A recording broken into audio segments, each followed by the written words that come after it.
All right, good morning, everyone. Welcome to the meeting or the application training, and we are going to go ahead and get started. We are doing this hybrid. So the tricky thing is that we've got to remember our hybrid folks online, and what we'll be doing is monitoring chat.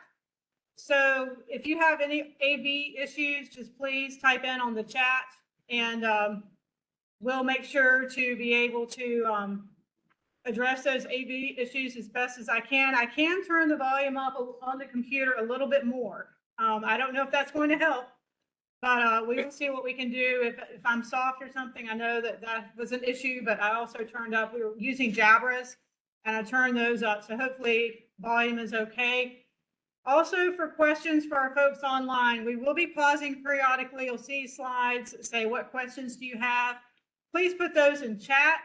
And what we're going to be doing is we're monitoring chat, and I will have the person who's monitoring chat, it'll be different people throughout the day, tell us, hey, this is a question about this or that, and I will do my best to answer it. We will do our best to paraphrase online any questions that we have that come in, either via chat or in the room, so that our folks who are online can hear it also.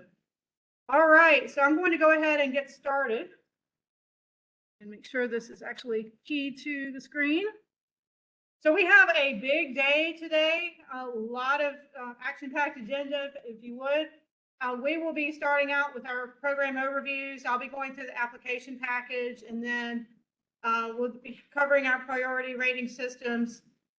And then after lunch, we will be going through, shifting gears a little bit, talking about CDBGI programmatic basics. We'll be talking about our viable utility reserve systems, and then also study grant priority rating systems, lead service line applications, and then if you are funded, what are the expectations associated with it? So I'm going to, since we're in a different kind of environment than we normally are for application training, I'll go ahead and just introduce our staff. First off, I'm Jennifer Haney. I am in a newly formed unit called the Funding Services Unit. We created this unit within a division to better streamline not only our internal workloads, but also hopefully be a better service to everyone here. And we handle applications from essentially conception to award, like our responsibilities end at the letter of intent to fund. And then we hand you over to our technical units, whichever unit it may be. Also, let me see, so anything else related to me? So I've been with the division for almost over 17 years now, and I'm also the liaison for the State Water Infrastructure Authority. So I'm sometimes have two balls in the air because our meetings closely follow with application training. This is one of the most favorite things I do of the year. So I enjoy getting out and enjoy seeing everyone. Let me see, in the room, we also have David Giacchini, who is our lead service line lead, and he will be going through the lead service line application. Tony Evans in the back is our stormwater guru. He's our stormwater wastewater supervisor, one of them. And he will be going through the, essentially the, stormwater construction system. And let me see, over here we have James Balser, who is in our wastewater projects unit. Okay, and then going through, Caroline Bari is in our viable utilities unit, and they are the ones who work with our distress systems a lot. I have John Risgard in the back, who is now in the operations unit, but he handles a lot of the same duties with our funding services unit. And he is also one of the ones who really is a key player in getting our funding recommendations together. Then also Stephanie Suter in the back, our Deputy Division Director, and Colleen Simmons, who is our CDBGI guru supervisor. She is also there. And then we do have some study grant folks who are going to be joining us later today. So I think that's it. Did I miss anyone staff-wise in the room? I think I did. All right. So in your handouts that I sent you or gave you, for those who are in the room, you should have the agenda, the presentation, a common application, because I'll be discussing that in more depth, as well as one sheets for all funding programs. Those are really valuable if you're talking to a client or you're with a local government and you're talking with your staff and your elected boards, and they're like, well, what kinds of funding are out there? Then you can just hand them those one sheets, pull them apart, make copies, just hand it to them and say, hey, this is the basics related to this program. They're also kind of I call them almost like know before you go. Some information related to when you're getting ready to apply, and also priority rating system. how to complete the narrative for that. And then we're going to be doing something different for the evaluation this year. There is no evaluation form. What I'm going to be doing later this afternoon is sending out to the in-person group and the virtual group a link to a form where you can complete your evaluation. So please, when you do that either when you get back to your office this afternoon or first thing in the morning while it's still fresh on your mind. That's a really good way for us to collect the data, and I think we'll be able to really use that data as we get ready for our next training. For those of you who are online, we have a link. I put the link in the chat, which is where you can go to find everything about what we're going to be talking about today. The presentation is there. I sent it out to a lot of folks who registered early who are virtual, so please, if you haven't pulled it down, go ahead and pull it down. If you get a chance to print it, you may want to take notes. So with that, I think I've already introduced staff. Let me go ahead and get a feel for at least who's in the room. Who are our local governments in the room? Got a few. That's good. Who are consultants and technical assistance providers? Okay, everyone else. All right, excellent. Who's brand new to this process? It's okay to raise your hand. Excellent. Yay, welcome. And the rest of you, I assume you're veterans. You can go raise your hands if you wish. Okay, we got some veterans here. Everyone's shy about raising their hands. So we do have a good mix. So let me see.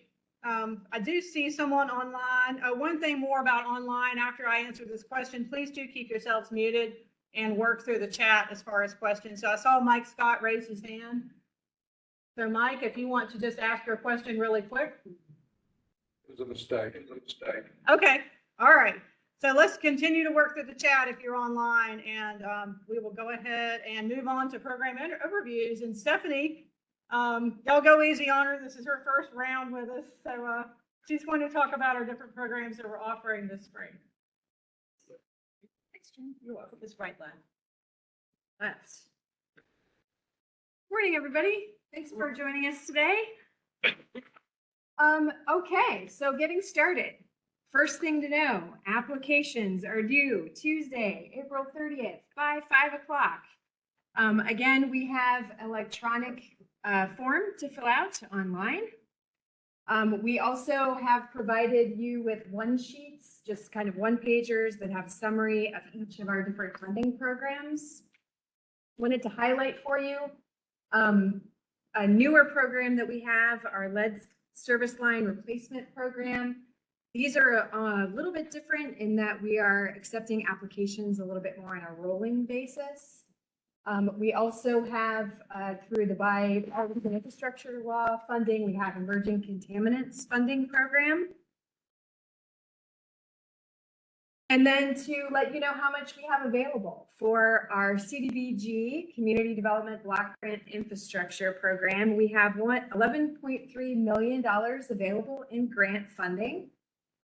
For drinking water, we have two sources of funding. We have our Drinking Water State Revolving Fund Loan Program.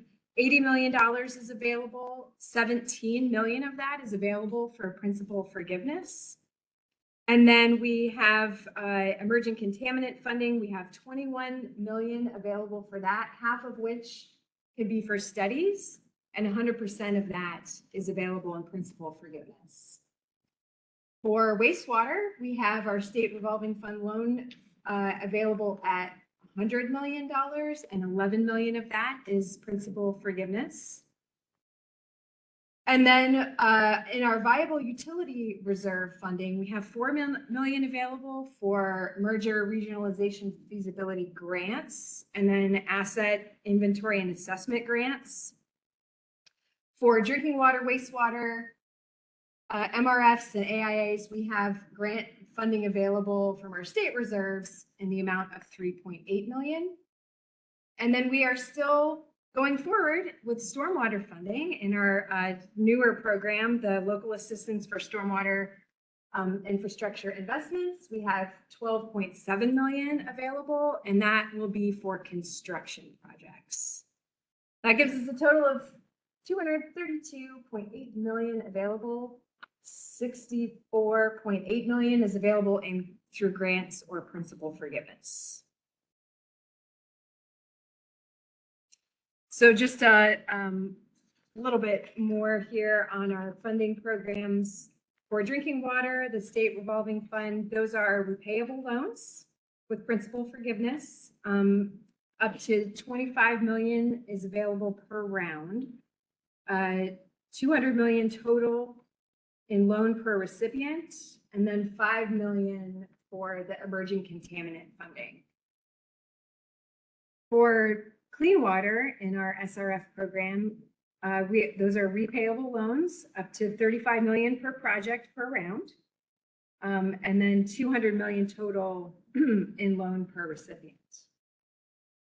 For viable utilities reserve, we have 400,000 per local government unit, only for distressed units that have not yet received funding for an AIA or for new feasibility studies. For the Community Development Block Grants Program, we have drinking water and wastewater grants that benefit our low to moderate income communities up to 3 million every 3 years. For stormwater construction, it would be up to, the limit would be up to 5 or 7.5 million.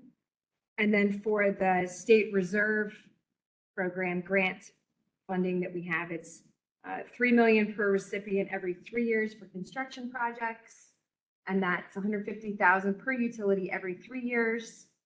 For AIAs, 50,000 per utility every 3 years for MRFs.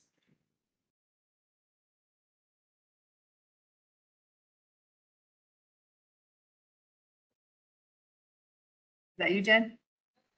Okay. Quiz, for those in the room, we have prizes. So, this will be mainly for those in the room because I can't give a prize virtually, but are we offering ARPA funds this round? No. Okay, Rodney, you said it first. I heard it first. Yeah.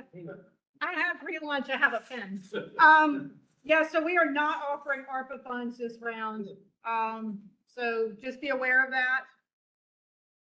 So this is a little bit of for those of y'all who are knowledgeable about CDBGI, we did not really talk about this. Colleen will be talking about this later today.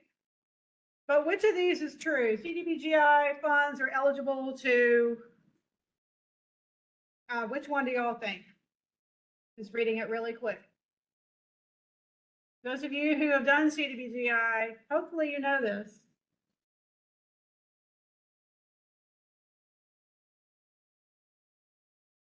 Okay, it is any non-entitlement unit of general local government, which is essentially a town or a municipality or a county. Colleen, if I get that wrong, please correct me. That has low to moderate income populations greater than or equal to 51%. That is an eligibility thing that gets you into the door.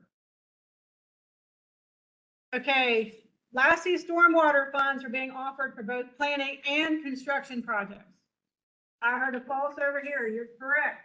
Just construction is correct. Welcome.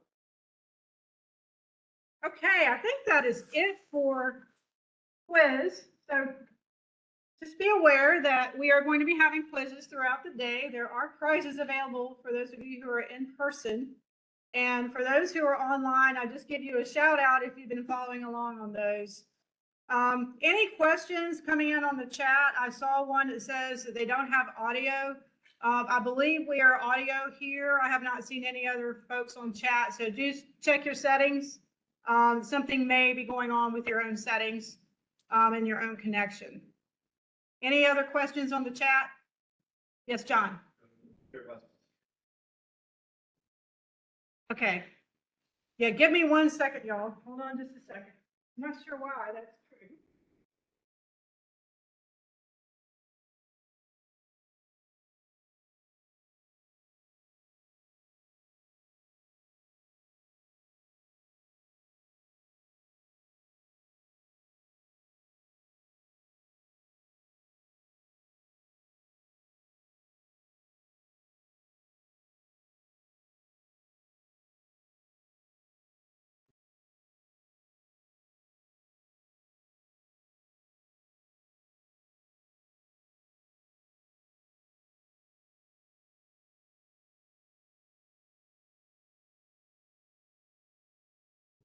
Okay. Our two chat monitors should have access now. So, I did not see any pop up on the screen as we were rolling through. So again, you can just put your questions in the chat and we will go forward from there. All right, application package. For those of you who are new, this is more than just the common application form. That's what you see at the top is everything you see here on the screen, from the application to the priority rating system, narrative, and supporting information that you are going to be working with. Your affordability calculator, resolution, and form for certification by the reporting officer, financial information form you may need, fund transfer certification form you may need, rate sheets, and stormwater eligibility form if you're applying for a stormwater project. That is a lot, I know, but we're going to be breaking it down. We're going to be walking through all of this today. So fear not, we will get through this. A couple of things to know about your application packages. First off, if you had a project that was not funded last fall, in the fall 2023 round, and you just want to let it be, we will automatically reconsider it. We are required by statute to do so. The caveat is CDBGI always has to have a new application. So if you did not get funded and you have a CDBGI project, just plan on applying again. The trick is, if for the other programs, you're just going to say, hey, I want you to automatically reconsider it. We do not allow any additional information related to that. We will reconsider it as is. If you want to go ahead and add a new project, add more information, to your application, please be aware that you will need to submit a completely new application. So be aware of that. If you had any unfunded asset inventory and assessment grant applications, we will be reconsidering those only if those systems are distressed and they have not started their programmatic requirements. So please be aware of that. You see, trying to think if there is something else. Oh yes, resolutions related to if you're resubmitting, like you have an application that wasn't funded and you're submitting an all new one. We had a question come up last year and I thought was such a good question was, do I need to do a completely new application if I'm just a completely new resolution if I'm just adding information to this application and resubmitting it? The answer is no. We can take it for one more round. The trick is make sure that your project scope is not going to change significantly. If it's changing significantly and it's changing the nature of the project, just consider it as a completely brand spanking new application and do the resolution. Does that make sense to everyone here in the room? Okay, hopefully it makes sense online as well. And also I noticed that I believe our chat monitors are also responding to chat questions. So if there's a question that pops up that we need to talk about, please just feel free to shout it out. Interrupt me if you want to. So thank you. All right. So the other big thing is, and this has not been an issue since we started online, is we view each application as standalone. So in other words, historically, when we would take paper applications, someone might leave a resolution out of one. We would look in the other to see if it was there. We don't do that anymore. So please, my suggestion is when you're getting ready to submit these applications, have them complete and ready to upload instead of doing pieces and parts.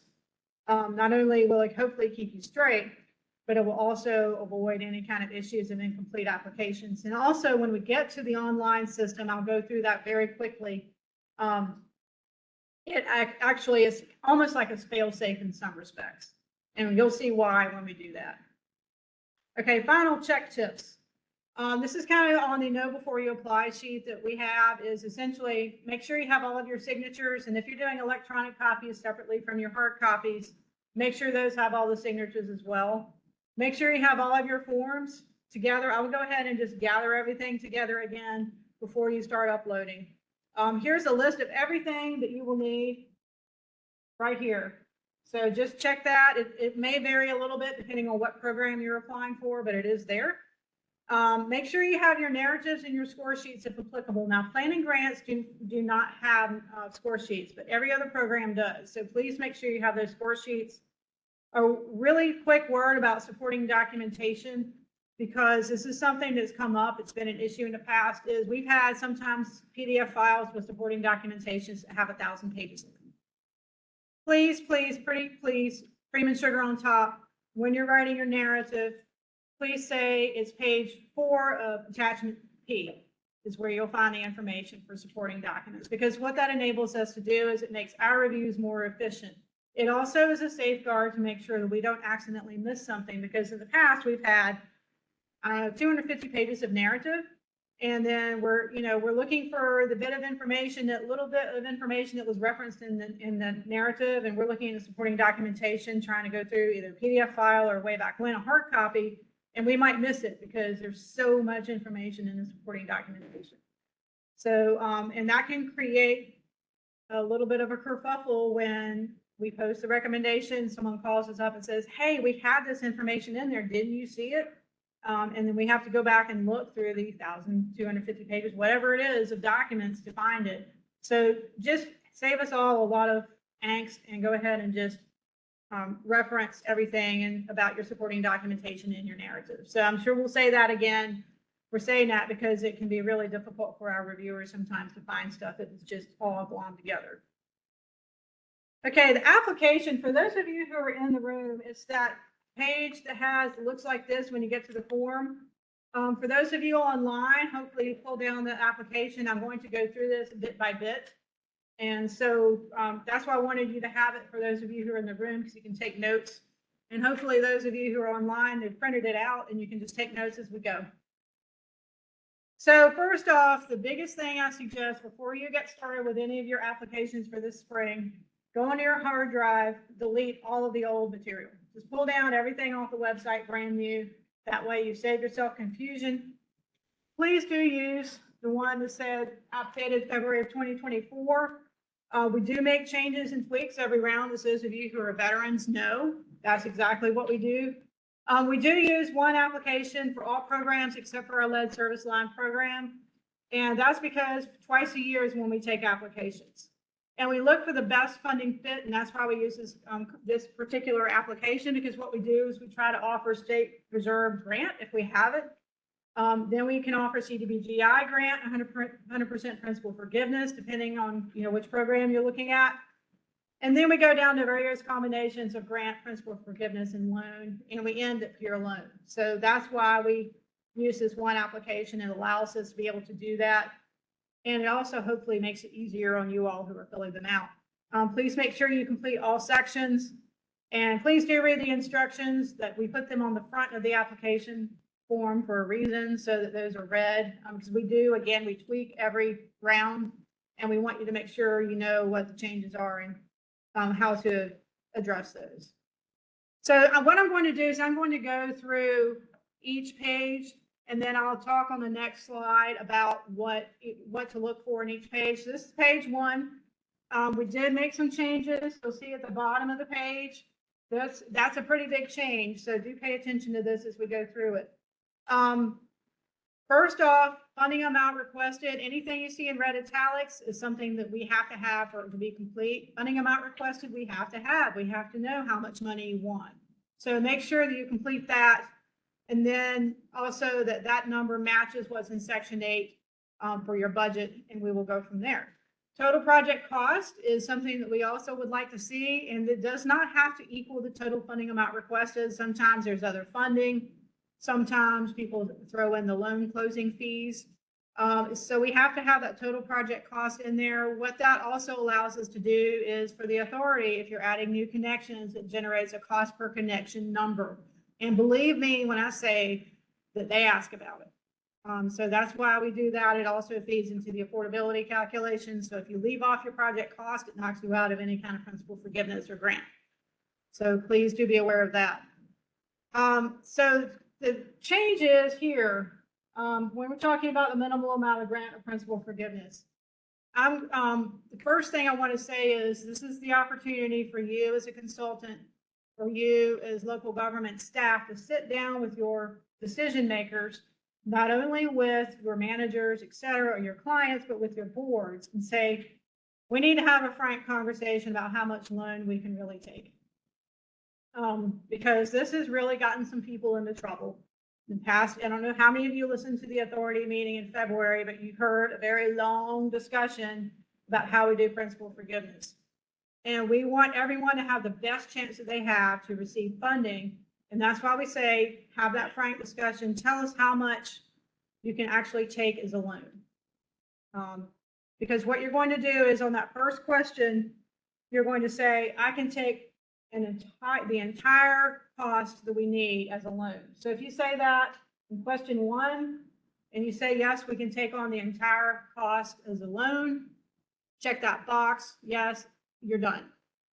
And this is where number 2 comes in. If you say, no, I have to have a certain amount, this is where this comes in. So say, for instance, you have a $3 million project, and we're starting to go down and divvy out funding. And we start awarding our principal forgiveness, and we start running out, we're getting close to the end of our principal forgiveness. And if you say, no, I have to have $1 million to make this go, and we only have $500,000 available at that point, we're just going to skip you. And this is something that has been an issue. And I just want folks to be realistic about what they can realistically take. So the big thing is, so if you say, hey, I can take on a 100% loan, and we start going down for this $3 million project, and we're divvying out the principal forgiveness, and we only have $500,000 left, we'll give you the $500,000. So the other thing I also want to say is, if you check that first box and you say, yes, I can take a 100% loan, but you're qualified for, say, 75% principal forgiveness, if we have that amount, we'll give it to you. That checking that first box, yes, does not preclude you from a loan, from a grant for principal forgiveness if we're eligible for it. Yes, ma'am. So, but if you are eligible for something like 75%, Uh-huh. are you more likely to get the physical? Check number 2, or you're just saying like it could run out before it gets? Yeah.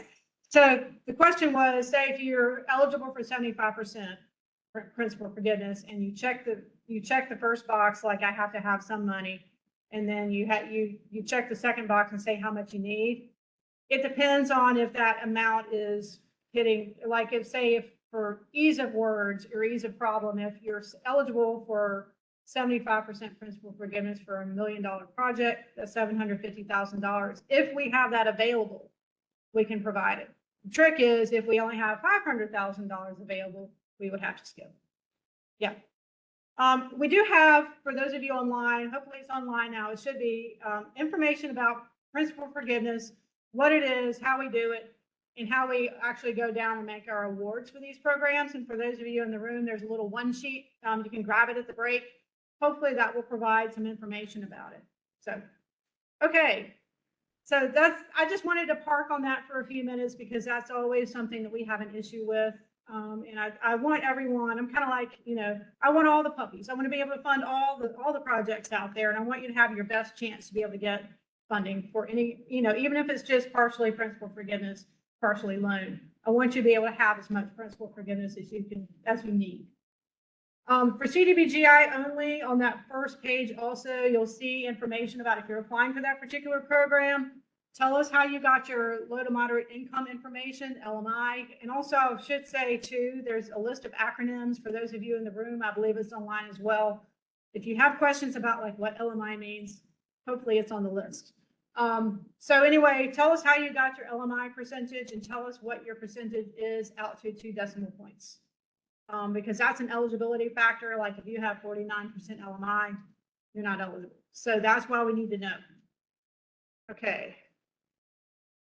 Section 2, which is, essentially what we did is we just pushed it down to the second page. That's information about your parameters. Some of these feed into the local government unit or our affordability calculator, like your residential, sewer, and water connections. We need to know that. So we need to know residential and non-residential. And tell us about your bills. So the connections, we just need one or the other, water or sewer. Bills, we need both if you have both, because that feeds into your affordability calculator.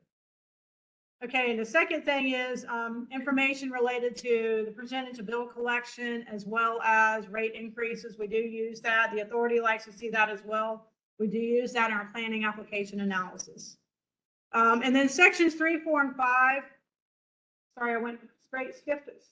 Didn't even go to the slide. But section 3 is authorized representative. This is really important because this person is going to be the one who's going to be signing all of this paperwork.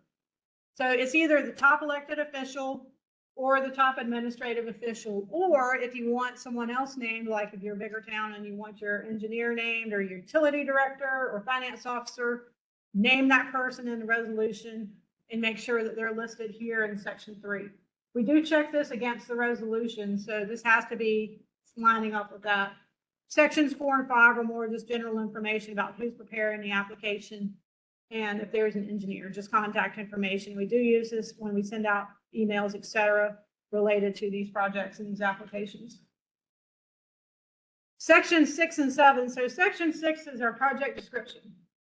It's a broad level of detail. And what it does is it reflects your major items in your budget. If you're adding in, new connections, please list that number. Again, that figures into our cost per connection that we report to the authority. Also, if you are directly benefiting a disadvantaged area, there's a box for you to check and make sure you provide all the supporting documentation we need in that particular line item of the narrative. Also, the authority, as you know, it's been almost 8 years ago, passed the Asset Inventory and Assessment Grant, Merger Regionalization Feasibility Grant programs, and those have been in action for about 8 years. I know a lot of you in this room have either taken advantage of them or you have worked on applications and projects for folks who have. The authority wants to see construction projects or even other planning projects coming out of these particular asset inventory and assessment grants, merger regionalization grants. So if you have a project you're applying for that came out of, say, a capital improvement plan generated by these, please check this box.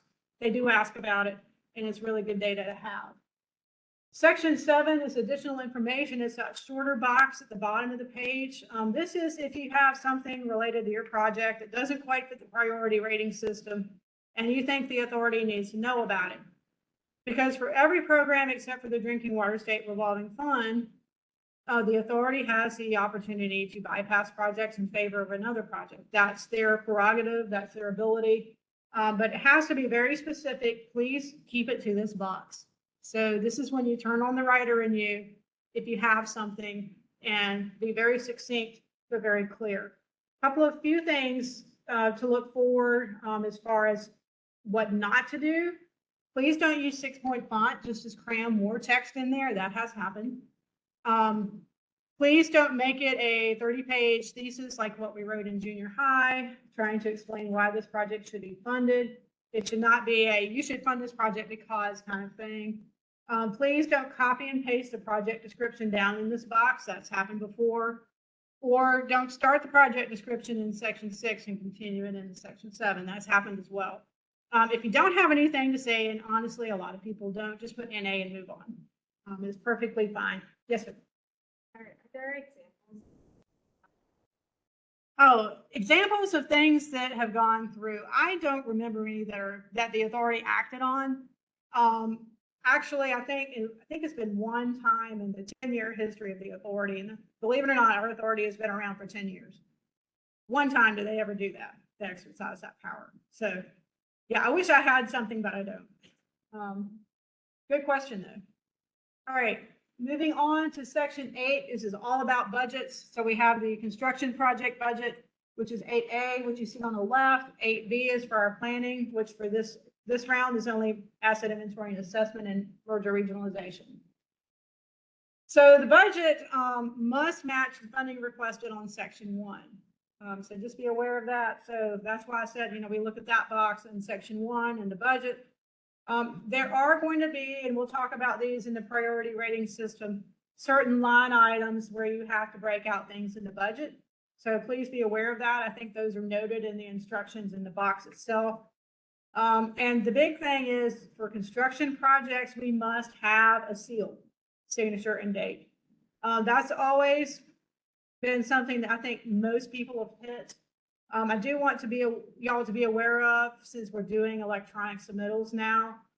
Please, I beg of you, don't just copy and paste your seal, signature, and date and just paste it so it floats on the top of the PDF. And what I mean, like, say, if you sent me that budget with the seal on it and I can move it around, that means it's floating on top. It's not flattened into it, embedded into it. Because what will happen is Laserfiche will strip that out. I think they probably see it as a security issue. It strips it out and it may look like the budget has no PE seal. So then we have to do a mad scramble to make sure, is this correct or not. So my suggestion is go ahead and do a wet signature seal or do DocuSign if you have DocuSign. That's much better. Or someone suggested in one of the trainings, just make sure everything's flattened into it. The big thing is you should not be able to move that around once you have the seal on there. Haven't had a problem with it recently. The first round of ARPA, we had a lot. So just be aware of that. The second thing is for the planning, just fill it out. I do suggest when if you're doing an AIA or an MRF, please put more than just AIA study for $150,000 or whatever. Because we need to know a little bit more about what's in that. It doesn't have to be detailed at all. But it helps us when we're doing our scope reviews, like if your project is funded and we're reviewing scopes, we look at what you apply for and what's in the scope. So, okay. Oh, hang on just a second. I'll get to you in just a second. Yes.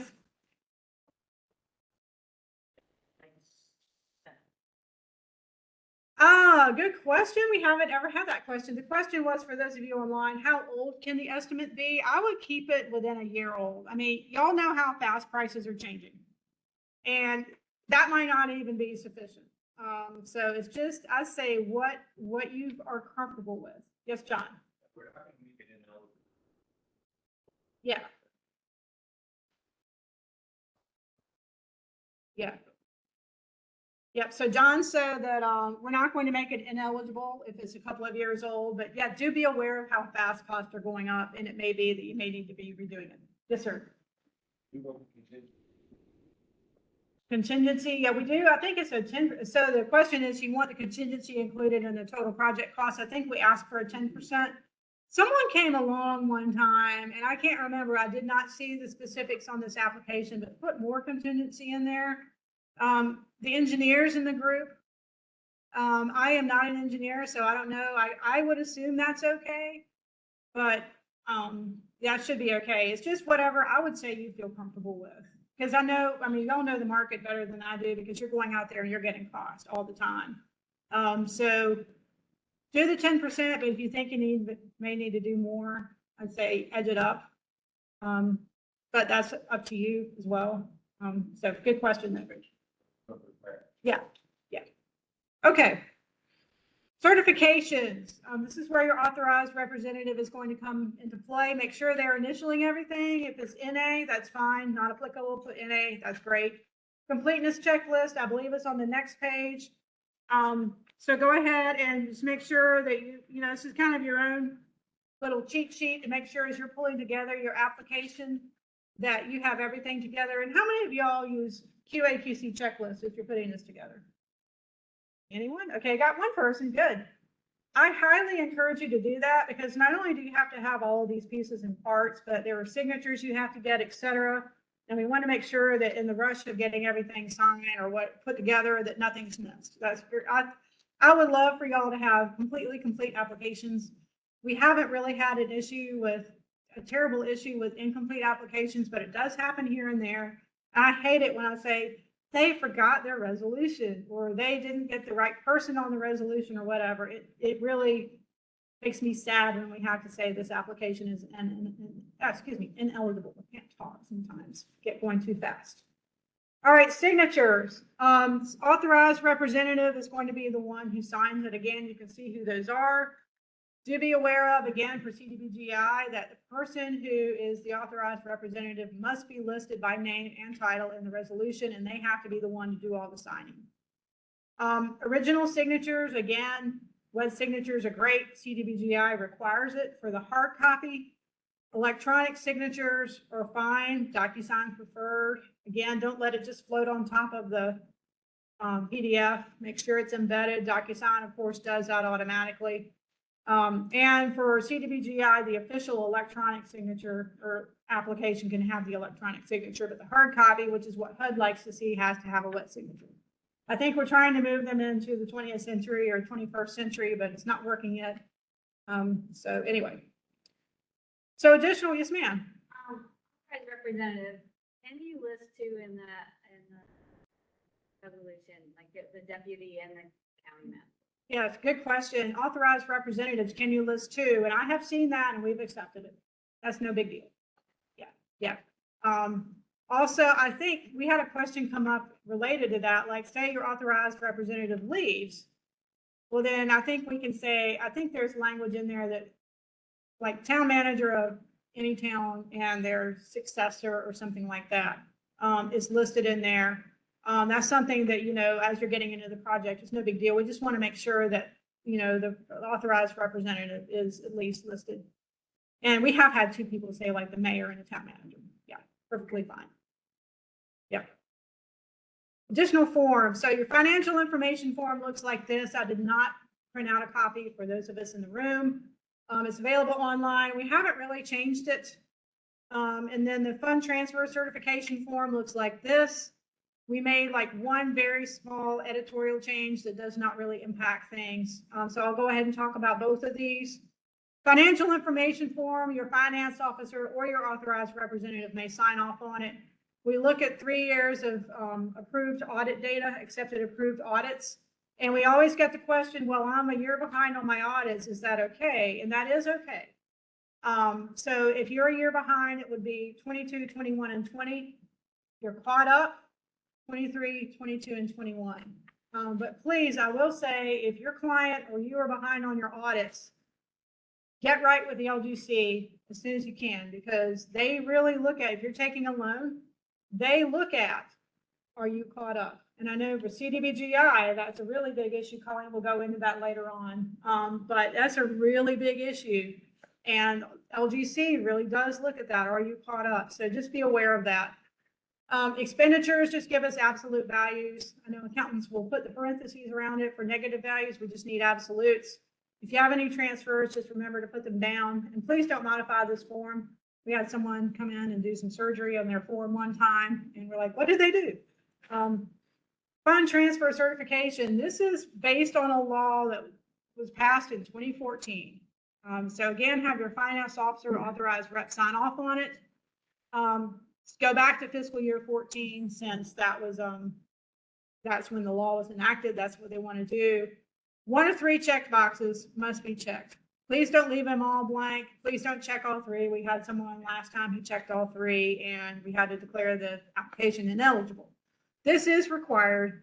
It essentially is saying, okay, I am not transferring money from my enterprise fund to my general fund for an unauthorized use. An unauthorized use might be something like, I'm buying a couple of police cars, I'm transferring money out of my enterprise fund to pay for those. That's an unauthorized use. Authorized uses are listed in our statute, and you can see on the form. But essentially, like if you're paying rent in City Hall for your utility billing folks, that's an authorized use. So just be aware of that. There is something called payment in lieu of taxes. And I will tell you that I am not an accountant. It's called Pilot.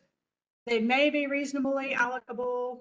They may not be. If you have a question about that, please contact the local government commission. I am not an expert on that. So that's an accounting thing, and it can pop up here and there. Resolutions. Please use the supplied template. We do recommend that. I know, though, that a lot of y'all have clients, or you may have your own templates. That's fine to use as well. So please just go ahead and create your resolution. Make sure it's in the package that you submit.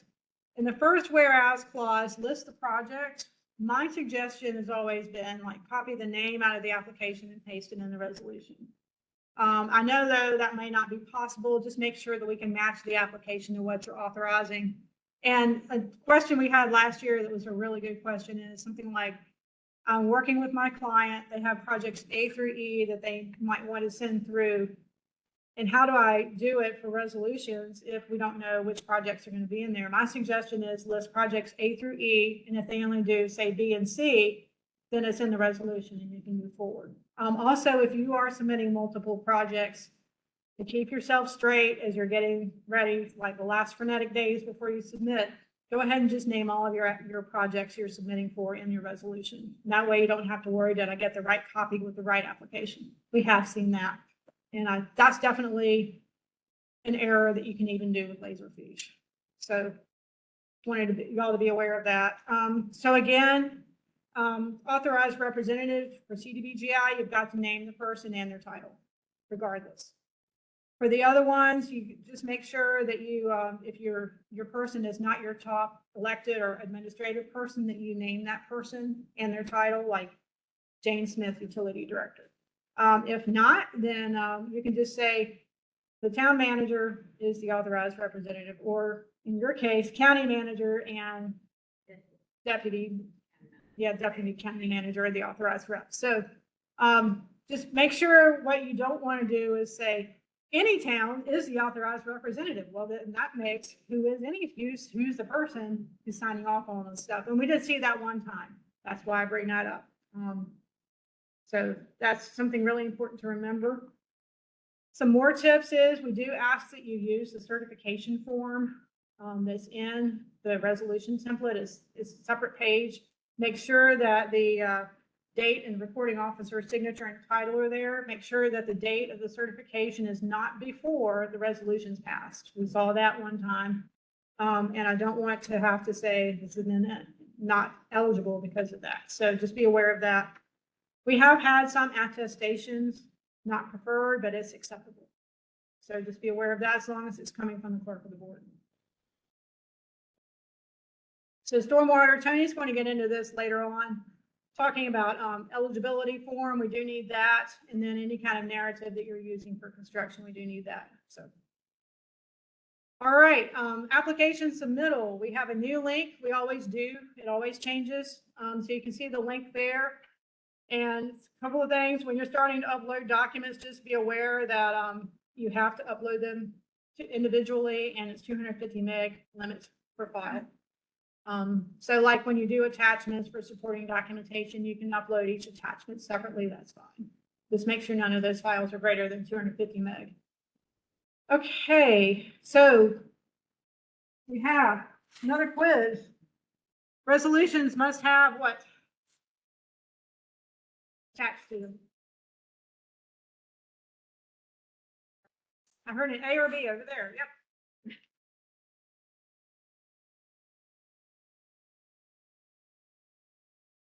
All right.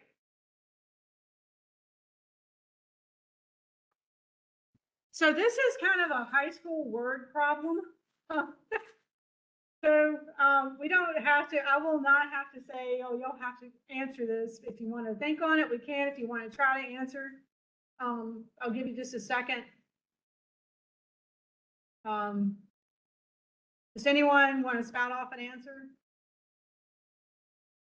It's a little bit confusing, I know, and I was throwing this together, and this is why we put together this one sheet. David, I saw your hand, though. See you in the class. Anyone want to hazard a guess?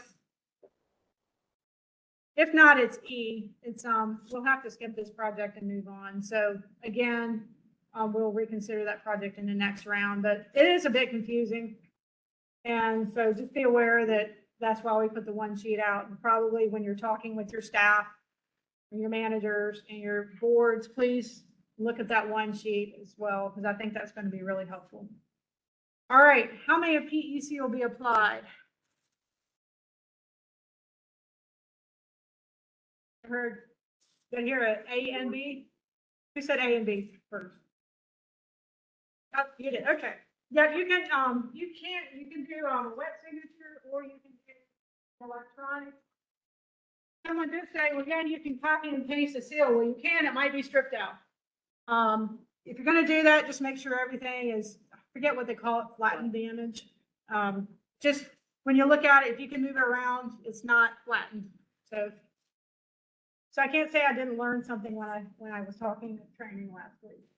All right, so we're going to go back. The next few slides on your presentation are actually something that I'm going to do online. I'm going to do this online really quickly because I'm a little bit behind, but I will have you on break in like within 5 minutes, I hope. So you just click on that link. Hopefully it'll pop up. See if I can. So for those of you in the room, I hope this is big enough, but essentially you'll look for, it says spring 2024 new. You pick your applicant name. I'm just going to pick Albemarle because it's the beginning of the alphabet. Tell us what county it's in. I'm going to pick one. I know it's not right. If you need to add another county, click on here and you can add as many counties as you want, because I know there are a few municipalities who cross 4 counties. Yes, David? I'm good. So you just say like any town, sewer rehabilitation. Tell us if this is a new or replaces previous submittal. What this does is it just says, I submitted an application earlier today. I realized, oops, I made a mistake. I need to resubmit. And if that's the case, you just click replaces previous submittal, and that lets us know to go and look. I mean, we still do look, but it's just a little tip for us to look. So then I'll check new there. And then for funding type, this is something I want you to be aware of. I'm going to slide up here to the top. I want you to look and see how many. We only have 4 boxes right now for uploads. But like if I'm selecting a wastewater project, you go back up to the top, that will open up a bunch more boxes. So it depends on what kind of project is selected as to how many boxes are open. And then you just tell us like your service population. I'm going to say 15,000. How many points you're claiming? Yeah, I know they're ambitious. Yes, ma'am. Go back to that, are you replacing? Would you click that if you had one in the fall round that wasn't funding No. that you're upgrade? No, and we actually are going to try to take this out if it's not going to disrupt the form, because it's confusing. I would have been frustrated. Yeah, because when I looked at this first and I asked my division director this, and he's like, no, it's not really meant for that. So we're going to take it out. So don't sweat this. If you get it wrong, it's not going to damage any chances, period. Yeah. So the question for online was, is this new or replaces previous submittal? Is that for if you're essentially not funded previous round, you're replacing the application? And the answer was, don't worry about it. So I'm sorry that's confusing, because yeah, that caught me up short too. Don't worry about it. I just wanted to get it right. Oh no, good question. If you are going to be doing something that like there's a special facet of your project right here in the list of select all that apply, none of the above is fine. I'm just going to check that. Tell us how much money you're requesting. Tell us how much you need to have to make the project go.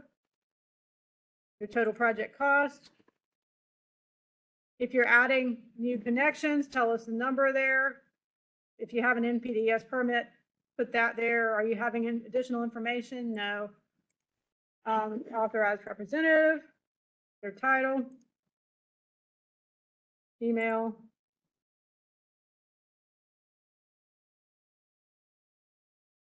their mailing address, put any town,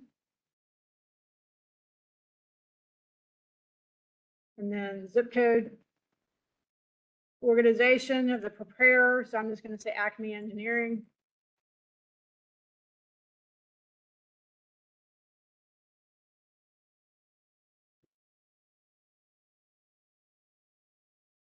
And is the engineer the same? Most of the time it is. If it's not, you can check no, it'll open up a bunch of boxes, but usually it is. Now, the name of the person submitting the application, like say if you're a consulting firm, you're preparing 7 applications, you're going to have your secretary submit it. That's where that person's name could be here. So I just wanted to let y'all know that. It doesn't have to be the name of the preparer. A lot of times it is. Doesn't have to be. So I'm just going to put, because he's doing it himself.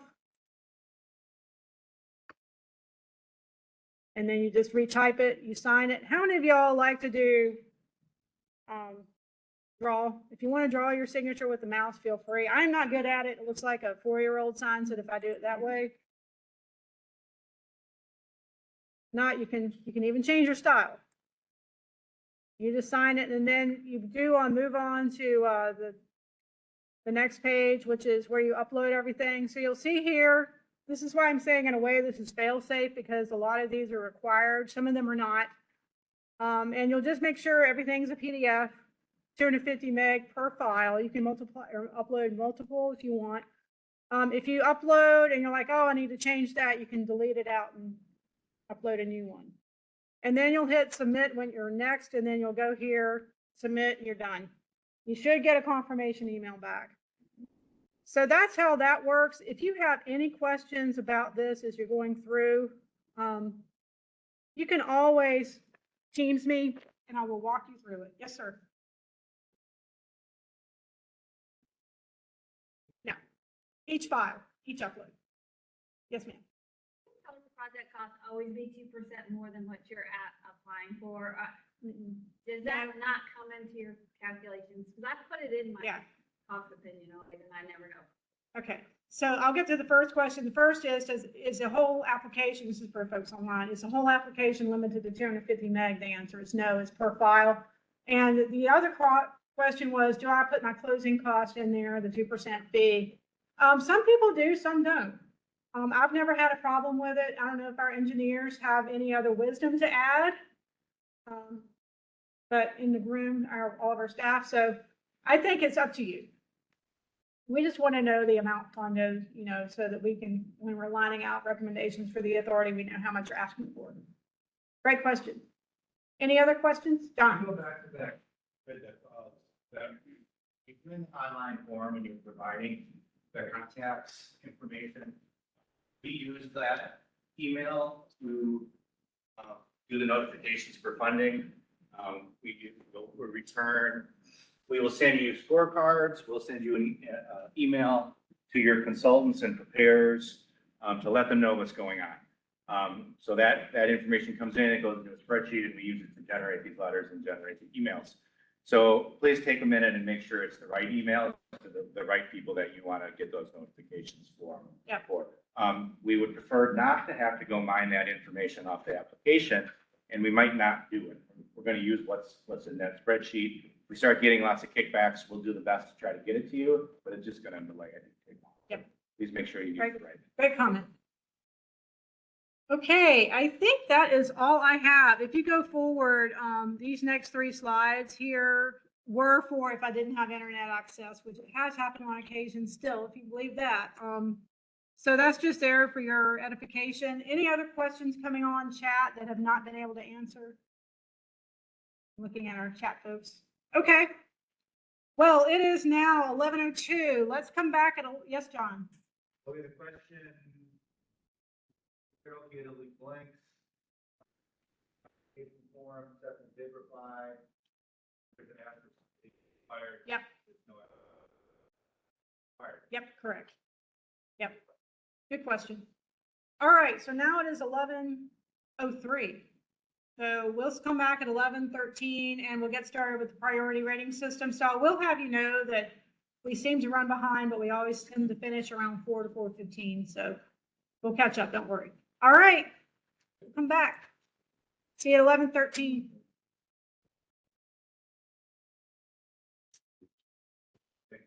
Yeah.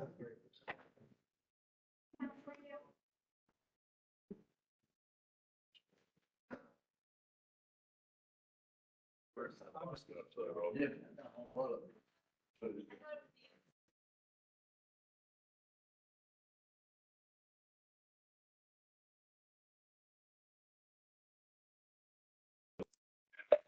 All right, everyone, go ahead and have a seat. So if y'all are getting uncomfortable temperature wise, let us know. I'm not sure how much control, I don't think we have any control over it. Yeah, I think we could probably go request downstairs, but I also know when I'm talking, I generally get hot anyway. So that's, I'm no accuracy on that, but we're going to go ahead and get started with, first, we're going to have a very quick overview for emerging contaminants. How many of y'all are working with emerging contaminants? Okay, so we do have folks who are applying. We have a few slides related to that since it's still a relatively new program, and then we're going to jump right into the priority rating system. We'll get through the drinking water, wastewater one, probably break for lunch, and then come back and hit stormwater after that and the rest of the day. So I'll go ahead and let David take it over now. Thank you, Jennifer. Again, my name is David Giacchini. I'm one of the supervisors of the Drinking Water Project Unit.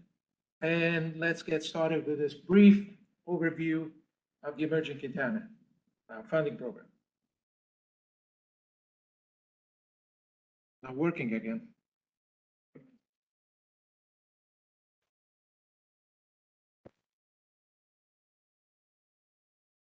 Hold on just a second.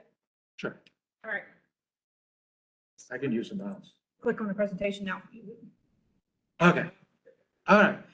You probably know the bipartisan infrastructure law appropriated some funds for addressing emerging contaminants. In North Carolina, we are using these funds just to address PFAS. Does everybody know what PFAS means? Yes, good. So just don't ask me to tell what those contaminant, that acronym is. All right, so you have to have documented concentration of contaminants, either in the drinking water or the wastewater, except that for this round, the spring 2024, we don't have any funds for wastewater project. We had limited funds. We had only $5 million, and we awarded it all in the previous round in the fall 2023. So there are only funds left for the drinking water project. You may remember one of the previous slides. It showed, again, funds only available for drinking water project, a total of 21 million, half of which is reserved for study projects, okay? Which incidentally get 100% principal forgiveness, okay? So the other half, 10.5 million, is available for, let's call them construction project addressing PFAS. The priority, of course, is for contaminants that have either established MCLs, maximum contaminant limits, or established hazard index. Contaminants that are in the PFAS family, but they only have a proposed MCL or HI, will have a lower priority. Okay, so disregard that second bullet there. There's no money available this round for clean water, and that was wastewater project. The cap, the construction project drinking water, is $5 million per applicant project. And for study projects, it's $500,000 cap. Again, study projects get 100% principal forgiveness.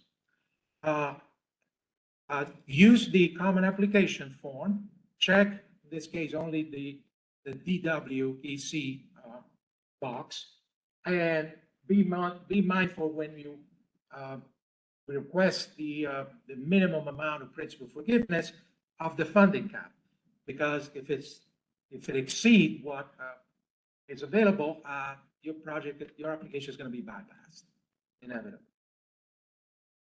So, okay,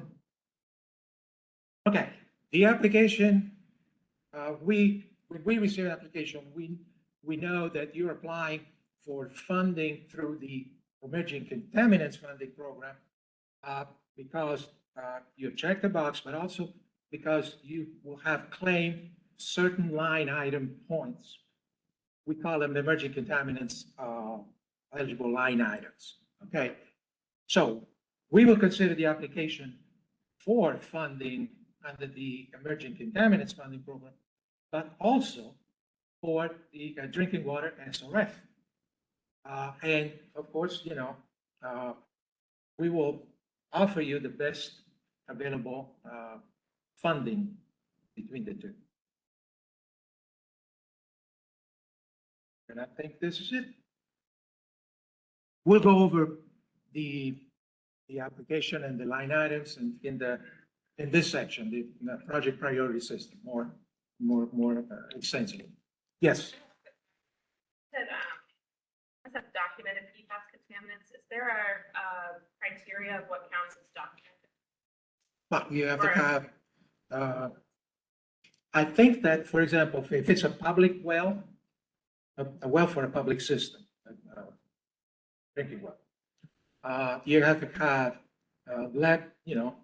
sampling results within a year of the application. Yes.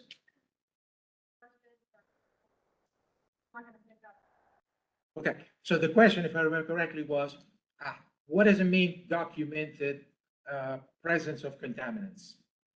So typically, if it's in wells, sampling results, analytical results, sample from the well, and that sample must not be more than a year old from the date of the application. It has to be like through an EPA certified lab. Well, there's more information in the guidance of which laboratory methods need to be met to show a document. Okay, so that's on the website or something. It's in the guidance document. It's in the guidance. All right, so moving on to kind of the heart of the presentations today, a little bit, we've got a lot of parts of these presentations, but talking about the priority rating system, how it's set up, which points your project might be eligible for. We focus a lot on, where we've seen maybe confusion in the past. Not going to talk about every single line item here. But certainly if you have questions on a line item, we're here to answer those questions. I'll also go pretty quick on some of them. Doesn't mean it's not an important prioritization item. It just means we don't necessarily have a lot of questions on that item, or we don't see people applying for them and not having sufficient documentation to get those. But again, just slow me down if I'm going too fast. I'm going to cover the category number 1, and then I'm going to hand it back. Well, then David, Colleen, and I are going to take the rest, but I will take all of category 1. All right, so we use the priority rating system to rank the scores, rank all the projects. That lets us provide the best funding for the highest priority projects. Priority is established for the most part by our State Water Infrastructure Authority. We work with them a lot with staff recommendations on how that priority system should be set up. CDBGI uses a same priority rating system. Does SWIA approve yours as well? Yeah, there are slightly different, but. Very much, very similar. Then based off of that priority rating system and the priority score of your projects and the funds that we have available, we make recommendations to the authority and they approve them, or they have some flexibility to change them. So it's really important for you when you're applying for your projects to get the most priority that you can for your project so you can get the best money for your project. Documenting those points is very important. We try to make it as cut and dry as we can. We always fall back on what's in the guidance document. When we have questions amongst ourselves of whether an application should get priority or not, we go back to the document. What does it say in the priority guidance? And that's how we make the decision so that we can do it as consistently as we can across the board. We will, for the most part, not give you points, priority line items, unless you claim them in your application. There are a few exceptions where you've requested a higher scoring priority item, and as part of documenting that, you've also documented a lower priority point. And something happened and you just quite didn't have all the documents for that higher item. We'll then look at a lower one and see if you have full documentation for that prioritization item. And if so, we will give you those points. There's just a few examples where we do that. And again, it's to try to recognize what your project is and give it the prioritization that it deserves. Please make sure you submit your score sheet along with the narrative. It's really straightforward. If you just, in your narrative, you call out the line items and then you explain why you should get those points and reference any additional documentation. Set your narrative up that way. It makes it really easy for us, and it makes it really easy for you to check to make sure you have everything that you need. No. Yep. Okay, you said here when you can claim more points than the point cap. So let's say you got, there's 3 bullets you can qualify for, but you point out and with 2, you can go ahead and add that 3rd one if you qualify, and you make the argument, and you'll count that into you'll allow that particular section to exceed. We won't exceed the maximum for a point category. Good. Okay, but that doesn't. Sure. I think the question was related. I'm going to summarize it. Was related to the cap on different categories of points and whether or not an applicant can request more points than what the cap is. The answer is yes. You should claim all the points that your project is eligible for. And then we'll award up to that cap. You know, so if for some reason, a few of those line items that you claim, you don't have sufficient documentation, well, if you have documentation for the other ones that you claim, you can still max out or get the most points that you can. Claim them. We will only consider the information in your application. Doesn't happen a lot, but we do see cases where the community may submit multiple applications for different projects. We will not go hunting and looking for a rate sheet in a different application if you forget to submit it in a different application. It also happens where we'll work with multiple engineering firms or consultants, and you'll have applications from multiple consulting firms come in.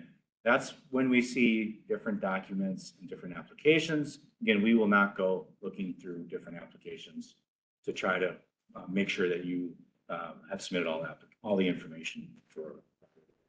We will only look at what that application contains. Okay. The priority rating system guidance, please read it carefully. Please reference it. Please go back to it as you're putting your application together to make sure you have everything that's required in that guidance document for each line item. Double check to make sure your maps are clear and clean. Make sure we can tell what the map is from. There's a line item where for showing that your project is in a disadvantaged area. I'll talk about that more later. You need to know where your map came from. A black and white map with a shaded area over your town really doesn't tell us anything. We have a pretty good idea where it came from, but that needs to be part of the documentation. All that's in the narrative to tell you what it is that you need to submit. Okay, I mentioned what we call roll downs. That's that opportunity to get a lower priority item, a lower scoring item. If you don't have all the documentation for a higher scoring item, you'll see that in 2N. We'll be talking about that probably in an hour or two, but we'll get to it. And then in project purpose, it's really important for your application to get project purpose points. That's a gateway to ensure if you're eligible for grant and principal forgiveness that you'll get it. If you don't have a project purpose, you're not eligible for principal forgiveness or grant. Really important that you get category 1 points. And because of that, we want to give you as much opportunity as you can for these points. We'll get into that later, and I'll talk about these examples of when you can get what we call roll down points. If you're ever unsure when you're filling out your application, just give us a call. Whoever you've worked with in the past, or anybody on this team here giving the presentations, just give us an email, call us. We'll do the best to get back to you as quickly as we can and to try to help you figure out what's your best opportunity to get prioritization and how to document that. All right, priority rating system is broken into 4 categories. I'm going to be focusing on category 1, project purpose. Category 2 is project benefit. How does your project benefit your community, benefit the environment, benefit public health? Category 3 is system management, and that's related to how are you managing your system? Are you taking the initiative to manage your system in a proactive way, looking at operating ratios? Do you have an asset management plan? Do you have capital improvement plans? Things like that, showing good operations of your system. Category 4 is affordability, and there you get higher prioritization if it's harder to afford the project. Smaller communities, communities with high rates, communities that have, we call them local government unit indicators worse than the state benchmark. So can you afford your project? Not really. You'll get additional prioritization. So as a reminder, please make sure you use the appropriate score sheet for wastewater or drinking water or CDBGI, so that you have the opportunity to see which points you're eligible for and claim them. Okay, category 1, 25-point max or cap. There's quite a few different options for you here. Your entire project, for the most part, must be to do this project purpose. So one of them is rehab and replacement of old infrastructure, bread and butter project. That's what your project needs to do. if you're trying to replace and rehab part of a pump station, and then you say, oh yeah, but we need a generator for this pump station over here, and we just want to add on, well, that's not rehab and replacement anymore. That's an additional thing to this project. You are no longer eligible for rehab and replacement. It's now an expansion. It might not be the greatest example, but the entire project needs to do that thing. There's a few examples of project purpose where we've given a percentage of cost, and that's to recognize that, okay, sometimes the whole project isn't, there's some auxiliary things that you need to do as part of that project that's hard to relate directly to that project purpose. That's in the guidance, it's explained in the guidance, and you can see when you have a little bit more flexibility for those project purposes. Yep. So in light of what John just said, consider splitting the application in 2 or more different applications so that at least the one that the one part of the project that would qualify for higher project purpose points is going to get those points and have higher chances of getting awarded. Thanks. Okay, I mentioned earlier real quick that project purpose points are important, and it's related to being able to get principal forgiveness. But it's not an eligibility requirement. If you're not going to get project purpose points, that project can still receive funding. It's still eligible for our different funding sources, especially the state revolving fund. You just would not qualify for any principal forgiveness. Okay, the first of a handful of project purpose is consolidating a non-viable system. Luckily, we don't get a lot of these. This is for systems that are really in bad shape, and they're no longer able to support their utility, and they need to get out of the business. And so that's it is the highest priority item that a project can get because there's an immediate need to figure out a solution for these communities and for these utilities. You can be non-viable in 2 different ways. You can be non-viable because your system is failing, and that requires documentation from the water supply section or Division of Water Resources wastewater team to say, yeah, this system is no longer viable based off of failure. Or you can come into the division, talk with us about your situation. You would need to have been designated as distressed previously or be requesting designation. And we'll say yes or no. Yeah, you are non-viable, and we've got some projects to get you out of the system, and then you could be eligible for these points. You must meet with the division 30 days prior to the application deadline in order to meet category 2. So it takes some time. It's not something you can just rush into and put an application together. These projects must be to resolve that non-viability and must result in you no longer being ownership of that utility. You're partnering, you're regionalizing, you're doing something to get out of that. Okay, if you get 1A points, you're also going to get some bonus points. You're going to get some project benefit points.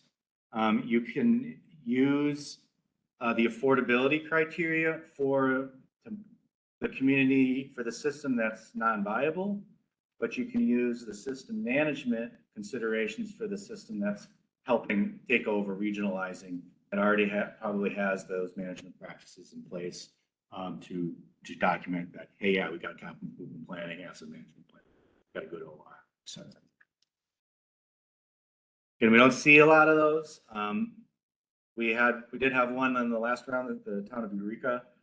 They're eligible for $3 million principal forgiveness, so you can get a long ways into the project to help with that, to help regionalization and to help resolve that non-viability. You're not in that category. You start at a $500,000 principal forgiveness threshold and then potentially go up. Okay, 1B, resolve failing. So I can see that. Things right on the way. Failing, failed or failing infrastructure. 20 points for wastewater, 22 drinking water, 15 CDBGI. So 100% of the project is to resolve a failing infrastructure. You don't have to be getting out of the utility business. You need to be addressing the failure. And it's also very limited. For drinking water, you can extend lines to a failing system. You can address contaminated wells with a documented MCL exceedance, or you can be addressing wells that have decreased capacity by 50% or more. For wastewater, again, very limited projects, different types of projects. You are providing service to failed systems, failed septic systems, failed non-discharge disposal areas. So that's a spray field or an infiltration basin, some sort of non-discharge permitted system where the soils can't take that water any longer, and you need to find an immediate solution to manage your treated wastewater. I'll provide service for that type of system. On-site systems that are failing, they have to be issued a certain type of NOV per the administrative code listed. That's not quite a failure. That is another type of action that the county would take for your septic systems. The NOV it's a little bit easier to document. Soil scientists or the county officials come in and say, hey, this system's in really bad shape. Here's documentation of that. You provide it as part of your application, and that you are going to resolve that, and you can get these points. If the project is addressing issues at a privately owned home, the end result must be the utility is now owning and operating whatever that solution is. They cannot remain in privately owned treatment systems. They can't keep their septic tank and their septic system. Get off of that. Okay, 1C, rehabilitation of infrastructure, rehab and replacement. These are fantastic projects. We do a lot of these. These are projects intended to help you find stuff that's breaking and not working very well, and let's fix it. 1C is 12 points, and there's opportunity to get 8 additional points if you can document that infrastructure is old. We'll get into that in a minute. This is like for like replacement. You're not making things bigger. You're not adding a line over here to tie in some more homes. You got something that's broken. You're fixing it with what was there. You can look at your existing need and size up a little bit, but you got to be careful. You can't be extending to new areas. And you certainly can increase pipe sizes and pump sizes to meet minimum design criteria. There's minimum requirements for drinking water. There's minimum requirements for wastewater. You can always size up to meet those requirements, and that's not considered an expansion. You can do looping. Up to less than 10% of the total construction project is allowed. Looping is a good thing. And that's really part of rehab and replacement of your line. It's not doing what it needs to do. So a little bit of looping is fine. New pump stations, sure. New treatment units, sure, as long as you're not increasing the design capacity of your treatment system. That's the same for water or wastewater. You can include new water supply intake structures, additional wells as part of rehab and replacement of the water supply. That's not considered an expansion. Again, it's good to have more water supply in case something happens, but you're not expanding the treatment capacity and getting more water, clean water out the door. Okay, interconnections. Yes, you can do interconnections. It's provided that you're replacing treatment. Again, you're rehabbing and replacing something. If that means instead of having a booster pump station, you are connecting, tying in some service area that will take care of that pressure issue. Great, do that. That way you don't have the additional energy cost potentially of that booster pump station. That's all fine. Water meter replacement. Well, that's one that no. Water meter replacement is not an eligible cost. Well, to have that be the sole project that cannot get these points. If you're a distressed system and you're doing rehab and replacement, yeah, sure, you can replace your meters, that's fine. You know, it's a long story, but yes, that's an eligible cost if you're distressed. I got one more point on that, and then I'll get to your Yeah. questions. So, if you're doing rehab and replacement of a line, right? And you've got meters on that line and you need to replace those, absolutely, it's an eligible cost. Yes, what we don't want is, you know, community coming in and saying, we need to replace all of our meters and that's all we're gonna do, and we want 1C points for that. With this exception, that if the amount of meters you replace along with the rehabilitation of the water mains exceed 50% the entire system number of meters, then you can go ahead and replace all the meters in town, all the meters in the system, because you don't want to have 60%, let's say, new meters and 40% old meters in your system. Cool, thank you, forgot about that. Unless you're distressed. Then it's all, the whole thing. As a matter of fact, if you distress, you don't even have to do anything to the water mains. You just submit an application for replacement of all the meters. That's it. No other tasks. Okay. 1C and 1D is a great example of where we can roll down points. If you for some reason, you can't show that it's not an expansion, you would be eligible for 1D, which we'll get to is called expansion projects. And we do that regularly. It's a way to still get some prioritization. As part of the 1C, there's an age consideration. Here we need documentation of two things, age and what's the cost. You need to be able to show that at least 50% of the project cost is to replace old stuff. And by old stuff, it's all in the guidance, but you know, pumps, treatment units is 20 years. Jen?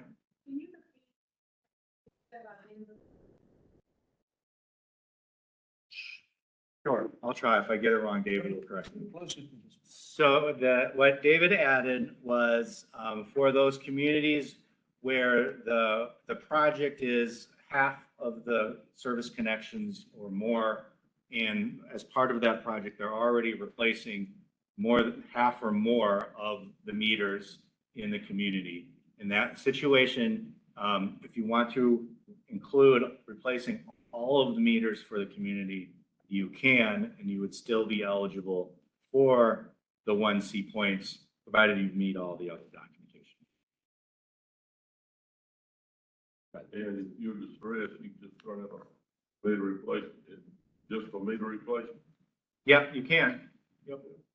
And you can even potentially get the 1C1 points for age as well. What's the age of the meter? Is it 20 years, just like treatment units? 20 years, or if you can demonstrate that the manufacturer no longer services these meters, there are no longer available replacement parts, you have to send us documentation. That could be 15-year-old meters or 12-year-old meters. If you provide the documentation, we consider that as a obsolete meter and therefore qualifies for the age points. All right, so the slide shows some of the different thresholds for the different types of infrastructure you may have. We really need to see this in the budget, where your budgeted line items identify which projects are older than that age threshold, and then the amount in the budget for that line item. And then when you add them all up and divide by 2, it's got to be greater than 50% of your project cost. And then you could get these points. Some additional thoughts for lead service lines. Now we have a lead service line replacement program we'll talk about later today, but lead service line replacement projects are eligible for SRF funds and can get some prioritization. For the 1C1 points, if it's made out of lead, you really don't need to have any other documentation that it's old. We're going to believe you. Regardless, and that includes goosenecks and pigtails. You will need to document how you know that those lines are lead, and then a map showing the location of the lead lines that you plan on replacing. Okay, 1D is an expansion project. And those are rehab and replacement types of work primarily where you want to make the pipes bigger, the pumps bigger, and it's not like for like replacement. Doesn't give as much prioritization points. It's still a really good project. These projects on the drinking water side do not include putting a new line out to service a new area. That doesn't exist yet. So it's not eligible for DWSRF, and you certainly wouldn't get the points for that either. You can run a line out to existing homes that want to tie on an existing need that's there, and you can size that pipe accordingly for future growth. But you can't just put a line out and say, well, once we put the line in, then the homes are going to be built.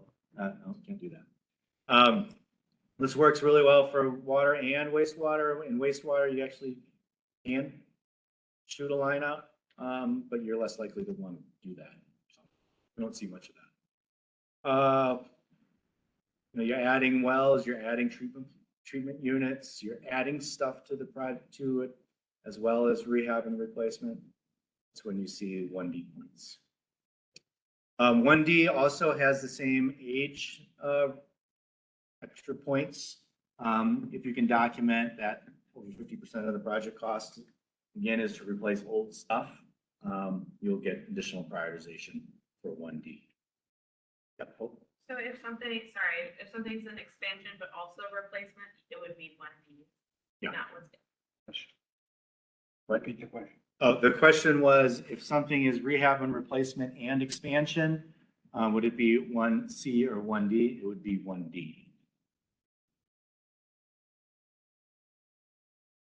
Okay. With two exceptions, again, I'm here to mention all the exceptions. For example, if you're replacing what we consider undersized lines, whether they're water lines or sewer main, you can expand the size, you can increase the size of them to meet the minimum requirement, 6 inches for, what's this one here? 6 inches for water mains and 8 inches for gravity sewer. Is that correct? Correct. Okay, 1E, service to disadvantaged areas. So this is where your project is to provide service to a disadvantaged area. So it's 20 points, it's a high prioritization item. 75% of your project or more has to do that. So this is an example where we realize when you're going to run a line to provide service to the disadvantaged area, it's very likely that there's going to be other homes or other areas that don't meet the disadvantage threshold that you really want to provide service to them as well. And that's fine, that's good. But 75% of that project to meet this threshold is to serve a disadvantaged area. Disadvantaged area is based off of the criteria we use in our affordability criteria.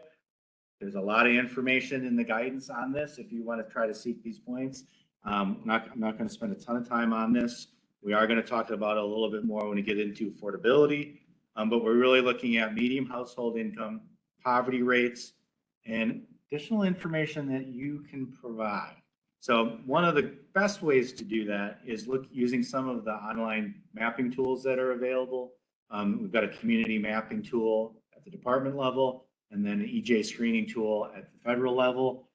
You provide a map showing that the project area is providing service to an area on either of those maps. That's the documentation that we're looking for, that, yeah, that's a disadvantaged area. And look, if you think you can get those points or are you doing a project to provide service in disadvantaged area, look at the guidance document. Narrative. You need a couple things in your narrative for these projects. To justify that the target area is disadvantaged, you need to have a project budget that clearly shows these are the line items to serve this disadvantaged area, and that the total of those line items is greater than 75% of the project cost. Project map. These are the areas that we're trying to service, and that these areas are in a disadvantaged area. Here's an example budget. Of course, I can put a little red dot on my screen, but you can't see that.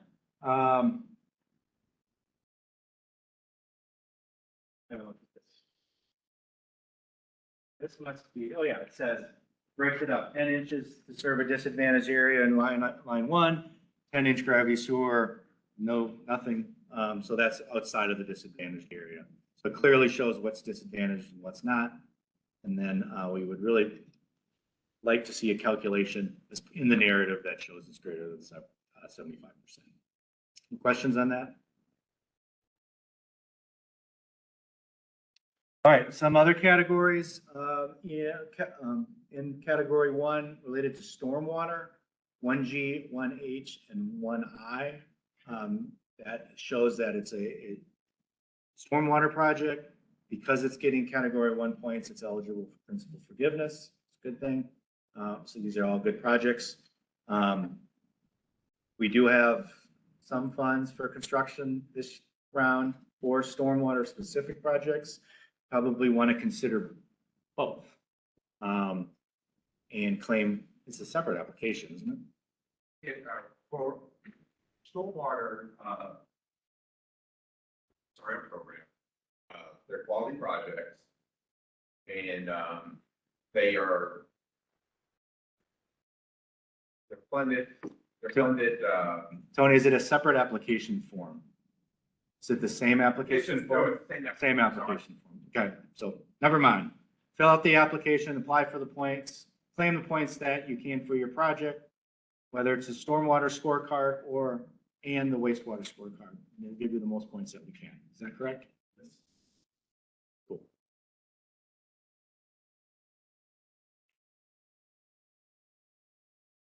All right, this is new stuff. Maybe David's going to help me out here a little bit. 1J points it's a new category. It was available last round, and it's eligible for projects that are addressing emerging contaminants, which is further narrowed down this round for projects that are addressing PFAS. These points are, again, only eligible for projects that are addressing PFAS.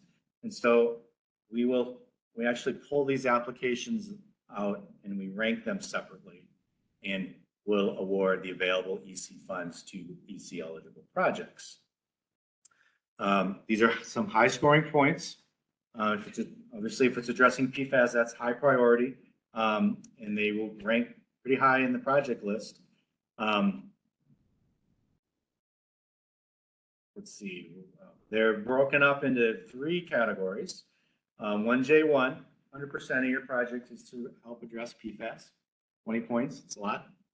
1J2, 75% threshold, looking at your budget again, recognizing that there may be some stuff that's not totally eligible for, not completely to address PFAS, that's fine. You can still get 15 points. And then 1J3 is a study where, again, 100% of the cost is to do a study of PFAS. And what we normally see for these study projects is you're doing some sort of pilot testing, alternative analysis, trying to figure out where your community needs to go to address any PFAS issues they have at the site. To be eligible for 1J points, you have to document and receive the 2H3 or 2H4 points. We'll get to that later today. But that's what ties in the scientific methodology to show that you actually have PFAS in your water that you're trying to address. These are eligible for both drinking water and wastewater projects. We don't have any wastewater money right for this round. Question. The 1J, you said that in the beginning that about half of the EC funding is for planning only. Study Studies, project. so that would be the 1J. Yes, yes. Yeah, so I think we funded all the study grants in the previous round. And we would do that again this round until we reach that 50% reserve and then go back and see if we can fund some additional construction projects. Yeah. If I may add a couple more things about this 1J. So 1J points are the typical example of what we call emerging contaminants line item points. You have to claim them and the application has to earn the 1J points in order to be considered for emerging contaminant funds. Okay. Now, what happens if the application does not earn those points? You claim them, but the documentation does not meet the requirements. What are we going to roll down that application to for consideration of the other type, the other fund? DWSR. Well, it depends on the nature of the project. You can claim 1B if the project was to provide service, water service to some private wells that are contaminated. You can claim 1C if, again, you can demonstrate that, you know, you're replacing a contaminated well with water service without expanding the capacity, perhaps creating any interconnection. Please read the guidance very carefully, and if you have any doubt, any question, contact us prior to submitting the application, because obviously you know, if it's not good for one type of funding, you need to have something to fall back to in terms of purpose point. They're very important points, and without those, the application is not eligible for principal forgiveness. So, Or EC funds at all, if you're, or EC funds at all, and of course. you could get SRF. All right, so I think I'm next with project benefits points. So, am I close enough to the microphone? All right, good. So, project benefits point, unlike the previous category, only a portion of the project may qualify these points and the application would earn them. However, the portion of the project, basically the scope, that qualifies for the UClaim benefits point has to be related, directly related to the purpose of the project. So for example, if you are replacing all the old sewer lines in the downtown, in the historic downtown, and you propose, you add to the scope a new power generator at a well that is, 5 miles out of town, that generator, normally generators do add some benefits point. They would not qualify for that benefit. So you have to also, in the narrative, you have to make it clear, what the relationship is with the benefit points that you're claiming with the main purpose of the project. Oh, this is your, that's right.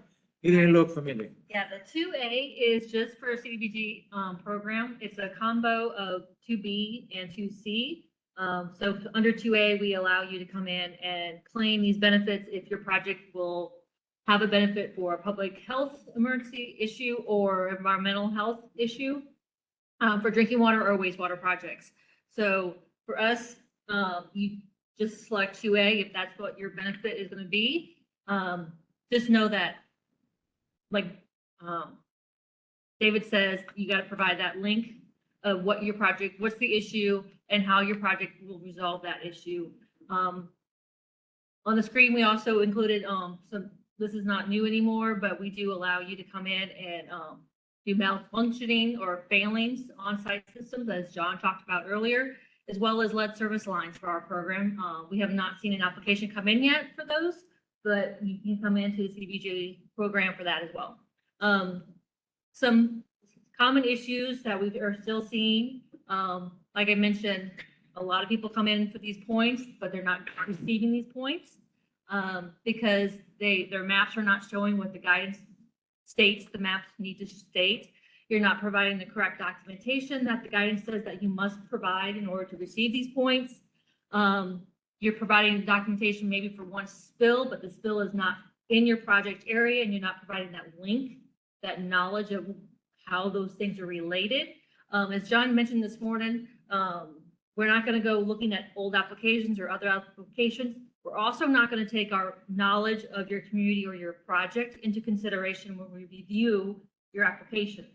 You must convey to us in your narratives the issue, the link, how you're going to resolve these things, as we have no clue what's going on in your community or the project, because we can't influence the points based on our knowledge or our insight. So we stressed that last week. just make that very clear. So tell us the entire story in your application narratives.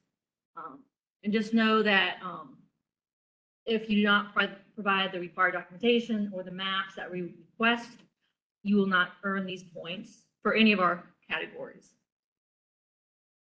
And then for us, you can also receive a little bit of points. I think it's like an additional 3 or 5 points. If you're going to eliminate failing or contaminated wells, failing septics, if you're going to eliminate 20% or more of those types of issues within your project area, and you provide the correct documentation, you can come in and get these points if we agree with you. So that's always a benefit. Typically, people do 2A and then 2A1 for our program. All right. 2B points. 2B points are exclusively for drinking water projects. I'm going to address this, and then I'm going to ask John to address the 2C points that are for wastewater projects. And also, 2B points are only available for projects that benefit public water systems, not, for example, private wells or, private system. Let me take it back. A private system can be, privately owned system can be a public water system. However, we are talking about a neighborhood where they are on private wells. So these points are available only in 3 types of project, whether the project replaces dry wells, and dry wells means the well has lost at least 50%, half of their original capacity in terms of yield. Whether the project addresses contamination, typically wells would be contaminated. That may also be contamination of surface water, if that's the source water for the system. And he has, in that case, in order to qualify for these points, the project has to earn also 2H1 or 2H2 points that we'll see in a moment. Or if the project is receiving 1A points for resolving, managerial, technical, and financial issues. 2B1 is no longer an eligible emerging contaminant line item because now we have specific points for with 2H3 and 2H4 are specific for emerging contaminants, PFAS. However, we have kept 2B2 points for funding with DWSRF funds, projects that have in the scope elimination of lead service line along with other tasks. So typically rehabilitation of water lines. There may be some lead service lines or lead connectors associated with those water lines, and you might want to go ahead and replacement while you're at it.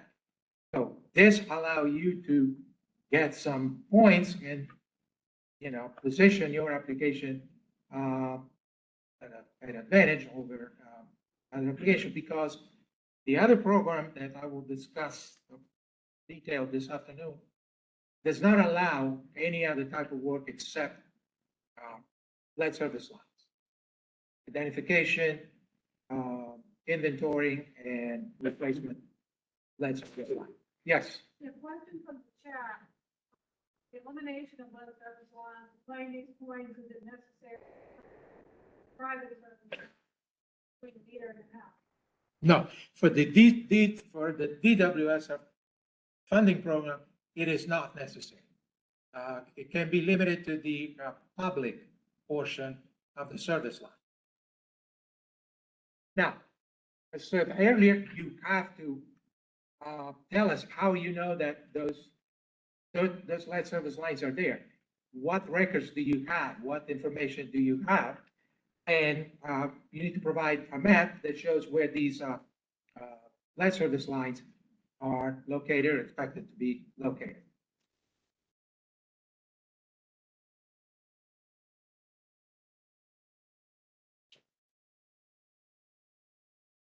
Okay, similar line item for on the wastewater side, C1 projects, again, providing a specific environmental benefit.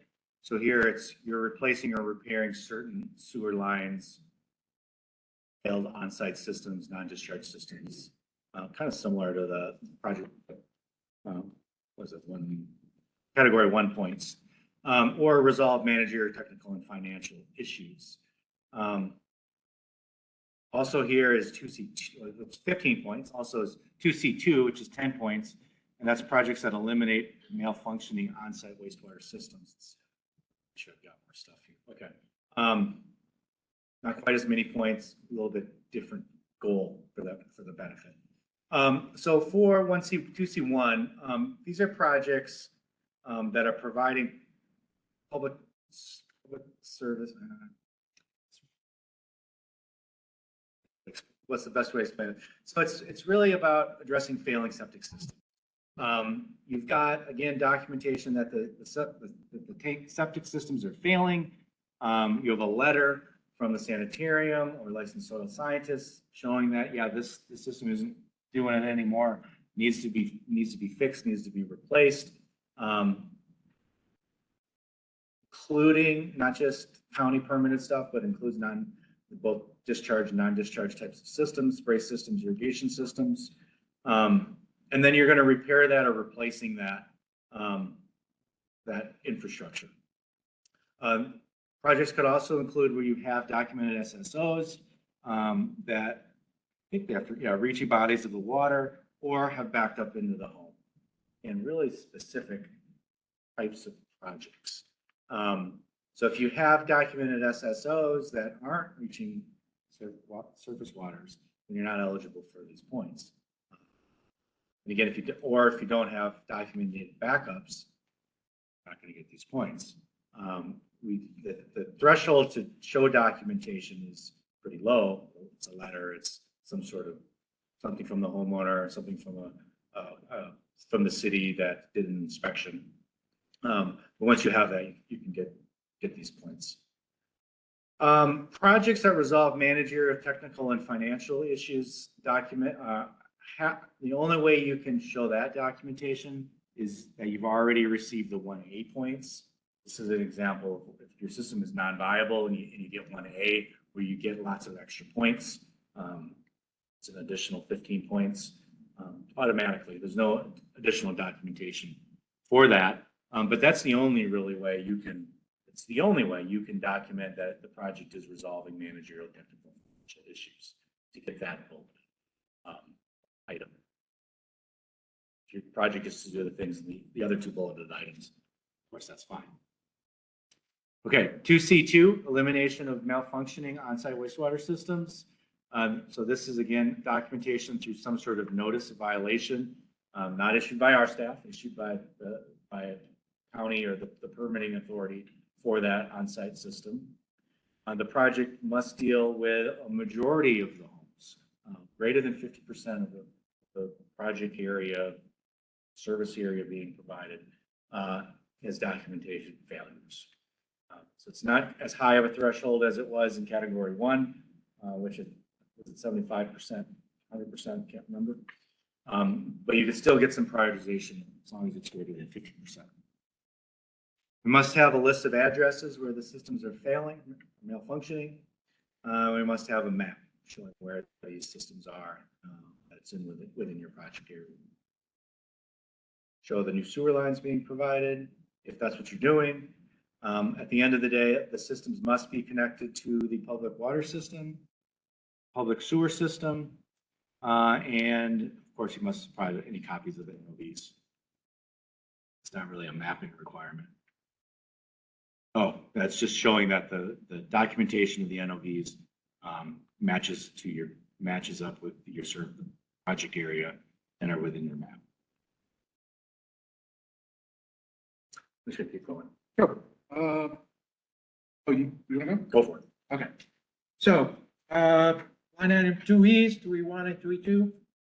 The project addresses either administrative order or special order by consent.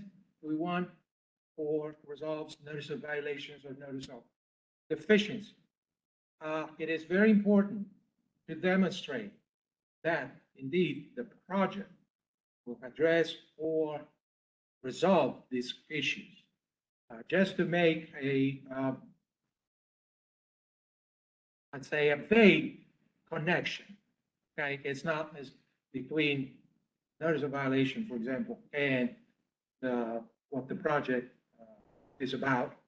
It's not enough. So in the narrative, please spend some time making a case to demonstrate that this indeed will address the enforcement document, as the slides call. And we did, across all our programs this round, put a timeline back onto this line item of 3 years. So your NOD must have been received within 3 years of time of application. So that is a new addition we did this round. Previously it was, we would accept all NOVs and NODs, and that's no longer the case. They have to be within 3 years of application. All right, system merger of regionalization, 2F.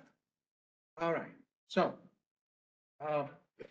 system merger, there has to be a physical consolidation into a single regional system.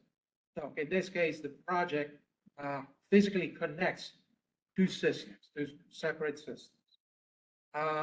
It could be a merger of ownership and operation without the physical consolidation. Just having it, the project creates an interconnection, but without an agreement in place for a merger or a regionalization is not sufficient. And you can apply up to, for up to 2 years after the date of the merger. So you have to provide the documents that, the documentation of the merger, and that documentation ensure that the merger occurred up to 2 years prior to the date of the application. System regionalization or partnership, but retaining separate ownership. This earns fewer points. The priority rating system for emerging contaminants will consider these points if this regionalization or partnership helps address PFAS contaminants. It doesn't have to be for both systems, just for one. So if one system had problem with PFAS, the adjacent system, neighboring system doesn't, you create a regionalization or a partnership to address that qualifies for these points. 2H, all right. These are projects that address contamination. So there are 4 line items, page 1, 2, 3, and 4. The first 2 apply to, let's call it non-emerging contaminants, traditional contaminants. There is such a thing as traditional contaminants. So 2H1, the highest number of points, 15, for primary contaminants with established MCL, maximum contaminant limits. 2H2 for contaminants other than primary contaminants. So for contamination that is not considered acute. You will see that we have added 1,4-dioxane to it. For many years, 1,4-dioxane was considered an emerging contaminant because we are not addressing any other emerging contaminants than the PFAS.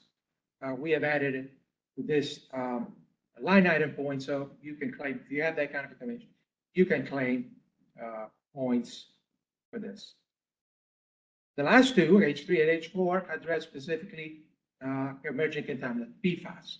So if the contaminants, the PFAS, have established MCLs or hazard index, okay, you can claim 2H4, 10 points. Normally, the higher points come first, but in this case, we put them at the bottom. So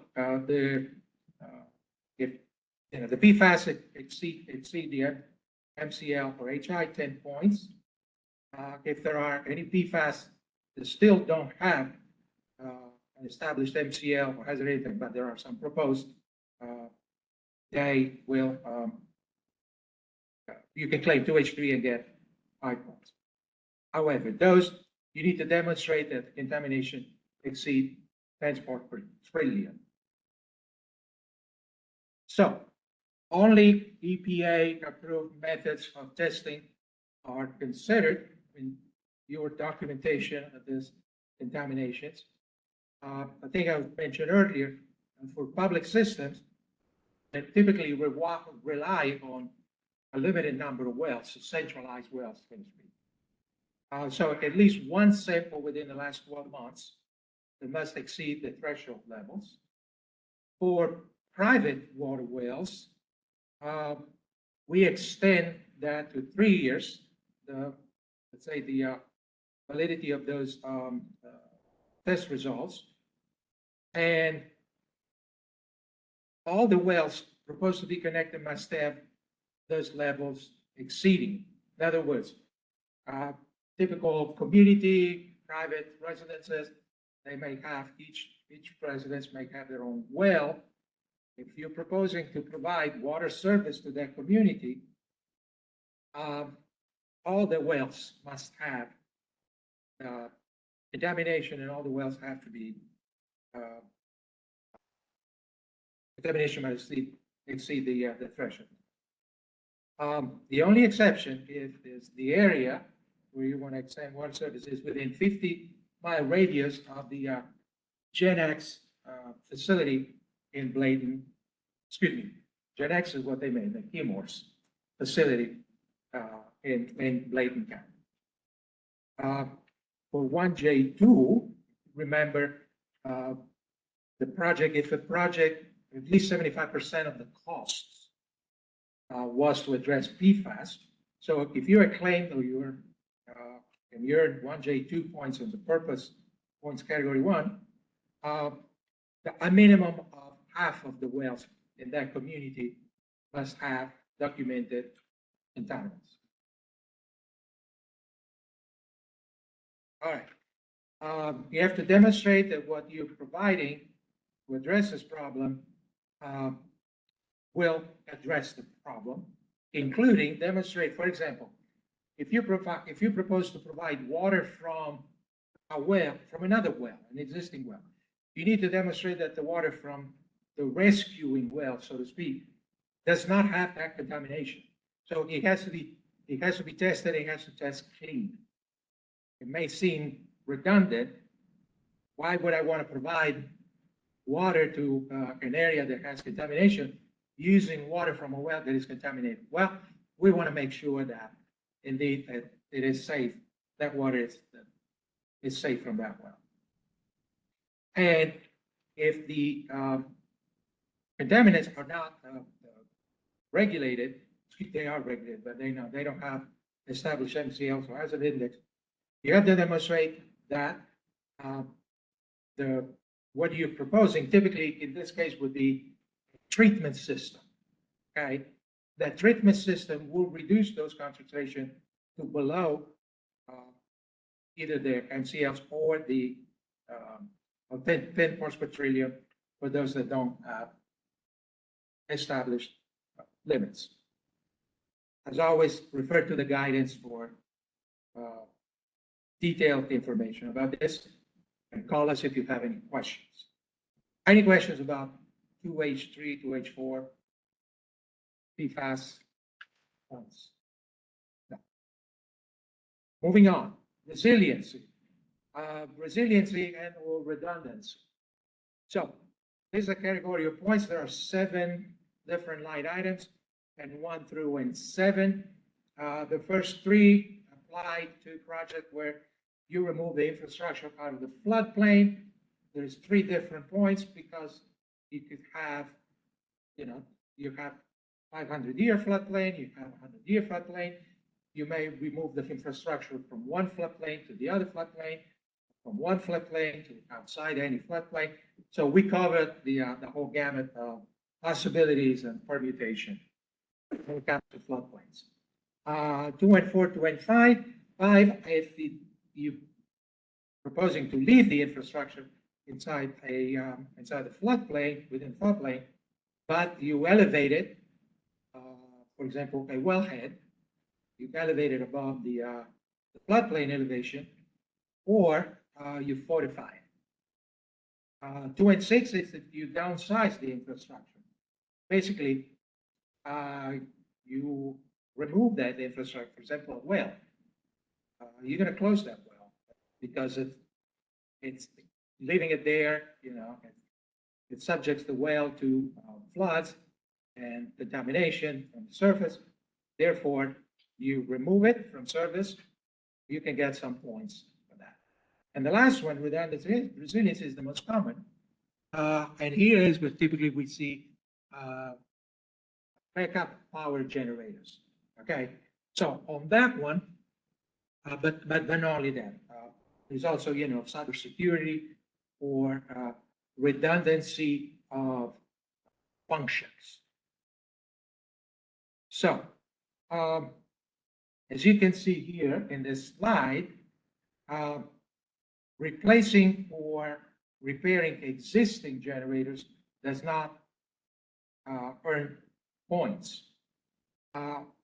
New equipment, if you're installing new equipment and either by regulation or standard practice, you know, industry practice, it's typically new infrastructure, that new infrastructure is installed with a generator, it will not get points. So what these points are for generators are when you are retrofitting, you are adding backup power to infrastructure such as wells, pump stations, lift stations, and even, you know, treatment works that don't currently have any backup power. Also, if you're replacing an old generator with a new one, but you claim that because it's a larger size, it provides, you know, more kilowatts, you can, with that, for example, get a treatment with a treatment plant. With this new larger generator, you can also provide backup power to other functions, you know, treatment functions, other areas of the treatment plant. Please document that. Question? Some grants, you have to purchase a fixed generator for one pump station. For others, you can have a mobile generator to connect to many. So is this a scenario where we have to have a fixed generator that is dedicated to one facility and properly, appropriately sized for that? Or is this a scenario where we have a generator that can either be larger beyond the capacity so it can reach other elements of the whole facility? Okay. So, I'll look into this real quick. CDBG, we must have fixed generators. We do not fund portable generators because we will not know where they end up. So that's us. And statement. Yeah. okay. Well, for DWSOF, I imagine also CWSOF, also mobile generators are not eligible. However, a larger generator in a centralized location that may serve different wells, for example. Dedicated. In a well, yes. Can be taken by somebody else off down the road. Loaned out. Impaired waters. Okay. So this is, again, very specific project benefit. You have an impaired water. Your project is to help support that water so it's no longer impaired or getting closer to no longer being repaired. We don't see a lot of these. It's actually kind of hard to document. You need to show one that water is impaired, and it is impaired where your project is. You know, obviously, if you're doing something upstream of the impairment, it's not really going to help. Say that right? But so you need to be able to link the two. That this is a project. This is addressing the impairment. Good example is pump station has SSOs. You've documented SSOs into a stream impaired for benthic invertebrates or the lack thereof. And so that project is going to make sure you don't have any more SSOs, and then that impaired water should be able to recover and get off the impaired list. We need maps and we need documentation of the whatever that impairment is. please make sure you're getting that documentation off of the department's division's websites, and that you clearly identify that stream segment, and where your project is. So quick on that one.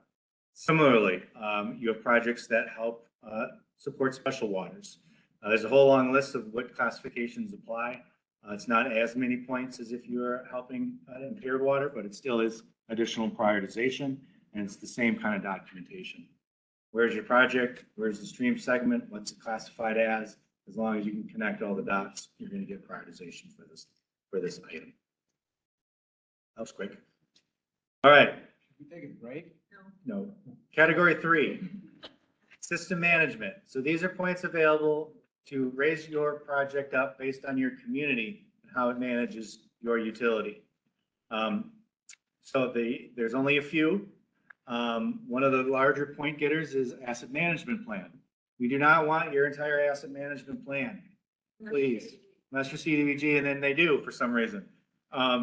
We want a narrative that describes 4 key elements and how your asset management plan is doing those 4 key elements. We also need a capital improvement plan. That capital improvement plan has to do a few things. I'll talk about that in a minute. If you have all of those things, you get 10 additional points. If you try for those and you don't quite show the 4 narratives, we will roll down and we will look at your capital improvement plan to see if you can get points for providing a capital improvement plan. Your CIP, capital improvement plan, must be adopted within 2 years of the application due date. Must cover 10 years from the adoption date of your capital improvement plan. We see, Not 9, not 9, 10. what we see is communities re-adopt their old plan and they don't extend it an additional year, 2 or 3, depending on when they re-adopted, and suddenly you have an 8-year capital improvement plan. Kills us. But that's what you did, unfortunately, and that would not get those points. It has to be 10 years from whenever it's been adopted or re-adopted, looking forward. For the first 5 years of your capital improvement plan, we're looking for a list of projects that they're going to do in those first 5 years. For years 6 through 10, we don't need to know when you think you're going to do that project, year 6, 7, 8, 9, or 10, just that you're trying to do those in the time period. It's fine. Project that you're applying for should be on your capital improvement plan. Please highlight it and make sure we can find it easily. This is one where sometimes we really look and it kills us because we can't find your project.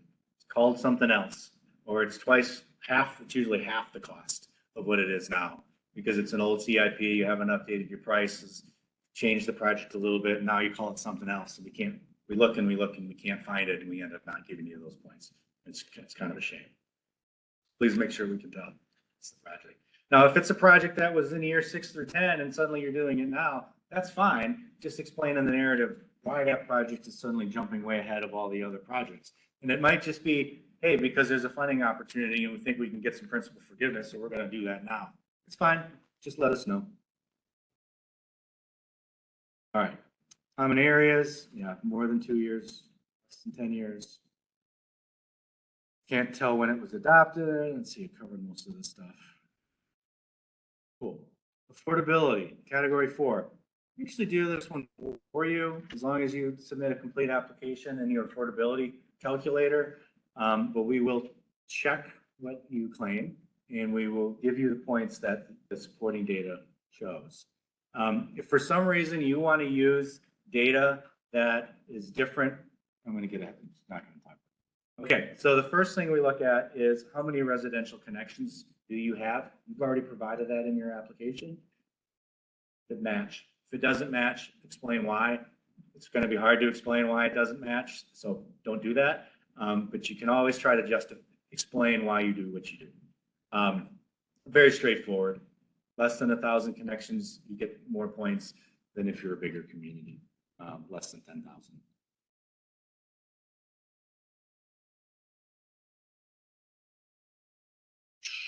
Monthly water bill. So we see this calculated, I don't want to say wrong, but where when we check your calculations, it doesn't quite match. Please make sure that the rate sheets that you provide and the narrative that you provide match. and that the narrative explains how you get your 5,000, cost per 5,000 gallons. As long as that's there, we'll use your number. If not, we'll calculate it and we'll use the lower value. So you potentially won't get as much prioritization. You need to use the lowest value that we can justify with the information that you provided. If you're a single water utility provider, there is a conversion factor. We want to look at the total rates, water and wastewater, water and sewer that's being charged. It's just a multiplier, 0.4, or it's the divide. For water systems, divide by 0.6 for sewer systems. Please use your in-town rate for the calculation. Every once in a while, we see somebody not using typically your lowest in-town rate. And we will do this calculation for you and give you the points based off of your rates. I don't have a table here, but it's in the application. Finally, local government unit indicators. It's benchmark values. If you're worse than the state benchmarks on more of these categories, you can get more prioritization. All of this comes off of the affordability calculator. It's occasionally a community will come in and say, hey, you know what? This population change value isn't really appropriate. There's more information in the guidance document of how you show that. And if you documented it according to the guidance, we will use your updated value instead of what's in our tables. Jen. Okay, really quick, stepping back in category 3. Exactly. What became, and what if your council passes a resolution adopting CL that applies instead of showing? So yes, the resolution of the adoption is appropriate documentation. We allow needs to be an approved resolution. Or certified minutes. Yes. Of the meeting where the resolution was. Repeat the question again. Guidance, The resolution, so if they're doing it last month before they submit it, they can't get approved minutes, so that resolution takes place. You didn't hear that. That's what was just explained is why we allow the resolution, because oftentimes it's the approval of the minutes in the next meeting that is the official documentation that action has occurred. And you run out of time trying to get the application in for consideration, so we allow for that resolution certification. Okay, anyway. Got it. Thanks. Back to, where was I? Local government unit indicators. So we will use whatever the affordability calculator shows. If you want to provide alternative values, you can. You just need to document them as the guidance allows. And then we will hopefully give you more points if you have that documentation. 4C4. So that's it's 4C1, 2, and 3 based off of the LGU indicators. And then 4C4 is tied to that. And that's if your project is serving a disadvantaged area, you can get some additional affordability points. It's very similar to the category 1 criteria where we need maps. We need justification that the project area is a disadvantaged area. We can do that by maps. We can do that by looking at your LGU indicator data. And we need budget data that shows that greater than 50% of the construction cost is to provide service, is within the disadvantaged area. It doesn't need to be providing service, but it does need to be providing a benefit. So you have a pump station in a disadvantaged area that's having SSOs, and you're going to fix that pump station. Great. It's going to likely get these points. You're putting in new blowers at your wastewater treatment plant that's going to benefit your entire community. Well, no, that's a little bit trickier. You need to show that, again, greater than 50% of the costs are to benefit a disadvantaged area. Your whole town's disadvantaged? Yeah. Providing, it is not a benefit to a disadvantaged area to get a grant or to have a financial benefit for the project. The benefit has to be rated to public health or rated to the environment. Getting a grant is not a benefit. And under that umbrella, so to speak, replacing water meters in a disadvantaged area does not provide any public health or environmental benefit. Only provides financial advantage to the system, therefore should not be. Please check the guidance for what's required to document this. Why this point category is important is that for the SRF program, it's a way to get principal forgiveness. A project that benefits a disadvantaged area and gets 4C4 points is eligible for up to 50% principal forgiveness with the same $500,000 threshold system we do for giving principal forgiveness. But if you don't document it and just say, hey, I get 5 out of 5 LGUs and I already get 7 points, I don't need to document that, the disadvantaged area. Well, you'll get prioritization, but you may not be eligible for principal forgiveness. This is a pretty straightforward way to say, hey, this is a project, this project is helping a disadvantaged area, and this project is eligible for principal forgiveness. So if you are, claim these points, provide the documentation. Again, we'll give you the best money that we can for your project. That's it. Okay. We are very long on time right now, so I'm going to go ahead and skip the quiz. We're going to release you for lunch for an hour. Come back at 1:36 and we'll get started. So if y'all are looking for lunch options, Daily Planet is that way. There's some other restaurants downtown Raleigh that way. We've got Seaboard Cafe that way, as well as Peace China. So there's some good lunch options. So we'll see you back at 1:36. Legislative cafeteria. Yeah, legislative cafeteria too. Yep. They make money for it? See you soon.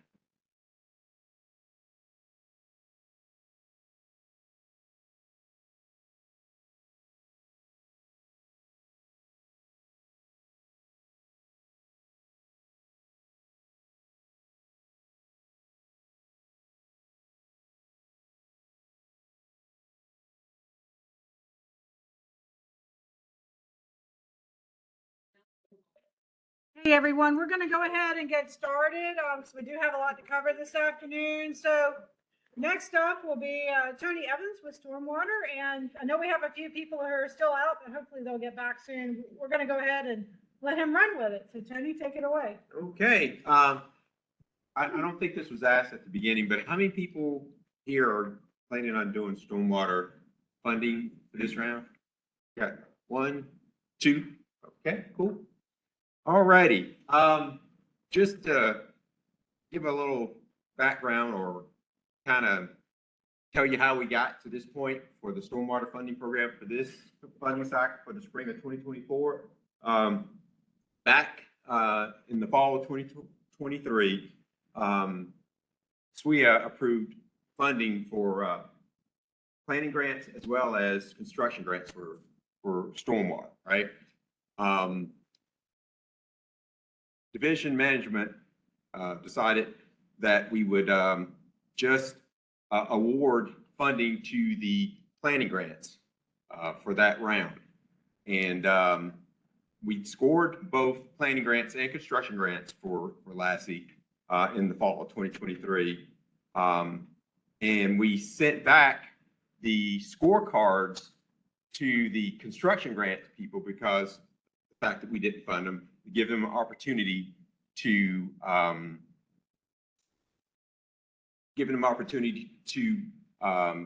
reapply if they want to better their score for the spring of 2024. So, and if they didn't want to reapply, they can keep their application as is, and we will score, those scored applications will be combined with the applications from this spring, and we'll prioritize them and fund projects out of the 12 million that you saw earlier that's left in the stormwater construction grants.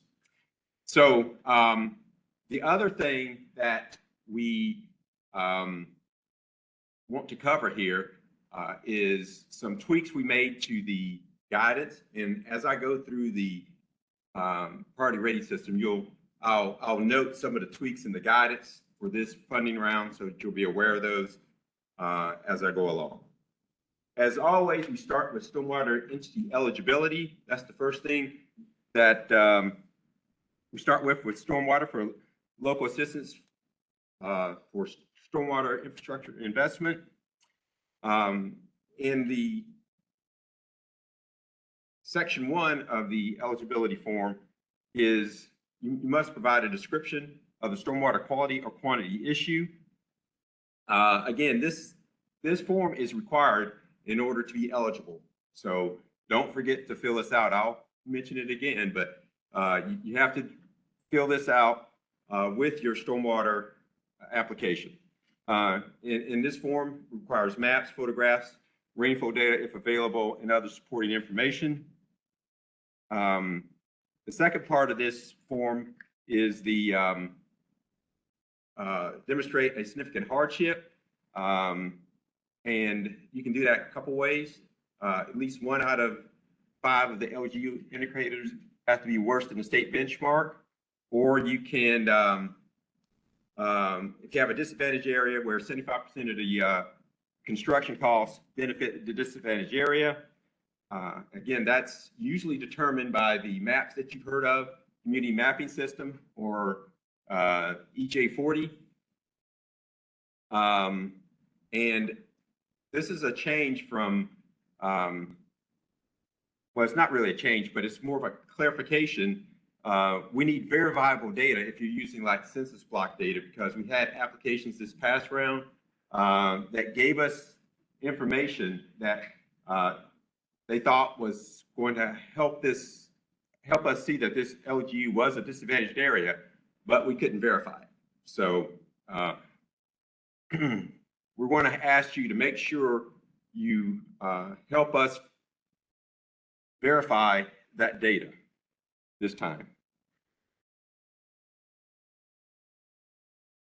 Section 3 is the other way of being eligible, where you have a COG or a nonprofit that's partnering with an eligible city or county to get funding. Nothing's changed here, as providing the contact information and the instrument used to establish the partnership between the two entities. Grant limits haven't changed either. As we mentioned before, it's $5 million per applicant per funding cycle for a single applicant.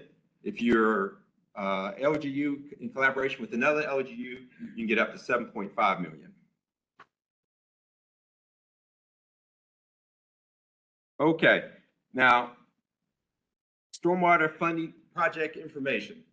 For those who've applied for LASSI before, this is usually what's called the project or general narrative. We changed the name of it, and we also took the requirement off of it that you had to have that with the application to be eligible. So we still want that information, but it's not going to kick you out like it has in the past. And it's not one of those things that is required, but we want that backup information.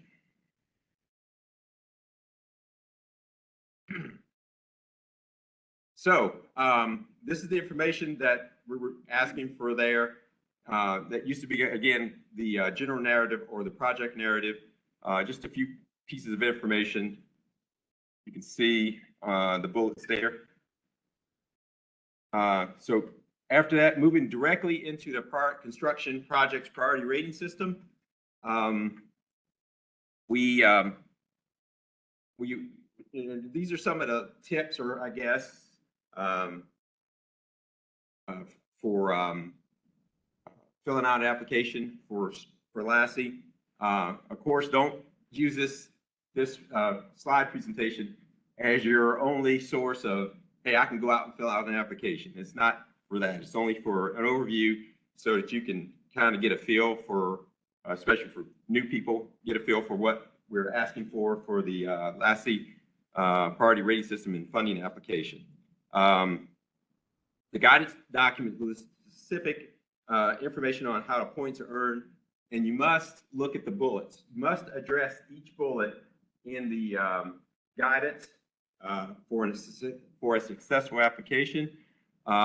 Also reference page numbers and supporting documents. In the past, I've looked, I do my due diligence to try to look and help each applicant out, but make it easy on us. Give us page numbers. Sometimes we've gotten 3 to 1,000 page applications in. Make it easy on us by providing page numbers of where the information that you're referencing or in your narrative is located, so we can verify it. For line item 4B again, we're asking you to provide a web link, a website or link or supporting documentation and where that is in your application so that you can get those disadvantage points.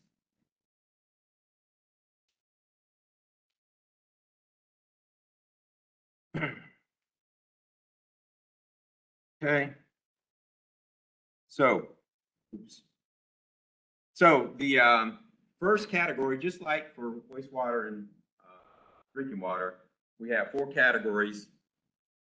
The first one is project purpose. And the second one is project benefits.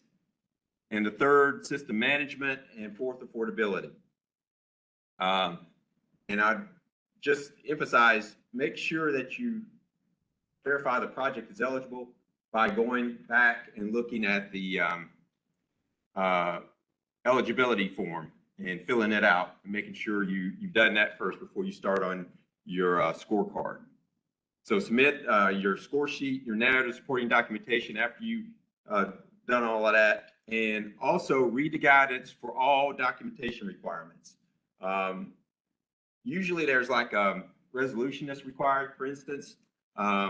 In order to apply, there are other resolutions that are required to get some points. So make sure you read the guidance to include all those documents in your supporting information to get those points.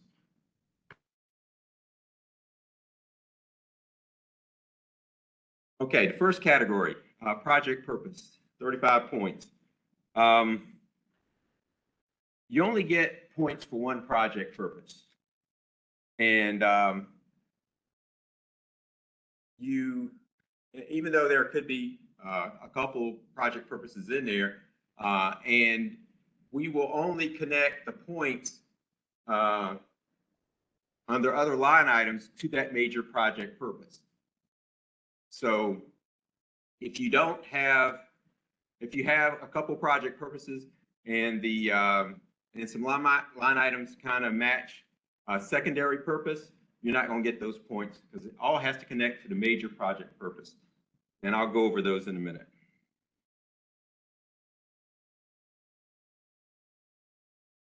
So for the first way you can get points is stormwater control measures.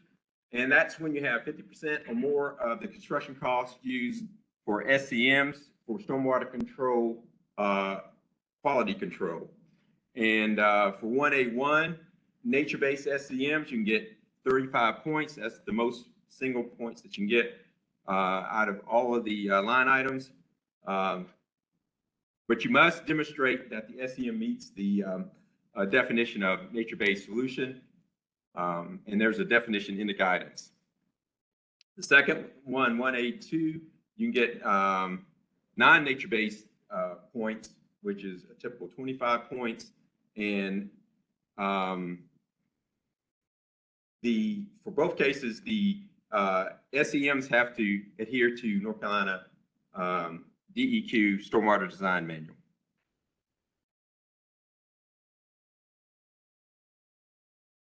Under 1B, restoration of streams, wetlands, and buffers. You get 25 points. This is typical of what we've had in the past. Nothing's changed on it. Just want to point out that the narrative must have a statement that the project is not to satisfy compensatory mitigation credits. And you can get additional points for this one. Restoration of first order streams, 2 points, and repairing buffers. That's always been there, and that hasn't changed. So you can get a total maximum of 29 points for 1B if you include all of those. Under 1C, infrastructure for quantity control, 25 points. That's when you have 50% of the construction costs used to create, rehabilitate, replace existing stormwater infrastructure. These are more your conveyance systems. And you must demonstrate one of the following: that the project will reduce flow downstream, or not increase or the flow, or not impact not impact having downstream impacts rather. And a statement, which some people try to do, stating that is not going to be enough. You got to provide a demonstration. And what's new in the guidance this time, we put some examples of insufficient and sufficient narratives that you can provide to get those points. So hopefully that'll help you. We basically gave no points, and that's a big area. Category 1 is where you get your most points, and if you lose 25 points, it's going to be very damaging. So.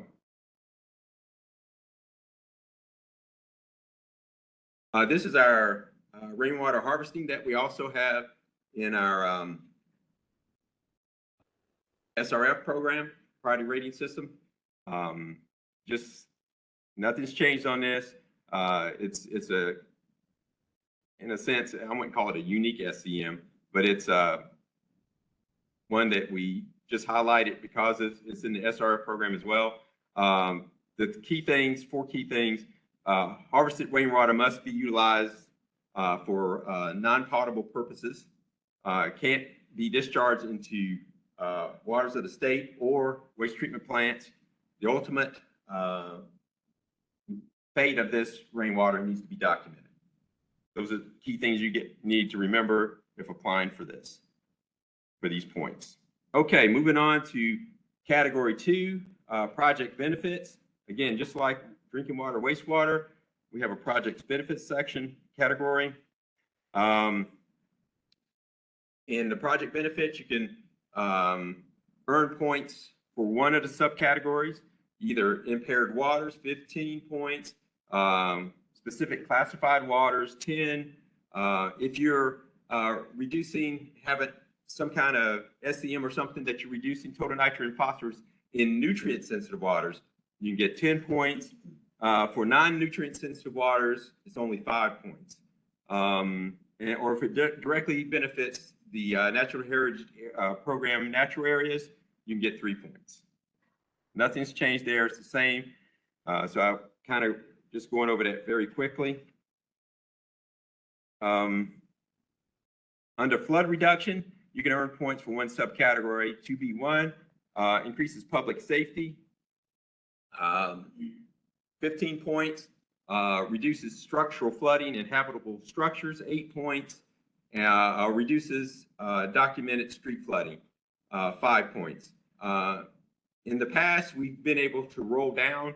People have, maybe not provided enough information for the reduces structural flooding in habitable structures, but they might have enough information to get the points for reduces street flooding. And we have rolled down, just like drinking water and wastewater have done. We have given points for that lower category of points. Yes. Just to clarify that role. So if I only claim first category for 15, you got an investigation for the first category 5. Even if I hadn't marked that investigation at a place points. Yes, I think we are still doing that. Yes. And the question was, if for this roll down, if we have a higher scoring line item, like the first one, increases public safety 15 points, and a person didn't mark any other thing, could they get the points for the lower scoring item? And in the past, we have done that, and we have given those points. I think we're still doing it, just like for drinking water and wastewater.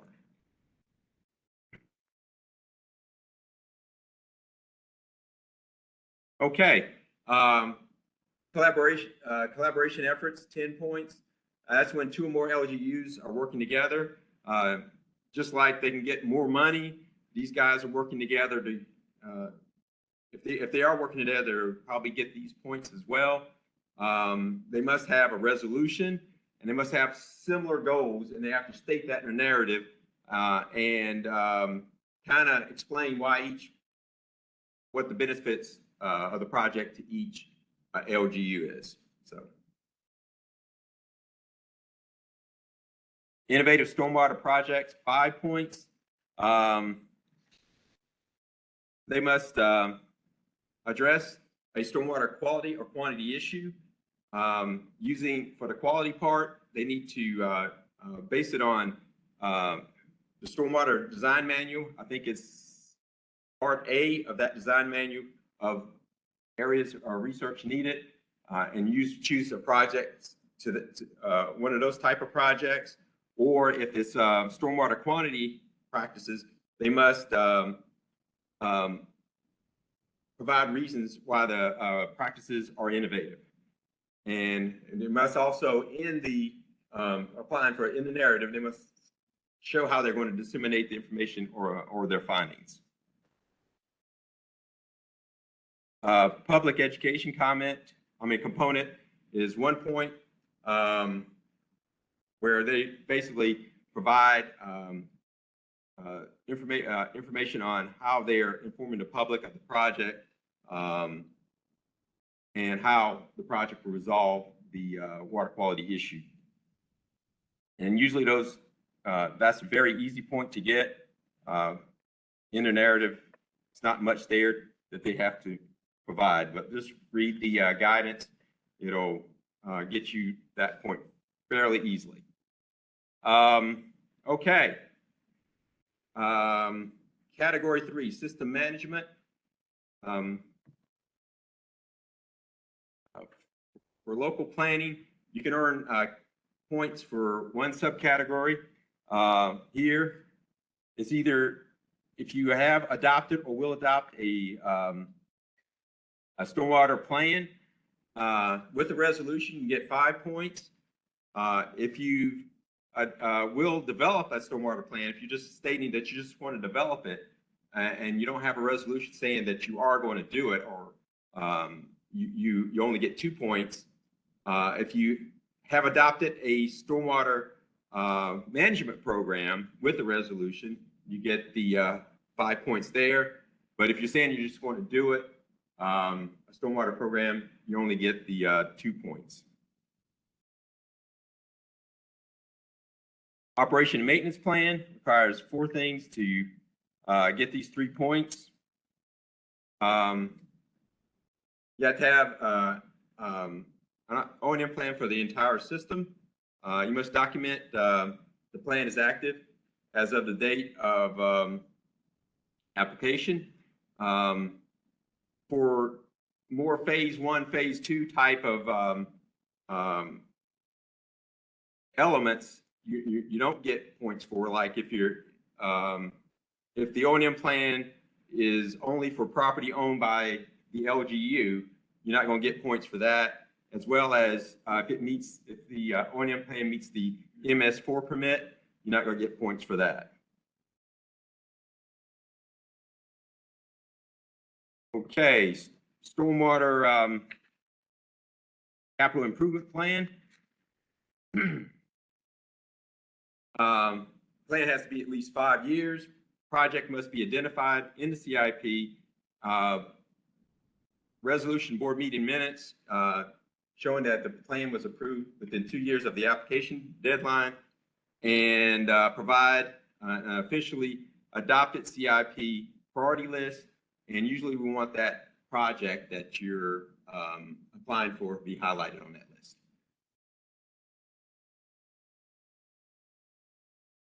Okay. Stormwater utility and enterprise form. That's developing utility and enterprise fund. You can get 5 points. You need a resolution. If you have adopted utility and enterprise fund, you need a resolution, an official record of revenue collected and expended within the last 12 months, and officially published stormwater rates to get these 5 points, or you can have a resolution saying you're going to develop and implement a stormwater utility and enterprise fund. And the resolution has to kind of document that's what you're going to do. And, and you need to provide in the narrative a status of where you're at in that adoption of of implementing a stormwater utility and enterprise fund. Okay. So under 3E,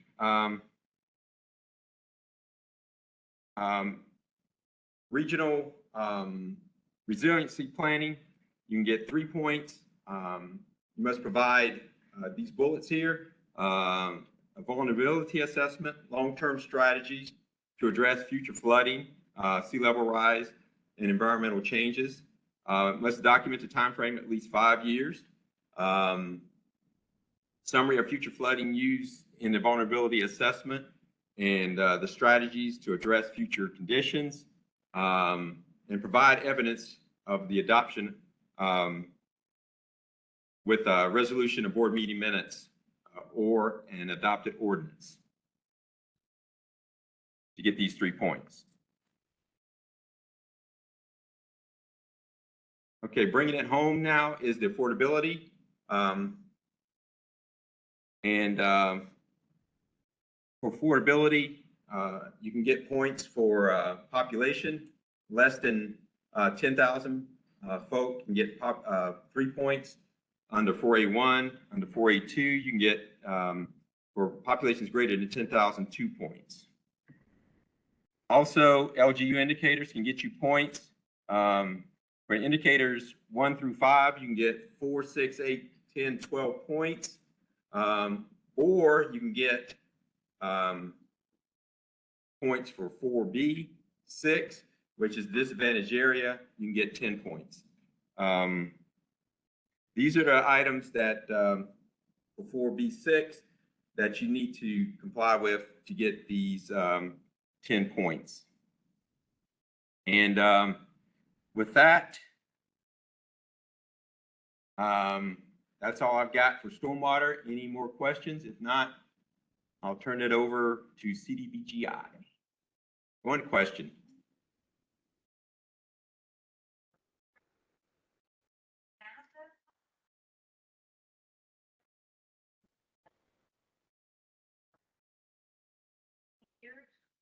Wow.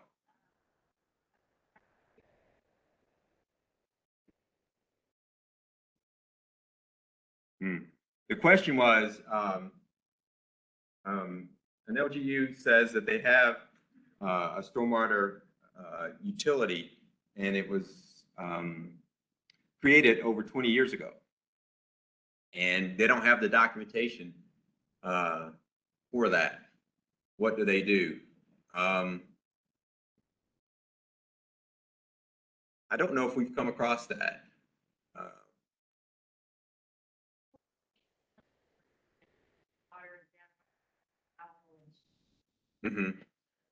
Do you have the documentation for utilities and all of that stuff? You know, like the revenues you collected over those 20 years and stuff like that?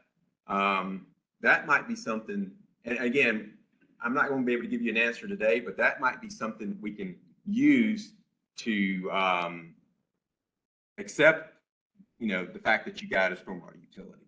And we just have to think about what we would want if you don't have that, because you know, an ordinance. If you have an ordinance, that's sufficient as well, along with the resolution. Or so it's the resolution, the ordinance or the council meeting minutes, right? You just said along with, doesn't have with. No, along with, meaning any of those would be, yeah, okay. That's what I meant by that.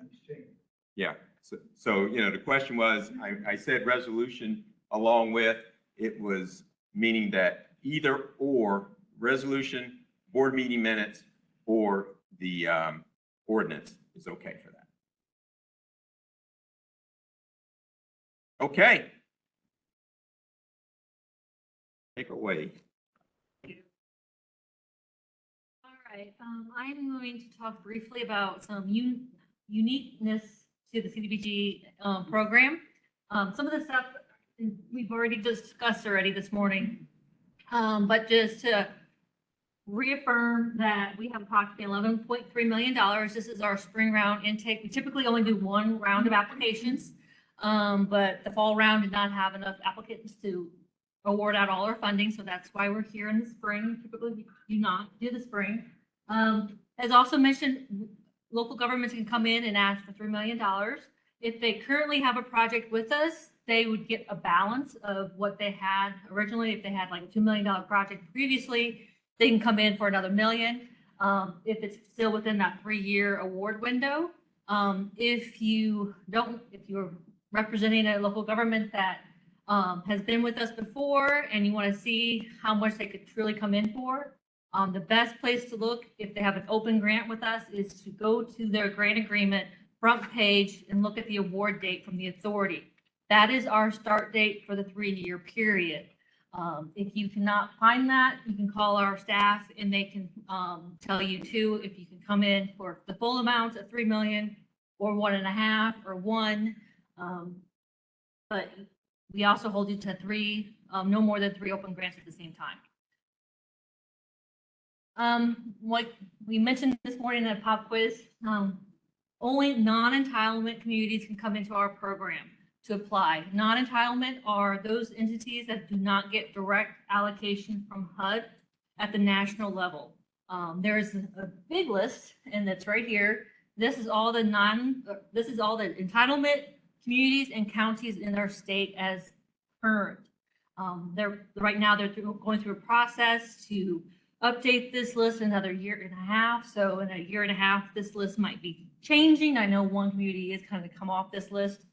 So they'll be eligible in a 1.5 years, 2 years to come into the state program. So that's one eligibility requirement. We can only accept applications from non-entitlement communities and counties. So if you represent a community that's not on this list, then they can come into the state program for CDBG funds. Also, if you have service provided by a water or sewer district or authority, the local government must be the applicant in our program.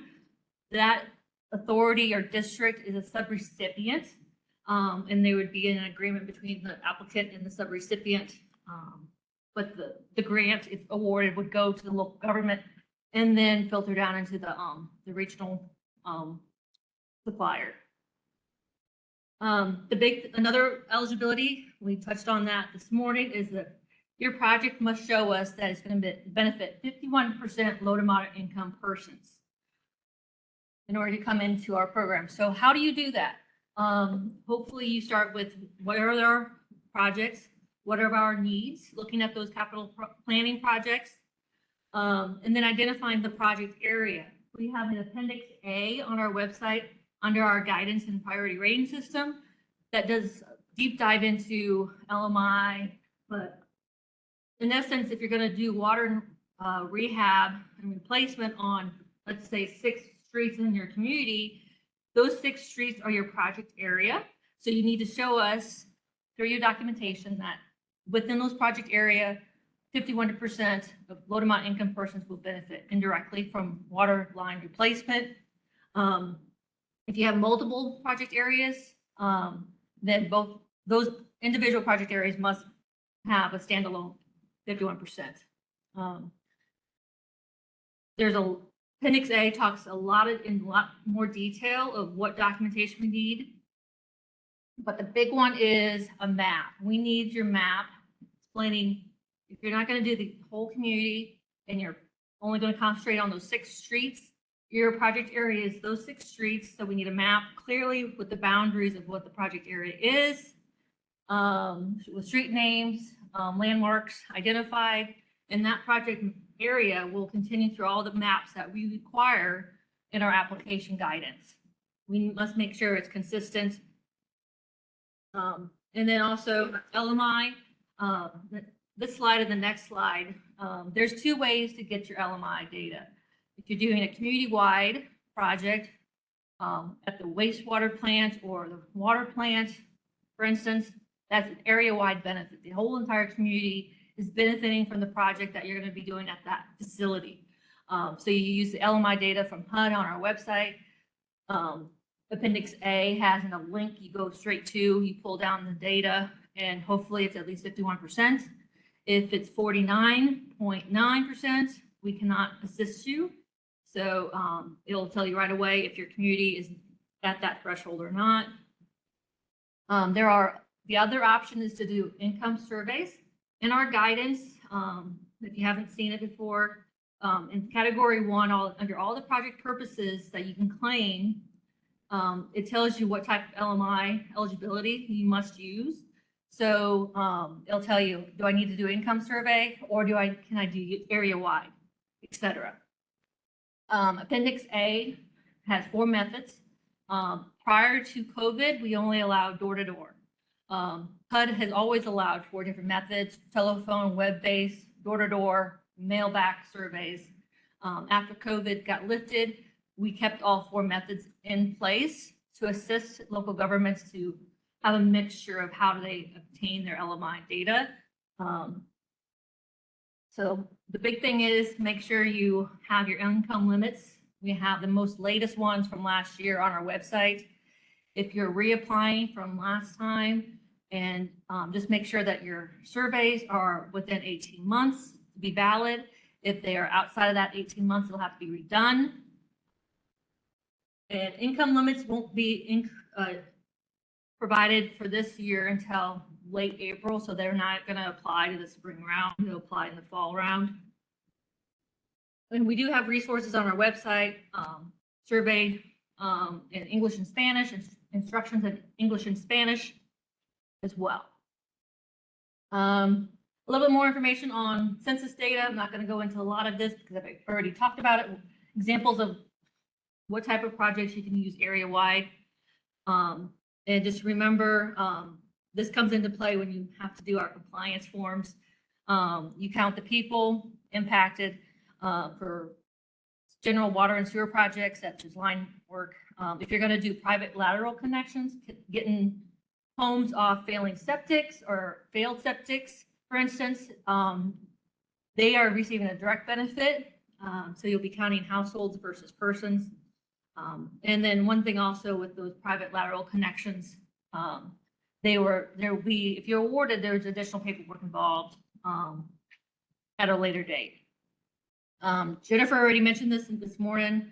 Don't round up your LMI percentage. We need to have it 2 decimal points out. If you round, we'll round for you, or we'll unround you. Again, this is where you go to get your census data. Nobody has really done this one, but if you have a huge project that crosses over multiple census tracts, there is data at the national level from HUD on your LMI for those census tracts or census block data groupings. Just be very mindful that your project area, again, that project area must include the entire census tract or census block. You can't have just a portion of the census block in the project area, but try to use the census block LMI data to be eligible, because we will kick you out if that's the case. No one's been able to line up their property or their project area exactly on top of a census block or census tract, but that is an option if you can.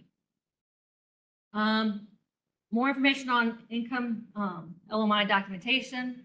We must, in our electronic application, like Jennifer walked through this morning, if you would have selected CDBG-I funding, on the next screen, it would have populated with more information. One of them is uploading all your LMI documentation.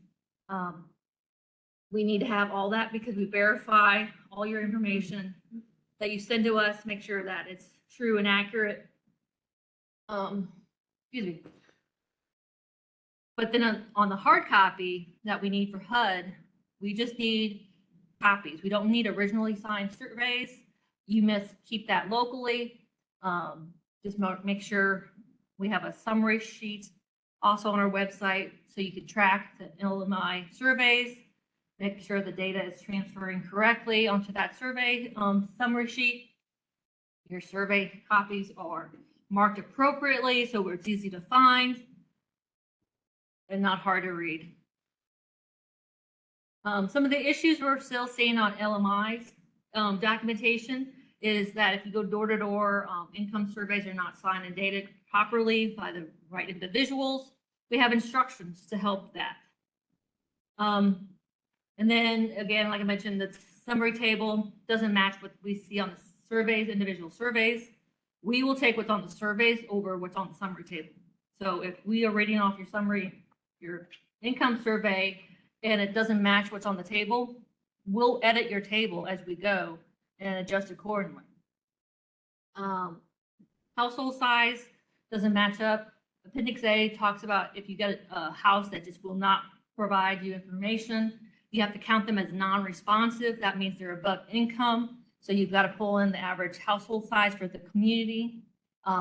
If Appendix A talks about this, but if you have pull up the data and you have a owner occupied, how average household size versus a renter occupied household size, you just average the two. That's what we do internally. People have done that wrong in the past. The big issue is the LMI map does not match up, doesn't show all the people that were surveyed within the project area.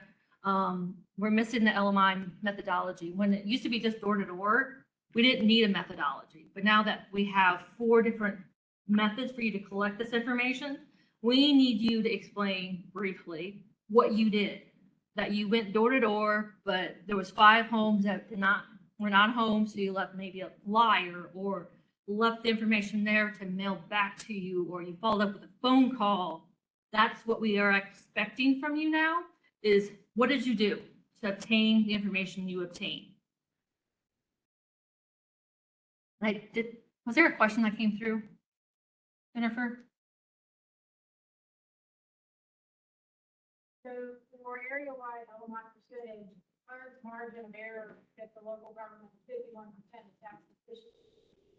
No. So the question was, if the HUD data has a margin of error that only gives them 50% LMI, for instance, does that get them in the door? No, it has to be 51% or more. So if I see something like that, we can't go by the margin of error. I know there's a huge wide margin of error, and HUD will, for HUD data, they'll calculate it down. And so if it's not 51%, we cannot award funding to that community. One quick question, I apologize if we've got a community, very small community.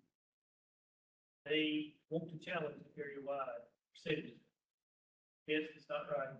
They have someone who would go to door for the entire, in fear that they're not gonna get 100%.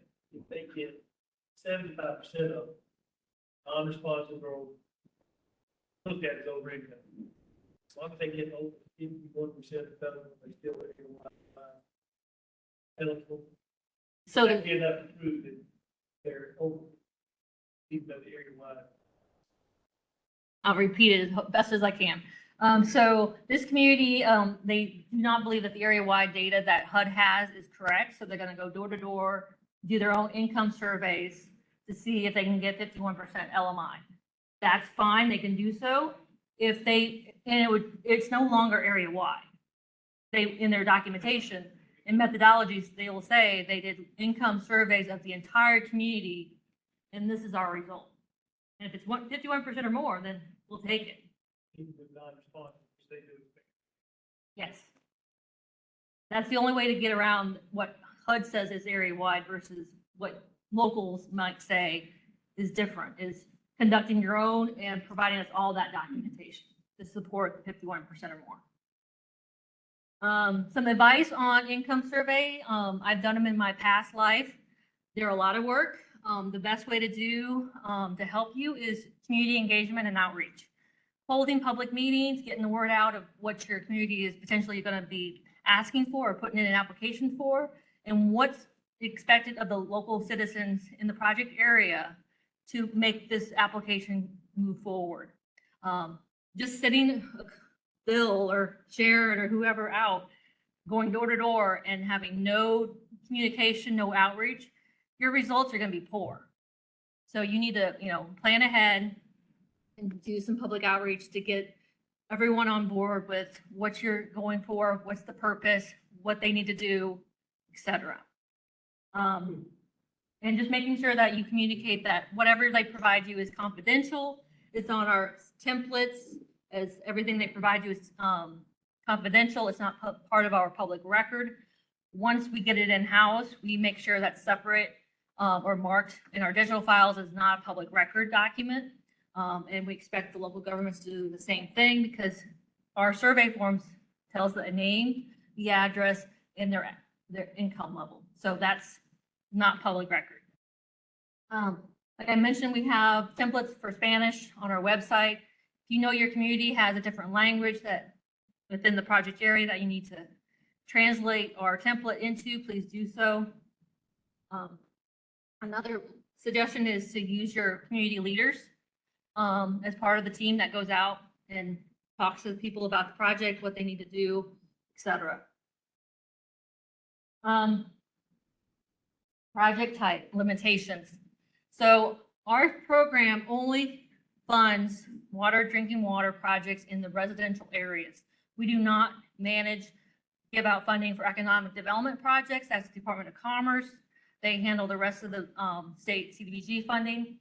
So we stay out of the industrial parks. If you put anything in your applications about how this project will boost your economic development needs of the community, you just sank your application. It must be resolving drinking water, wastewater needs for your citizens. It's not for future growth. It's for current demand issues, current infrastructure issues. It's not tied to economic development. We also cannot do anything in the floodway. We have a notice on our website. It's since 2017 had released a notice of what we are allowed to pay for in the floodway, floodplain. If you have not read this notice, please pull it down. There's some good graphics of how you get around infrastructure within floodplain. For example, entering the floodway by direct boring, but your endpoint and exit point must be outside of the floodway completely. No new ground disturbance can be done in the floodplain or floodway, excuse me. No new construction. If you have manholes that are in the floodway, I'm sorry, but we cannot assist you. You can just give us what is the difference between floodway?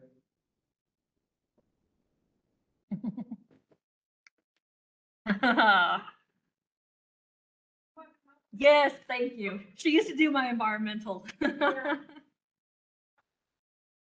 Usually what it is, so the question was, what's the difference between a floodway and a floodplain? Floodway is much, much narrower. It's usually, like if you look on your floodplain maps, you'll see it'll have like floodplain, that's generally water. A floodway, it's much narrower. I think that's where the water goes a lot. Floodplain will be The 100, the 500. the 100 year, Floodway 500 subset. year. It's a subset of the floodplain. That's a good way to put it. And yeah, so HUD was They were very they're strict. nuts about it. I don't know why they're so crazy about it, but I guess what they're thinking might have been, you're putting a pump station where it's going to be flooding frequently, not a good idea. So anyway, I hope that helps. Yeah, prior to 2017, we weren't allowed to do anything. So them coming in saying that, as long as we enter and exit outside of the floodway, we can do at least something. That's huge, because there was multiple states pushing for this at least. But so one of the things we request is we need a floodplain map. Again, the floodplain map must have your project area overlaid it so we can see where you're gonna do the work versus where the floodplain is, and we can do work in the floodplain. It just requires additional steps when it comes to your environmental. There's an 8-step process for that, but we also will look at that to see, are you staying out of the floodway? And if we see something you're proposing in the floodway and your method of doing that, we might say, we'll pay for, if you get awarded, we'll do everything but this, because we can't. I've had that happen once before where they had to take some manholes out of the project because it was in the floodway. Again, like I mentioned, we used to be the only program at EQ that could do private laterals, but as you heard from John and David this morning, the disadvantaged area line items, you're allowed to do that under the other programs. But we offer still, there's a project purpose, or there's actually 2 of them for private lateral work. So just keep in mind that unlike the other funding programs, we can only fund private laterals for the low to moderate income persons or households. So if you have a street that's 95% low to moderate income, that 95% with additional documentation can get connected through the grant, that 5% cannot. Whereas if you go to David or the other program under disadvantage, 100% could get connected because they don't have that income level restriction as we do. All right, this slide and the next slide are just, these are examples pulled out of our guidance we put in about a year and a half ago about how we need to have our project descriptions very specific. What are the main components, main quantities that you're proposing to do in your project and where are they happening? We always say use approximately. Approximately is your friend when it comes to like linear footage, because you just never know. We allow approximate as long as it's reasonable between the end result and what you propose. It's a reasonable difference. If it's really out of whack and you ended up doing 10,000 more linear foot, then we have an issue. But also keep in mind, in the previous rounds, we allowed you to come in to our program and do CCTV or smoke testing, those investigative means of figuring out what streets really need a rehab and replacement versus which ones don't. So we need to investigate that first, and that's part of the bid for the construction contractor to figure out, and then you do the work. We will no longer pay for those types of services in our program because that's what Matthew's AIA planning grants are for now. So if you need to figure out where you need to do the work, what is your current infrastructure looking like, I would highly recommend you visit the AIA study grants and figure out the system needs and then come in for a construction project with us. That way, when you get your construction contractor, they know exactly what streets need it instead of doing that investigative work and then figuring out, okay, we don't have to do 4 streets because they're in great shape. We thought they were in poor shape, but turned out to be different. So that's a big change. We changed that about a year and a half ago when we realized the planning grants were going to continue to get funded. So also we need to have in your narrative, you need to provide us where your work is going to be occurring in the project area. So again, project maps have to be truly labeled, but you also have to tell us in the narrative what streets you're going down. If you're not going to stay on the streets, how can we, by reading without looking at a map, tell Department of Commerce, HUD, state auditor, or whoever else asks, where did we just spend $3 million? Because infrastructure work is mainly underground. No one sees it. So we need to convey to them, well, you go down the street and then you veer off here. Everyone understands where the work's going to happen. So this is just some examples of how you convey that in a narrative form to us. This is also straight out of our guidance, so it's in there. Just be very mindful of cost overruns. We have a little bit of money, old money, we could potentially help you with, but there's nuances with that old money coming into the new projects. So be very mindful of USDA, DOT, railroad, high cost. We told people last week, in the mountains, there's a lot of rock. Rock can get out of hand if the quantities end up being higher than you anticipated. So just be mindful of those things when you're putting together your application. Another thing to be mindful of when you're doing your application is Buy America, Build America applies to our program now. HUD is rolling it out in phases. So what does that mean? It means that in 2023, it's the funding that we're awarding this spring, iron and steel come into play. So you have any type of iron and steel, please account for that in your budget.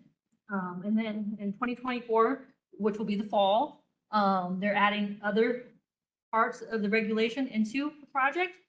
And then in 2025, everything applies to CDBG funding. So in a year, in the fall, everything that's under Buy America, Build America will apply to CDBG. So they're staggering it in a 3-year increment, but it will be raising costs. And that's one of the reasons we went from a $2 million cap on projects to $3 million reward. So trying to get ahead of it a little bit, just be mindful of that. The Buy America, Build America requirements pass through us. We pass it to the local governments. The contractors will have to do a lot of paperwork.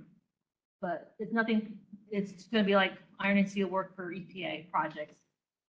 Similar lines to that. Just more information on how they're going to, what they have in the categories. Multiple applications. This usually is a pretty standard spiel, but if you paid attention to the authority a few weeks ago, we awarded two grants to the same community. Typically, on a very competitive round, that would not have happened because we would have recommended the highest scoring applicant. So we could spread the money out to multiple communities. This is still in play because we never know round from round how competitive it's going to be. So what I always say is work with your local government and say, what's the top priority? Is it drinking water this year? Or is it wastewater? Or, oh, actually it's stormwater. We need to go to Tony and get stormwater figured out before we do drinking water, wastewater. Have those discussions so you're not competing against each other for the small pots of money that we have available. And that's across all our programs. I'll say that. But you never know. We could have a round again where there's not a lot of applicants and we need to give out the money and a community gets 2 grants instead of 1. But we got the money out the door. So just be mindful of that. Have those local discussions again about priority of projects. Then we have on our project or application, we have some what I call federal compliance documents. I have a couple slides on that. We are the only program in the division that requires a public hearing to be had. So we must provide a public hearing to convey to your citizens what you're going to attempt to apply for, the local needs, making sure that it matches the local needs. We have an Appendix B that talks all about public hearings and the deadlines. We have a template notice. We have a public hearing description script of what you need to say during that public hearing to convey all the points that are required. We need certified public hearing minutes. And then we also have 5 compliance certificates, statements that are on our website underneath. When you go on, you'll see these things listed. Print them out, read them, sign and date them. You're just saying that if you are awarded, you'll adhere to all the federal conditions attached to a federal award, because this is federal grant dollars. It's not state. It comes to the state, we pass it through. So it has that federal label on it. Then we have some HUD required forms. There's 3 of them. We have an Appendix C that talks about how you fill them out correctly. They need to be filled out and put in your application as well. Then we also have to have documentation that the local government has a true active registration with SAM.gov, meaning that they can receive federal funds. Your status has to be active and with no exclusions, meaning that they're not debarred from getting federal funds. If you're awarded, you must maintain your active status throughout the life of the project. So we just need proof that you're in good standing at application time, and we check it to make sure you continue to be active and with no exclusions. We also ask for a capacity letter. This needs to come in on the local government letterhead. This letter just conveys to us, if you're awarded, how are you going to manage a federal grant? Are you going to do it internally? Are you going to procure out for some assistance? That's all it is. The local government needs to provide us something. The big thing, I think Jennifer hinted at this, we are the only program that must make sure our potential applicants and our local governments, after they get awarded, are current with their fiscal audits. It's, like I mentioned, it starts at application time. So if you are not current on your 23 audit, that's due at this end of this month to the LGC, you cannot come into our program until you're active or until you have your audits in place. And that is a yearly, if you get awarded, that's a yearly thing I have to look for. Make sure you're in compliance with your financial reporting. At any time you fall behind on your audits, we have to freeze your funds if you're awarded. And if it gets to your 2-3 audits behind, we're going to have a discussion about going our separate ways. Because there's never, once you get behind, I've been told you can never catch up. And we've been seeing that we have a couple communities that are 2 audits behind. So it's something we have to adhere to because it's in our regulations that we make sure you adhere to. And then we have the floodplain map that I already talked about. That's a requirement that has to come into us. Some common issues we're still seeing, public hearings are not held in the time period that we ask them to be. It's 10 to 25 days. And then we don't have the right documentation sometimes. We're missing minutes, certified minutes, or we're missing the notice to show that it was advertised. The electronic application, which is the official application, is missing LMI documentation or any documentation that's marked required. Forms are not filled out correctly. We wrote the instructions to help people. Read them so you know how to fill out these forms. Project description and project area do not match. That's one thing we really take seriously. If your project description at your public hearing doesn't match what you put in your application, we'll take what you conveyed in the public hearing because you convey that to your citizens. So they should match. Old forms are resubmitted. We've seen that haven't happened lately. We're missing a lot of those financial components. Audit's been one of them. So we've clarified in our guidance what type of documentation for the audit documentation we needed. That's it. I have a little bit more about what happens if you get funded. I'm out of time because I have a meeting I have to get to. But if you're awarded in July from the authority, you'll get notified through us with an award letter. Then shortly after, you'll get your grant agreement from us. You're required, all local governments are required to sit through a procurement, environmental, and compliance training, mandatory. So all consultants in the room, please convey that to your local government so they're not shocked and surprised that they have to go to training. It's a requirement. We also have a mandatory startup meeting. Once you give to your engineers or your grant administrators in place, if you're going to procure out for those services, we have a mandatory meeting. We walk through about an hour and a half, 2 hours of our program and our processes and our procedures. So everyone's on the same page. And then there's milestones that you have to hit. When to turn in an engineering report, when to turn in your environmental, when to do this, we expect it to be completely done. Typically it's 3.5 years from contract signing. You're supposed to be done with your project. We understand that there's some circumstances where things delay the project. We understand that. You work with your field rep and get extensions where you need them. These 2 slides are just more information on what's all the funding conditions, federal funding conditions that are on our projects. I'm not going to go into everyone in great detail, but we've already talked about the Buy American, Build America. Our environmental is so different than the state environmental. You get state funds. That's, I think, is a simple process compared to the HUD environmental. That's why we give you about a 6-month window to do our environmental. It's why we make you go through mandatory training that Jennifer and Susan Kabaki used to do for us, but now we took it over. So just be mindful of that. One other thing, just very, very important, financial management. We want to be good stewards of our federal dollars we receive in. So that is one area that we always watch for. Audits, it starts with audits again. Making sure, yes, Harry. Well, I think one of the things about the federal environmental review is that there's a lot of companies that do it. Right, and is that an eligible expense that has to be done in the course of 3 shovels on the ground? Yeah, we pay for all the environmental. Right. So your project will pay for the part of your budget. You'll lay out how much an environmental will cost you. It's a refundable expense for us.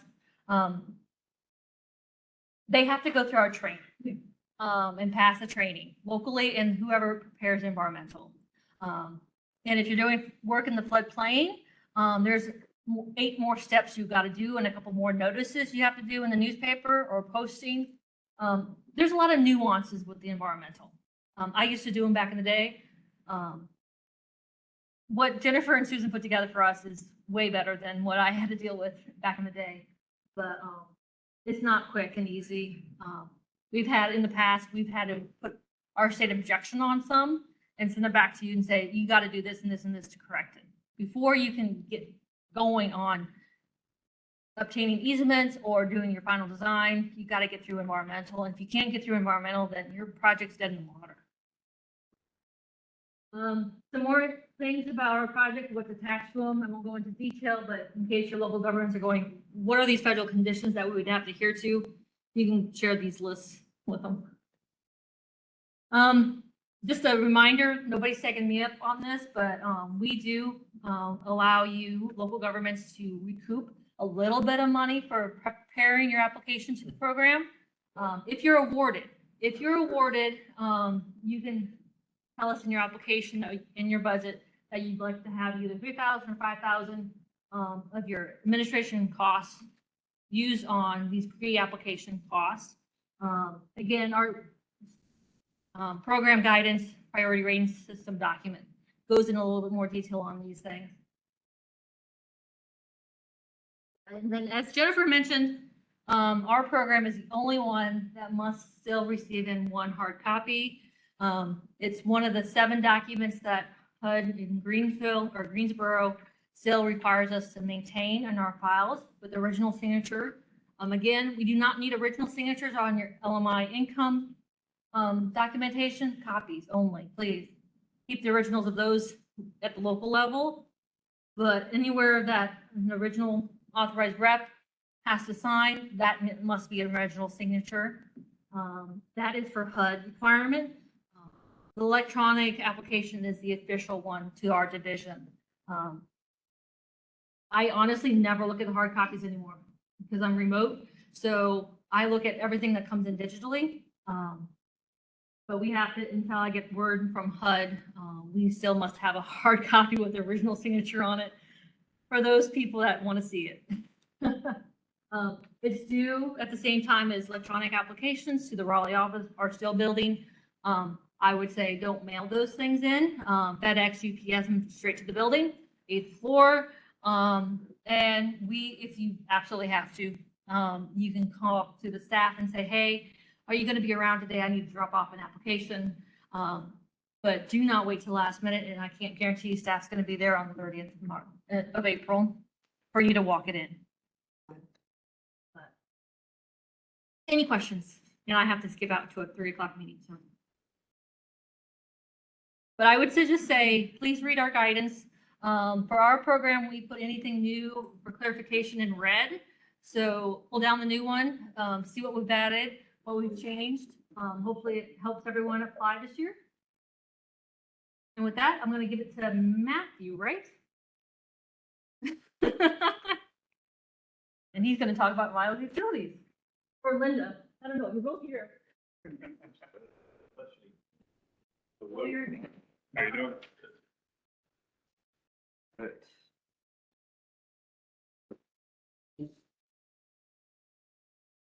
So I will attempt to get us a little back closer to on time.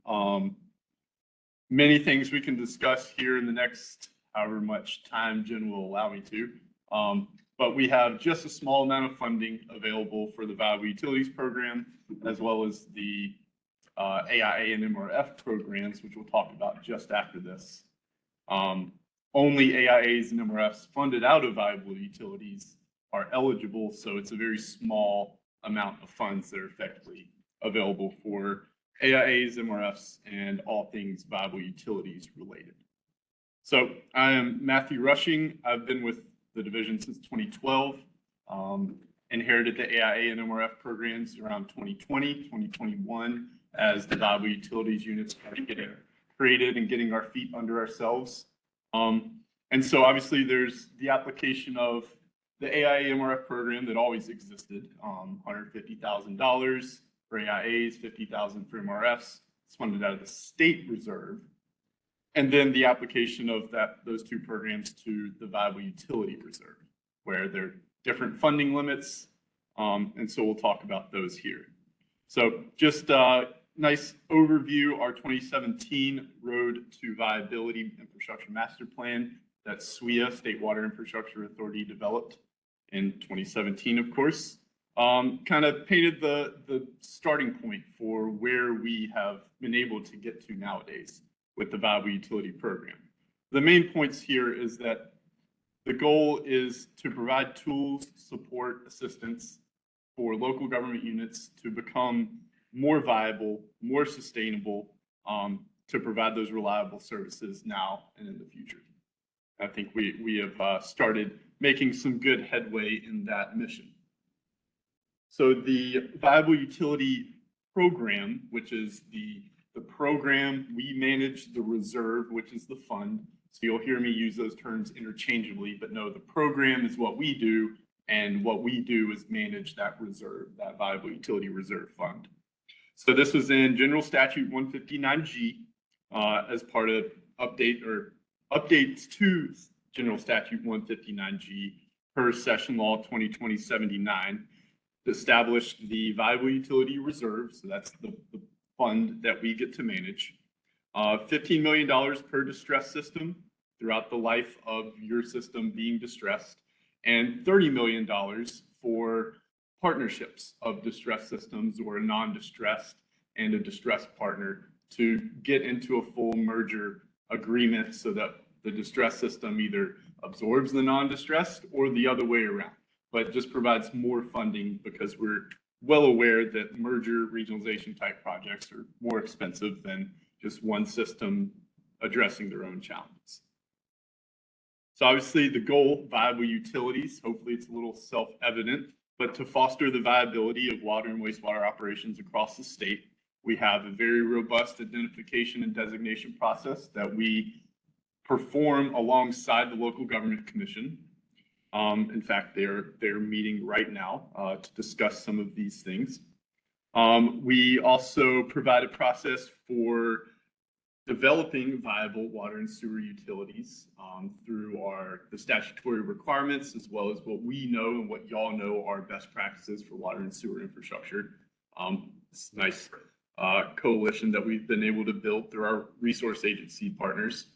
And then, of course, coordinating those approvals and that general oversight through SWIA and the local government commission. Again, our two main players here. So the initial funding back in 2020 was $9 million of non-recurring funds. So that's just one time we got $9 million.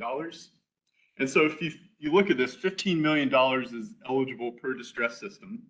We got $9 million in 2020. We just got another $10 million in 2023. But that's for the biennium budget. So we're not getting any additional funds this year. So we've effectively been given $19 million from the state to address the challenges and needs of 145 distressed local government units. You can see there's a big gap. ARPA obviously provided a lot of funding, and we have been able to make a lot of progress there and use the ARPA funds to help shore up this gap. But long term, we, of course, need a little more guarantee of that recurring funding. So that's where our challenge is. And given what we have on the ground, that $9 million non-recurring initially, we now have about 1 million of that available, or that we've not obligated. And then that $10 million that we got in 2023, we're going to start applying that to distress systems projects. So for this round, like I said earlier, we have a small amount of VUR funding available. It's $4 million for any distress system who has not previously received our AIA or MRF funding. A bit more of those caveats because it's a bit nuanced later on. But just know $4 million in viable utility reserve funding available for asset inventory and assessment, rate study, particularly performed by systems who've never before received our division funding for an AIA rate study. And then the second piece is the MRF. We always want to encourage merger regionalization studies whenever the environment is right. And so we will allow anyone who's distressed to come in and apply for an MRF. If you know one, please come reach out to us so we can help you make that a proper application. So $4 million viable utility reserve funding is available for this spring round. What's a distressed unit? Well, it's one that has basically met the thresholds. We have 20 assessment criteria that, again, us, SWEA, and the local government commission oversee. It's a mix of financial indicators, management practices, your infrastructure compliance, whether or not you're in compliance or out of compliance, and then are kind of bubble up to the top of the least compliant systems. But then also a lot of operation and personnel practices that are kind of built into some of the other parameters. The local government commission has their unit assistance list. If you've ever heard of that, that was kind of the old days of where we are now with our viable utility program. But it's still a necessary piece for the local government commission, Department of State Treasurer to have, so that you can be aware of when you lack internal controls, you need to shore up your financial systems. Sorry, getting out of our realm of what we know and control. Local government commission has that piece, and then obviously we have our piece for the viable utility unit. So the whole goal here is to determine what it takes to run your baseline system. Do you have enough revenue? Do you have enough customers paying the revenue that you need to operate your system? But then it gets into, obviously, ideally proactive management strategies, whether that's going out and developing a meter replacement program so that every 20 years you can guarantee that you'll have new meters on the ground. A meter that's 10 years old will be less effective at recapturing your system's revenue than a meter that's 15 years old. Yeah. So the older that meter gets, the less money that you can recover. So just want to lay that all out there because there are a lot of different strategies to address why a system may be distressed, and we certainly want to help you realize those opportunities. So how do we assist and how do we support? Hopefully we've been making, and it's been clear to y'all, we've been establishing very clear guidelines on what it means to not just be distressed, but how you can start chipping away at those statutory requirements in 159G that outline what you need to do as a distress system.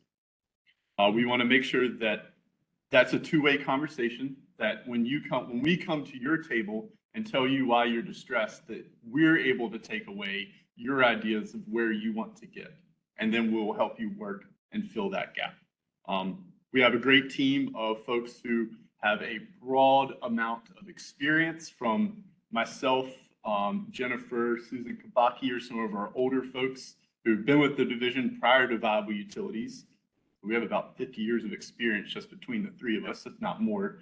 But then we've also hired several financial analysts, a couple of folks who worked in the engineering field way back when, kind of changed jobs, career paths, went into some public policy, went into a state employee credit union, and now they've come back and we're leveraging that set of skills as having the engineer experience plus that financial background that we have never had as a division. Again, local government commission has always kind of carried that torch for us, but now we can help share that burden and that opportunity there with them. So we're growing our team. We have a very broad set of experiences. And so we want to support your utility in that capital improvement planning. At the end of the day, that's what you need to get to. Can you plan for those big ticket capital improvement items? And can you plan before then to get yourself so that you have to take on the least amount of debt possible? You have to rely on the least amount of grants possible. And so to try to build that self-sustaining operation.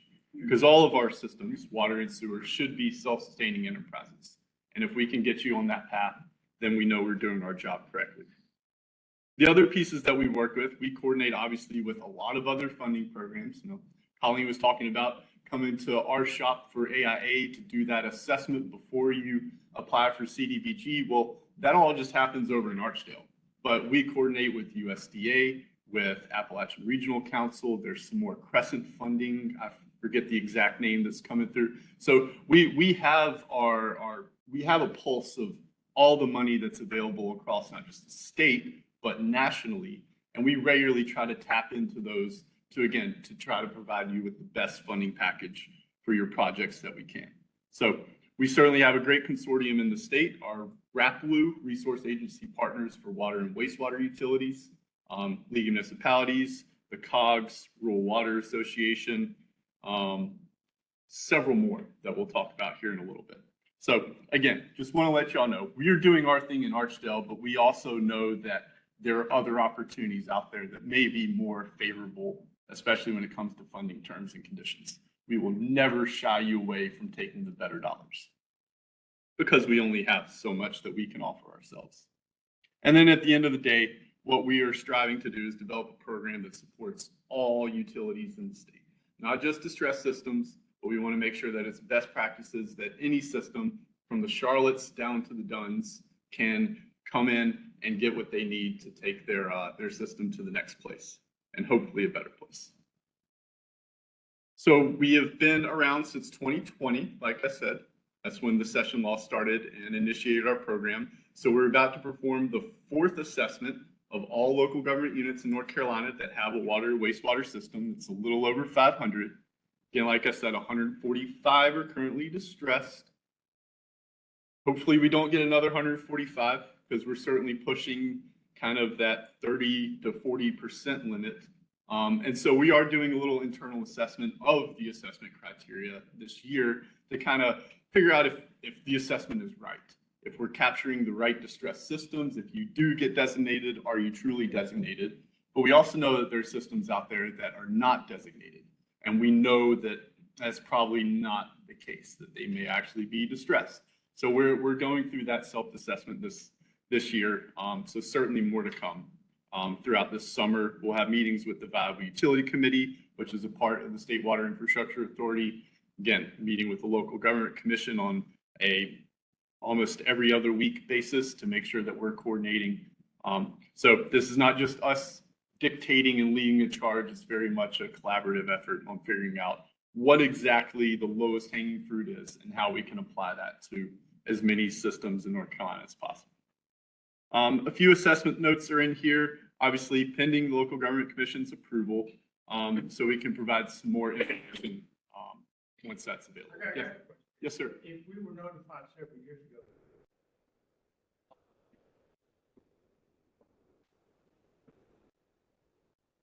going through this series of getting this work, will all communities be notified?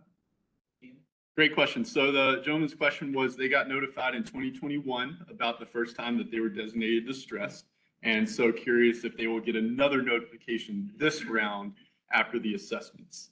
I don't think that's our intention. We're only going to reach out to those who are notified, are distressed the first time. There are a couple little gateways here under the schedule. You can see that we have that first year notifications. That is for the folks who this is their very first year that they exceed the threshold for distress status. You're not designated then formally. You can request to be designated upon that notice, or you can allow another year to go by. And then if you exceed the thresholds again, you will automatically be designated that second time. So, and then that's obviously, we will reach out to you then if you do get that designation. But if you already designated, you'd already been notified, and so we're just notifying the newly designated folks at this time. And you pull up the affordability calculator, you put your name in, study. It will, yes, it will. And I'm not quite sure which data, I mean, with all big enterprises we have 145 distress systems, there's 20 data points for every system. So we're, someone help me do the math here. That's like over almost 3,000 data points per year for all of the distress systems. So I'm not sure if that affordability criteria you're talking about, Rodney, if that will have the score upon designation or the last assessment score. I'm not quite sure, but okay. So Jen thinks that if you pull up the affordability criteria to check your distressed status, your status will be accurate. Your score may be most likely is based on the 2023 assessment data. If you want the background historic data, we obviously have that and can provide it. But we will, when we come out to your system, as you're getting started on meeting your statutory requirements, we will bring that latest score, and that will be the focus of where we're starting on. So hopefully, say you scored an 11 in 2021, maybe you're down to an 8 now, and then we're going to start from that 8 score. Okay. Powers that be at the time. They ignore. Okay. Just something on this year. Excellent. Well, you've made progress, and that's where we'll start with y'all once we perform that outreach. So thanks for the insights there. So talked about the assessment criteria. Here are the first 11. You can see where they originated from: statutory, infrastructure, organizational. There are a few more on the next slide. The data sources, and then the points that are weighed. Like I said, we're going through an internal assessment, so some of these will legitimately change for this 2024 assessment cycle, and then we'll have a few more changes for the 2025 cycle. Like I said, we plan to do a very robust assessment of the criteria this summer. Then here are the others, the mostly financial indicators that the local government commission mainly controls through their audits and the annual audit process. So the distress designation, there are 4 different categories. D1, that is very small group of systems. I believe we have 5 now, if not even 4. But those are local government units that the local government commission has assumed fiscal responsibility over. The charter is revoked, and the local government commission is effectively the board for that town. Only a small number of systems, but they are obviously the top priority in the Bible utility program. The next group, which we actually did not invoke last year, was the lack of 2 consecutive annual audits. We had several systems, many systems that still have not got in their audits in 2 successive years. But that's one of the kind of assessment pieces that we are going to be looking at this summer, is whether or not that continues. If we expand that threshold to the next 3 years, there'll be plenty of time for the public comment period. So we'll hold off on all of that speculation.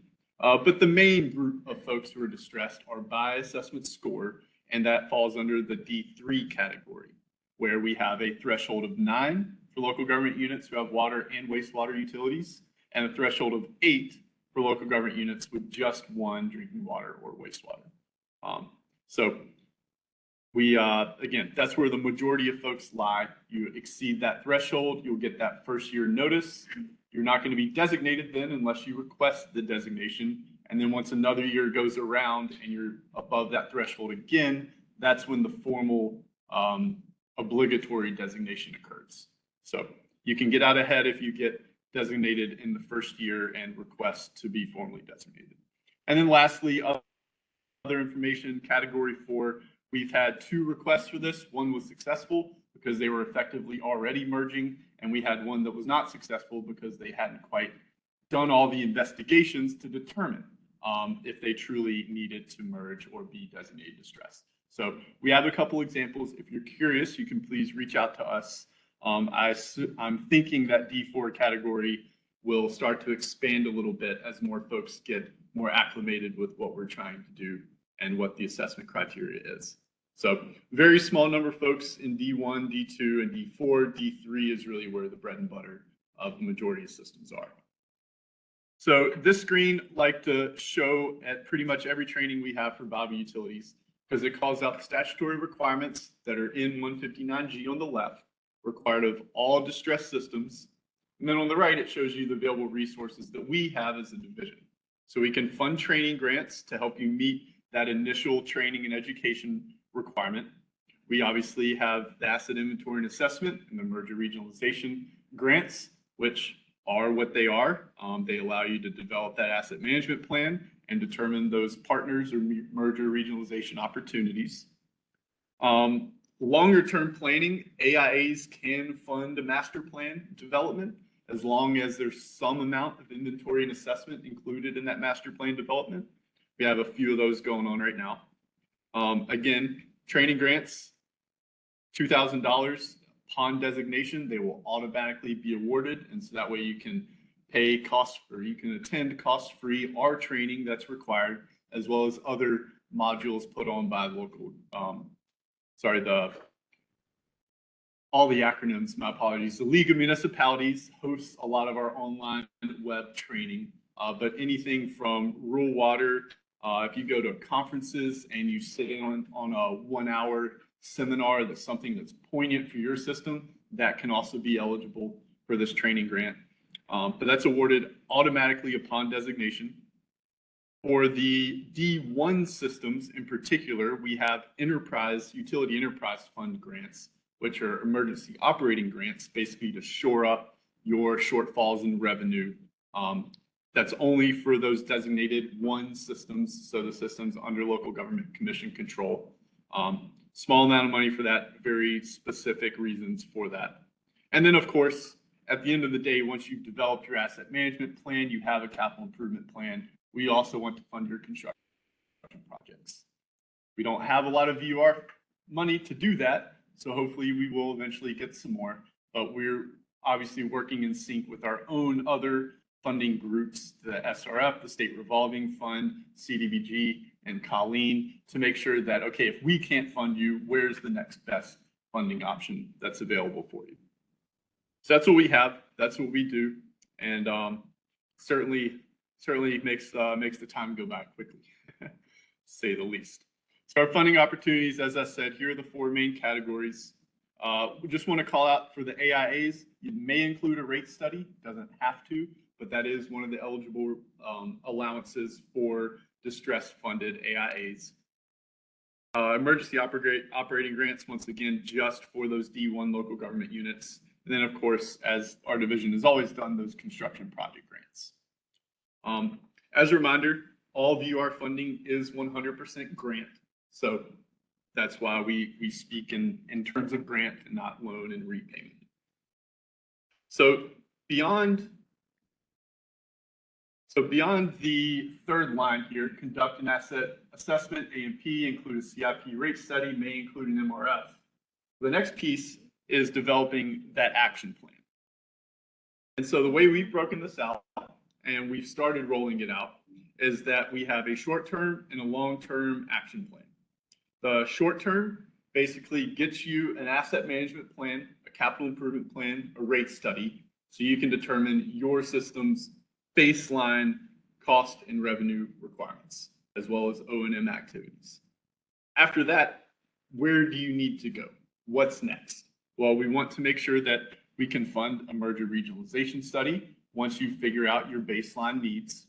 And then that merger regionalization study will obviously have recommendations that come out of it, whether that is develop a memorandum of understanding to merge, whether that's a complete, we need to merge, it's time to go. And so we can help you develop that interlocal agreement, again, whatever type of agreement you need to get your system to a better spot with a partner.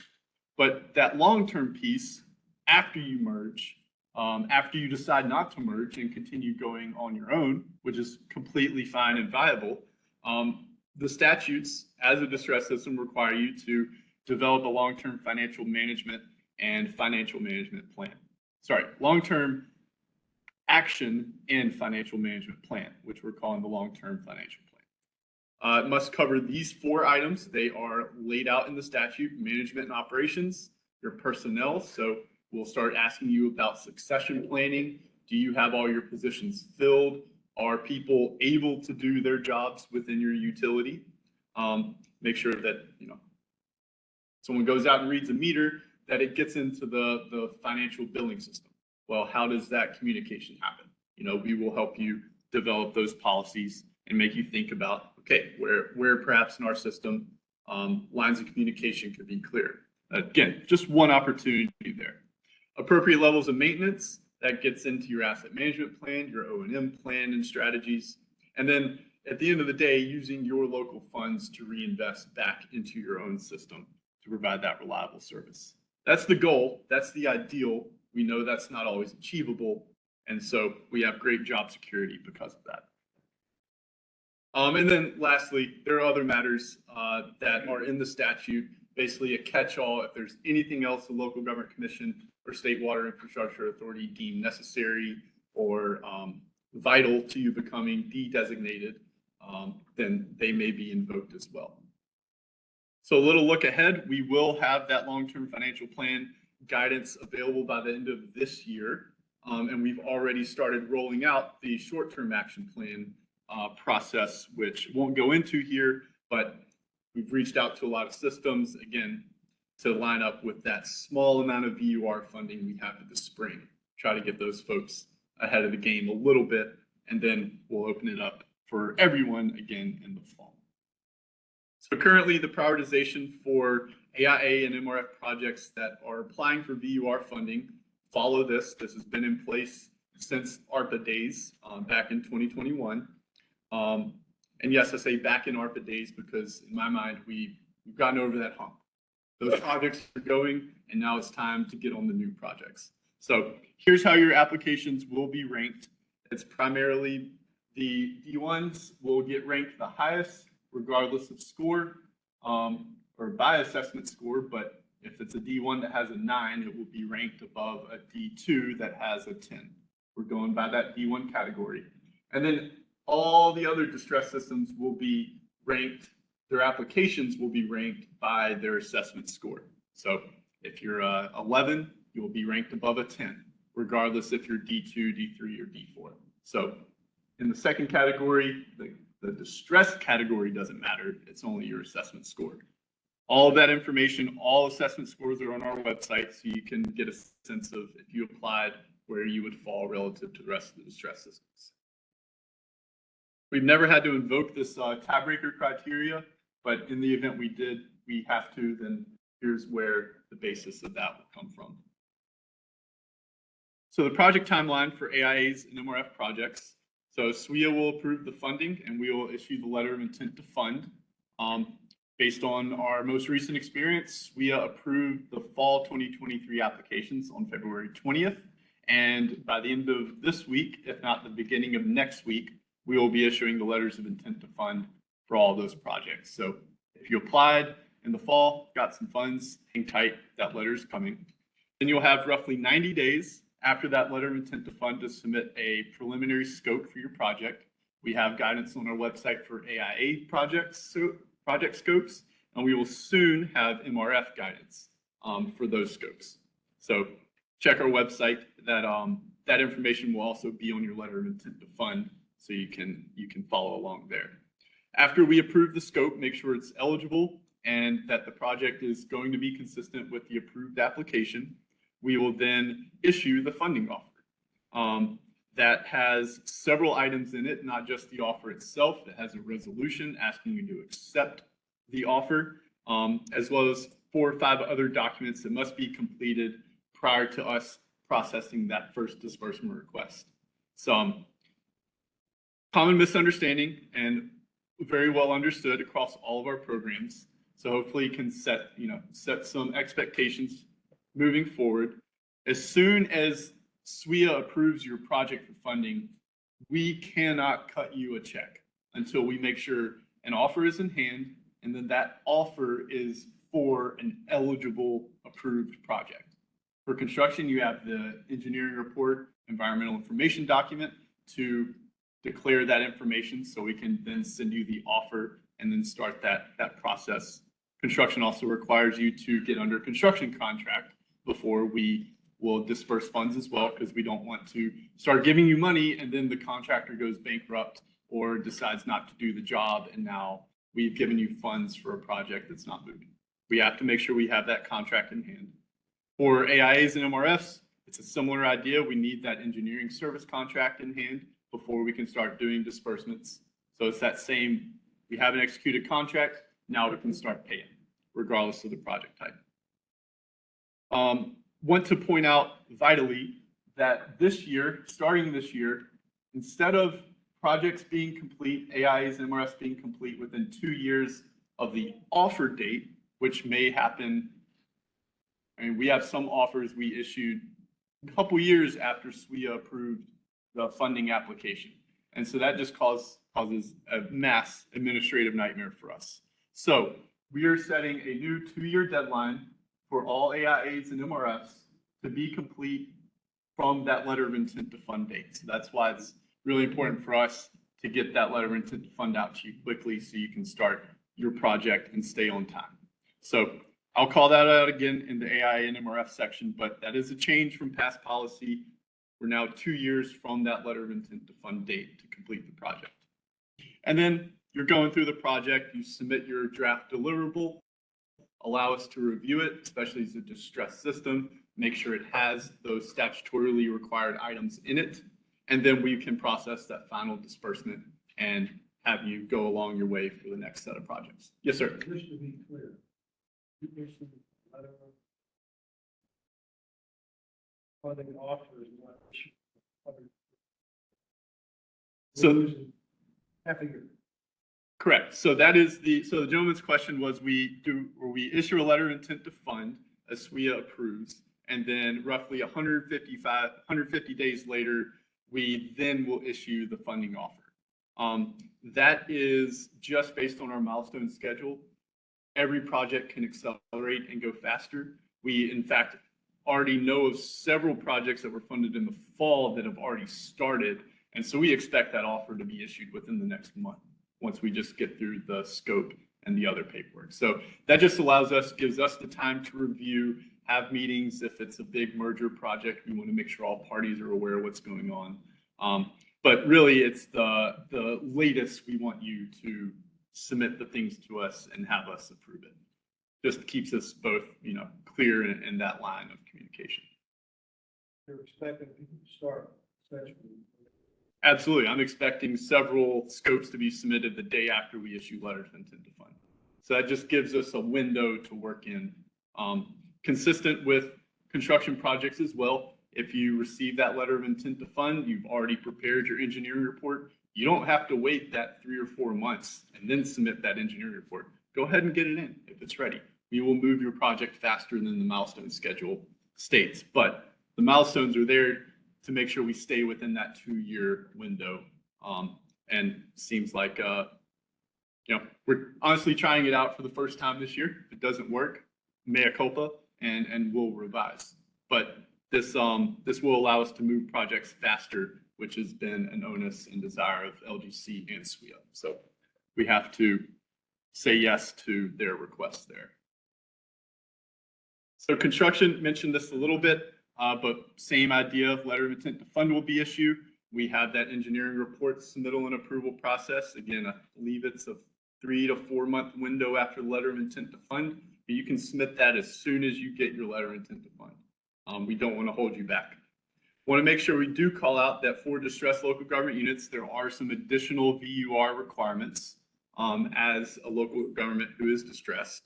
Gets a little into that long-term planning questions that we probably haven't been able to address through an AIA because ARPA, when our program was starting, put a lot of construction funds out there before all the proper planning could occur. So these few little supplementary questions allow us to kind of get into those planning needs and start allowing you to think long-term after the project is complete. Then what? How are we going to maintain that new set of infrastructure? Same project process, and I won't sit on this for too long as all of our other construction programs, and we'll talk about that a little later toward the end of the day. So I wanted to highlight here, show y'all where existing and budding partnerships are across the state. If they are in one of the colored circles, that is a bona fide viable utility program partnership that we have some funds in. We have deployed our own staff and resources, as well as our resource partners to help manage and keep those going. But then also, outside of the Viable Utilities Program, our division has been involved in many merger and regionalization efforts across the board, whether it's just very simple interconnection for emergency water use to complete merging of, say, the town of Bethel with Greenville Utility Commission. We helped fund that initial MRF study.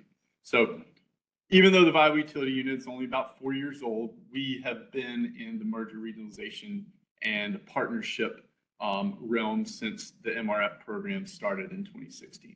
So hopefully one day we'll have a whole lot of bubbles all over the state because everyone's interconnected and we're all friends and playing nicely. But short of that, just know that we are working all across the state. There are various levels of partnerships, and we certainly want to help encourage using our funding to do so. So a few other additional initiatives courtesy of the Viable Utilities Program. We're working with the governor's office through Hometown Strong. I have several meetings. Several of us in Viable Utilities have several meetings with Hometown Strong folks over the next few weeks. There's a highly treated wastewater pilot that the UNC Collaboratory, EFC, and other partners are leading and participating in. And then a couple of voluntary programs, energy optimization, mentorship program through NC One Water's Utility Management Commission. So really just want to highlight that we have a lot of partners. Honestly, thanks no in small part to Jen Haney for leading those and getting all of them on board. RAPWU, Jen, looking around like I was crazy. So our RAPWU partners are mostly NGO types, but there are also some private entities in there. But it's just across the board, anyone who has a hand in public water and wastewater utility finance and technical assistance. So, huge shout out to Rural Water, UNC, EFC, been great partners, working a lot more closely with them over the last couple of years. And CERCAP as well, USDA, Department of State Treasurer, that's the local government commission. They, of course, are a partner. So this is not just us, and that's the main focus of this slide. It's not just us saying what needs to be done. We're talking with the folks out in the field that you interact with because you don't want to interact with us, which is fine on a regular basis. Just know you probably are interacting with us just through those other channels. So we're happy to help. That's why we're here. And we're obviously 4 years into this Viable Utility Program. I think we've come a very long way. So there's plenty more work to do. So that was a very loose presentation of the Viable Utilities Program. Any questions before? Are we going to take a break first, or are we just going to dive right in? Yep, well aware. Sorry, Jen, for you, those online, Jen's coming up. Yeah, Tell us what's going on. why don't we go ahead and take a quick 5-minute break, just to stretch our legs a little bit. It's 22 after, let's come at 27 after, 7th inning stretch. We'll start out 27 after, and Matthew will run us through the priority rating systems. We'll be done before. And then we have lead service line, that's okay. We have lead service line, and then we have so I'm funded now what, which is a primer. So we'll start back at 27 after. So y'all go stretch, run to the restroom if you need to, etc.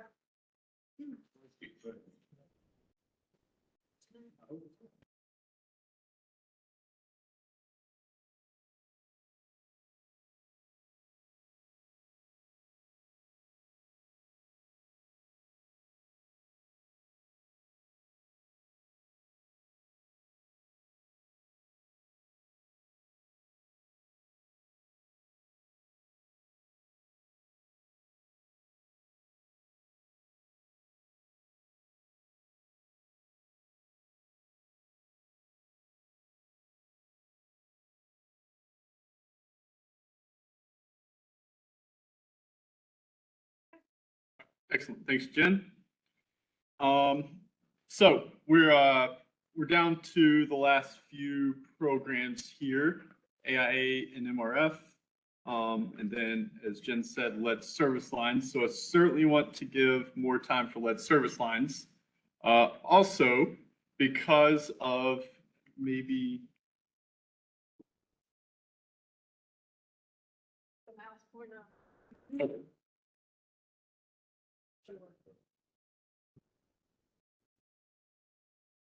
There you go. cool. So want to just scroll back here right quick. We're about to talk asset inventory and assessment and merger regionalization grants. I want to call out though that because we only have VUR funding for these two programs this round, this is going to be the priority rating system for these applications. Okay, so it's really based on distress score. D1's at the top, all other distress systems at the bottom. So I'm not going to go too much into the full, complete AIA priority rating system, but certainly want to highlight where the eligibilities are, where the considerations are, specifically for VUR. And then we can, if you're curious about the state reserve program implementation of the AIAs and MRFs, we can have that discussion leading up to the fall funding round where we expect to have those funds available for everyone. So again, want to just highlight where the VUR nuances are for your distress systems AIAs. The statutory that established the asset inventory and assessment grants requires that all of these projects have some amount of inventory and some amount of assessment as part of the project for that infrastructure. After that, we want you to develop programmatic practices that help you manage your system proactively, not reactively. The spring 2024 availability for AIA funding, again, coming only out of the VUR, is $400,000 limit per local government unit. So that's $400,000 combined asset inventory and assessment and merger regionalization funding. So you can apply for $400,000 AIA. You can apply for a $200,000 AIA and a $200,000 MRF, or whatever the cross cutting is that you need there. But up to $400,000 per local government unit. There is a 1.5% fee tied to that funding amount. But unlike the state reserve, where there is a local match requirement, there is no match requirement for VUR funded AIAs at all. Eligible activities other than that inventory and assessment. Of course, we want you to map your system.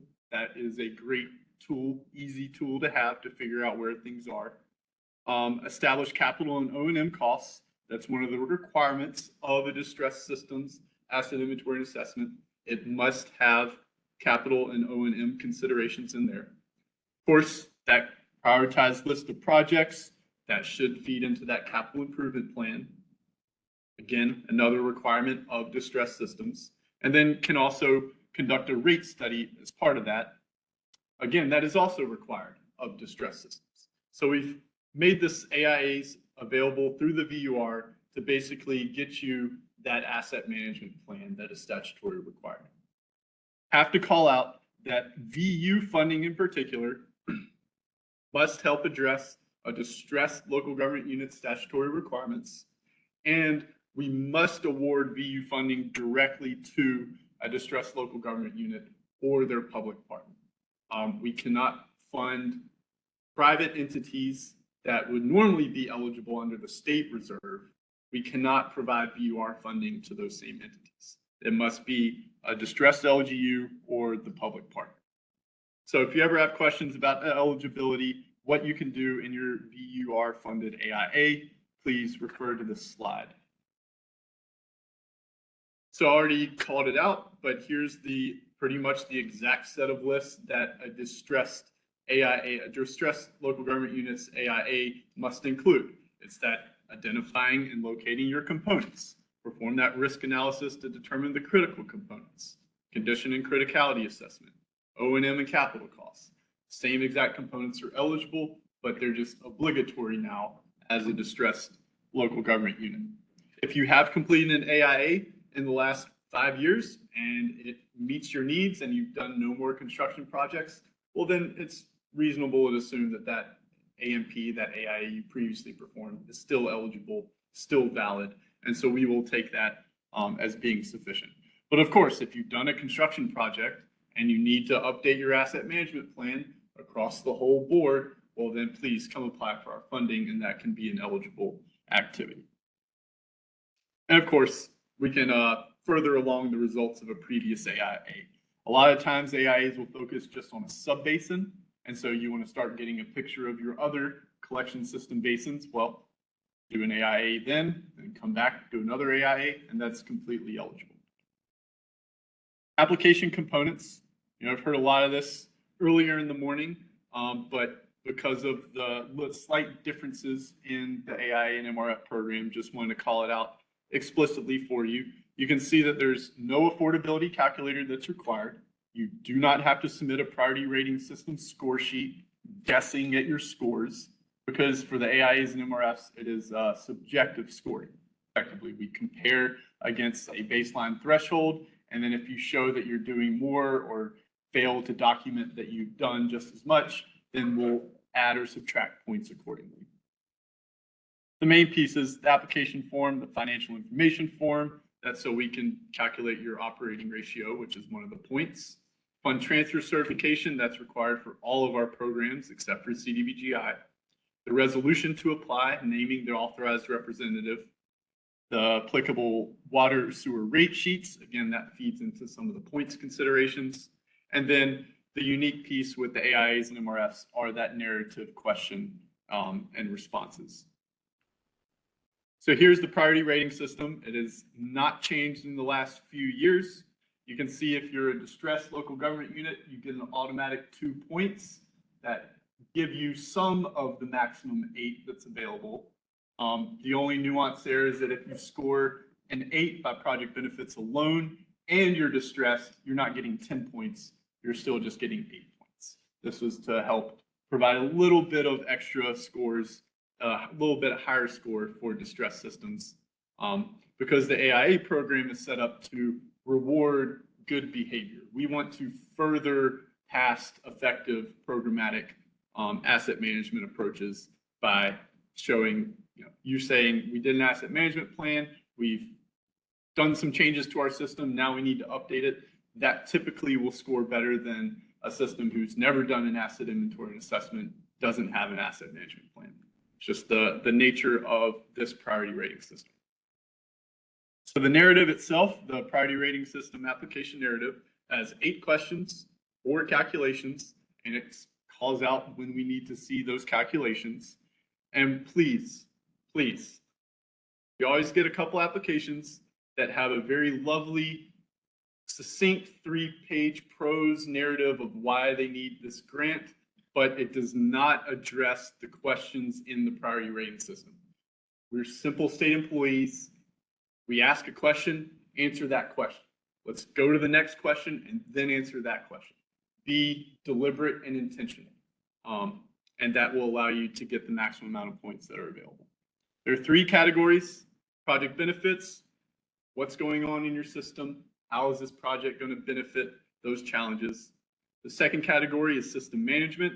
We want to know about how the data that you acquire through this project will be used, and beyond that, how will it be managed and maintained and updated into infinity. And then the category 3, affordability, water sewer rates, local government unit indicators play into the points.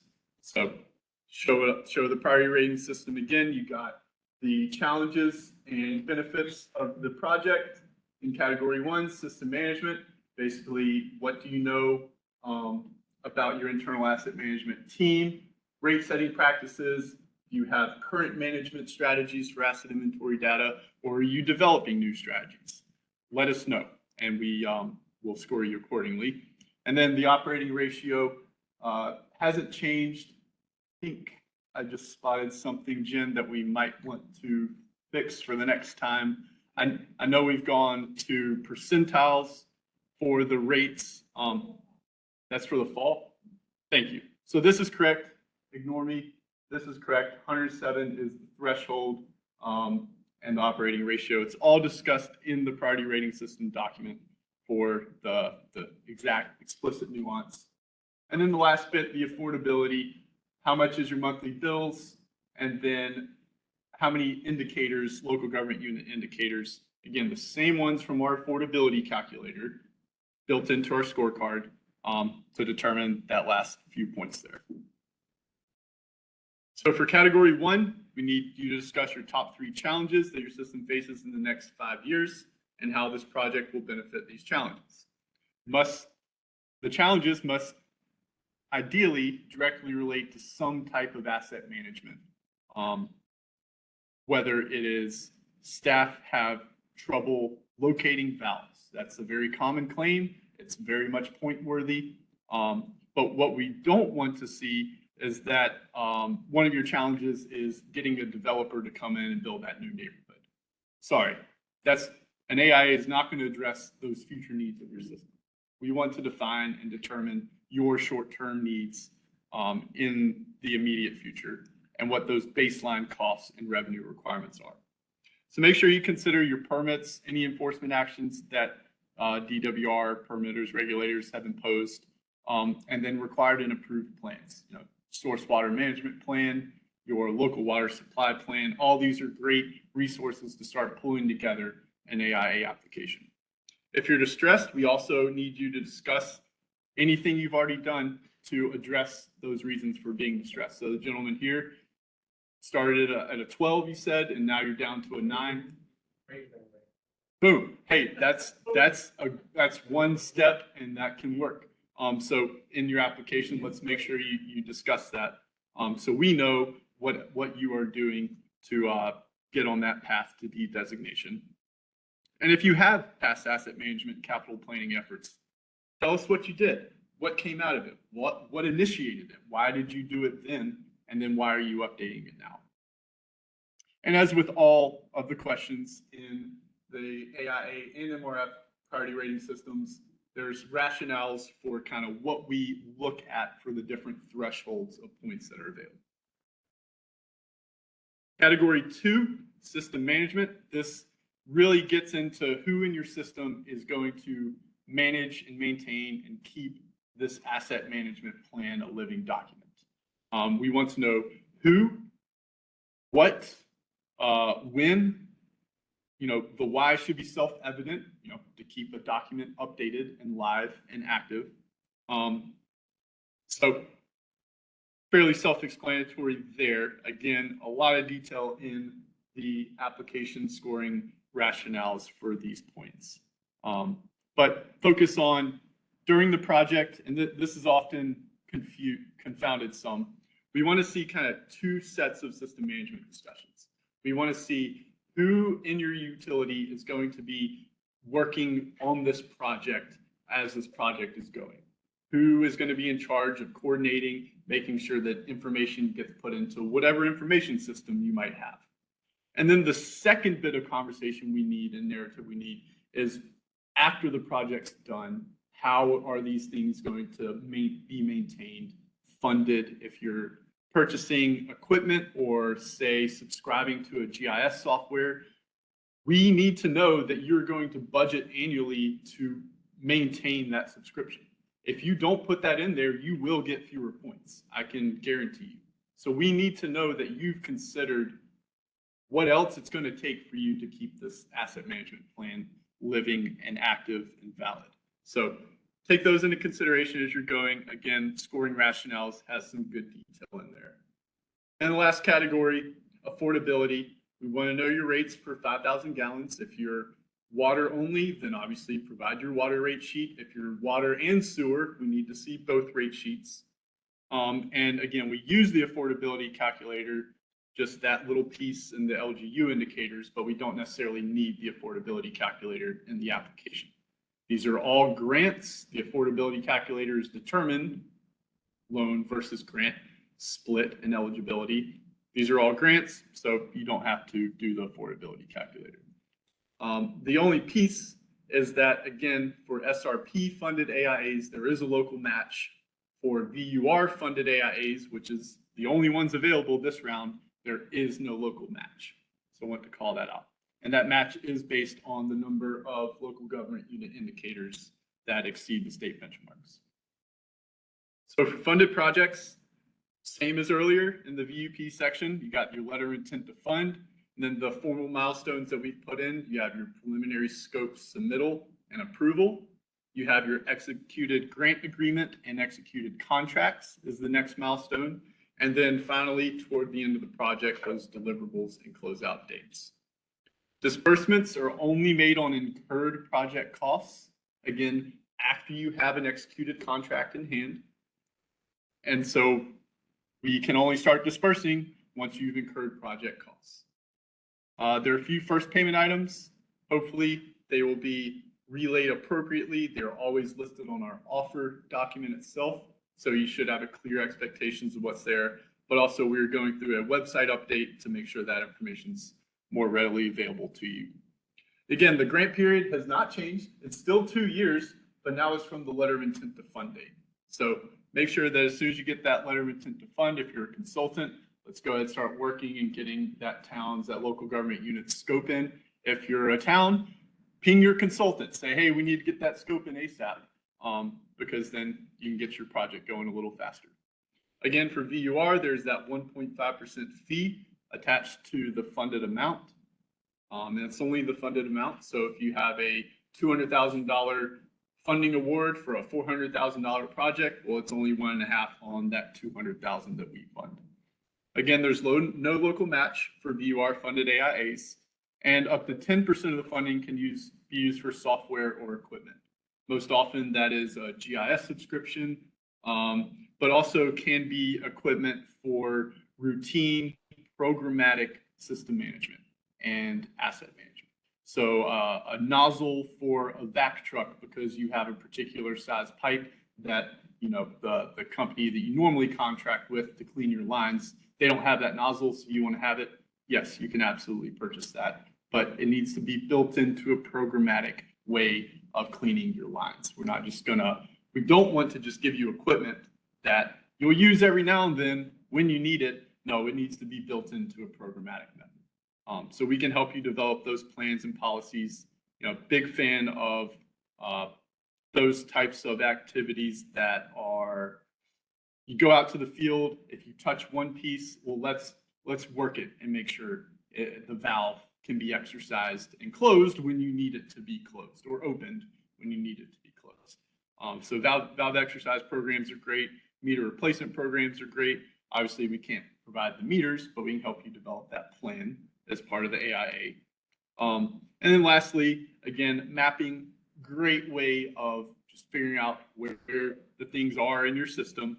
And so we will ask you to submit those GIS layers to define your service area boundary upon the completion of your AIA, if your AIA was to update or develop the GIS.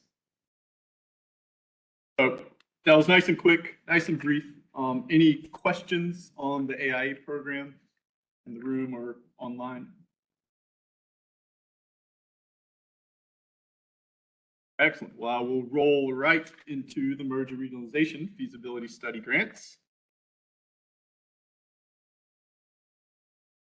So for this spring 2024 funding round, exact same set of eligibilities. There's that $400,000 limit of that combined AIA and MRF funding available just to those distressed local government units who've not received AIA funding before, or MRF funding.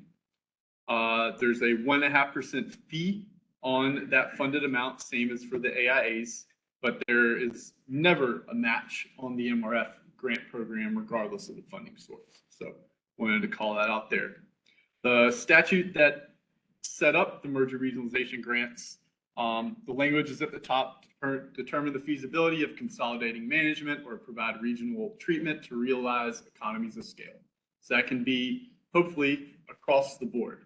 Resource sharing, staff sharing, joint purchase agreements, all part of that regionalization effort, as well as, you know, putting pipes between towns, or, you know, that nasty word, consolidation of one system with another.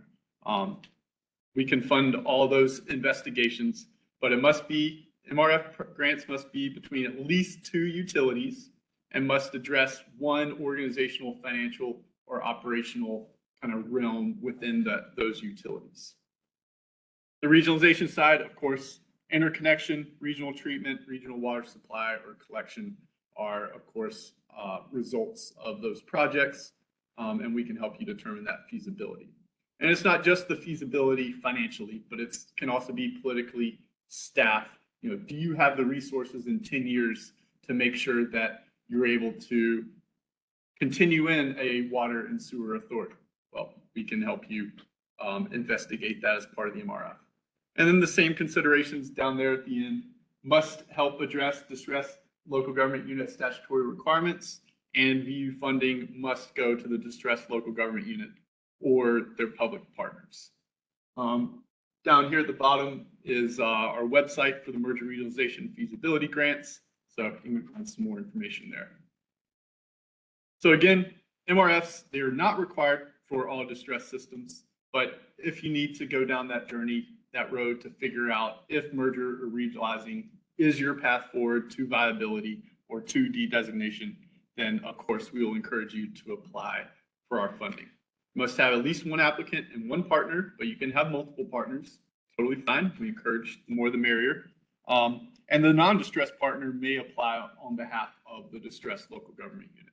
You know, we want to make sure that the folks who are managing the funds can have that, especially if it's a system who's about to, say, take over another system. Well, we will enable that larger non-distressed system to hold the grant on behalf of the distressed system.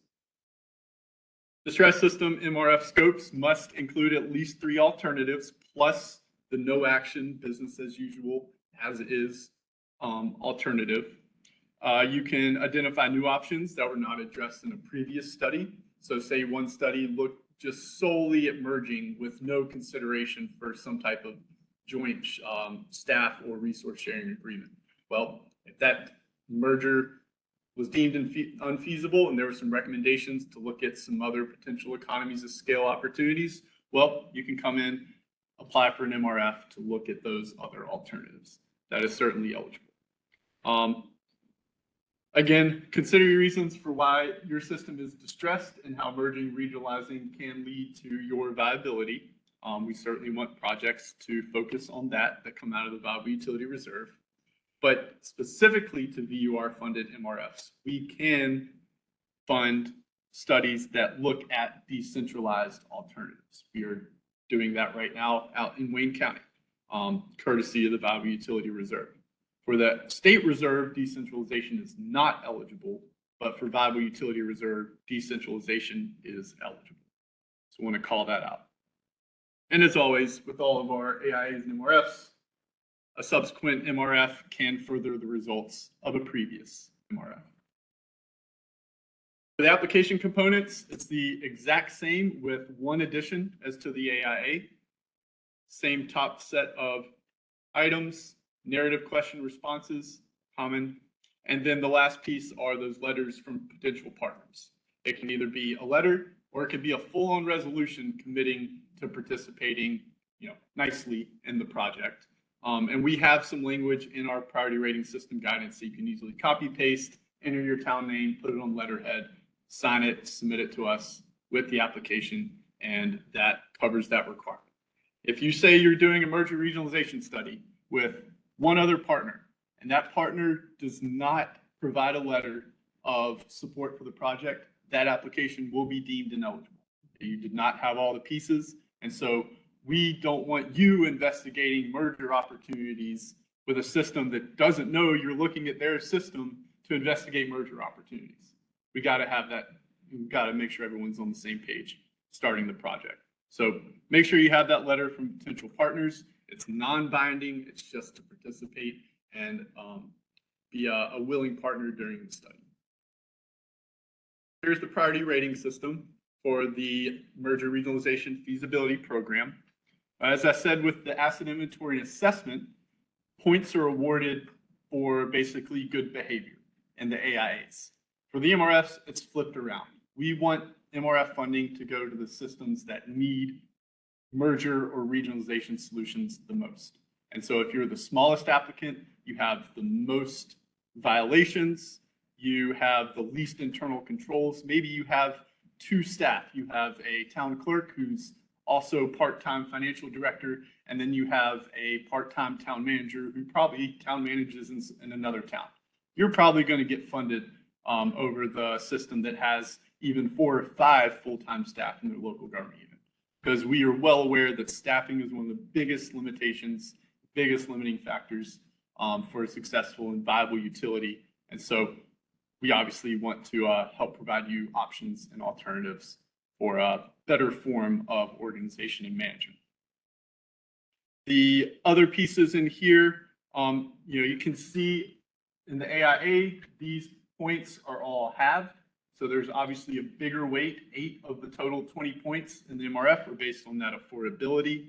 So again, the more financially distressed you are, the more likely you will get higher rating for the merger regionalization priority rating system. Here there are 9 questions, 4 items and calculations. Same idea as the AIA, address one question entirely and then go to the next question. That's the best way to maximize your points. Category 1, discuss your top 3 challenges your system faces in the next 5 years and how an MRF will benefit these challenges. They must directly relate to the benefits of an MRF. And again, look at that technical, organizational, financial kind of realms of your system and think about where the MRF can really provide the most benefit. Same ideas as with the AIA. If you're distressed, tell us what you've already been doing to meet your statutory requirements of distressed systems. If you've performed similar or previous studies, let us know that too. Let us know how this study is advancing or building upon those recommendations from that past study. Or maybe it's a similar study, but the environment has changed in your town, and now there's a more willingness to look at merger and regionalizing.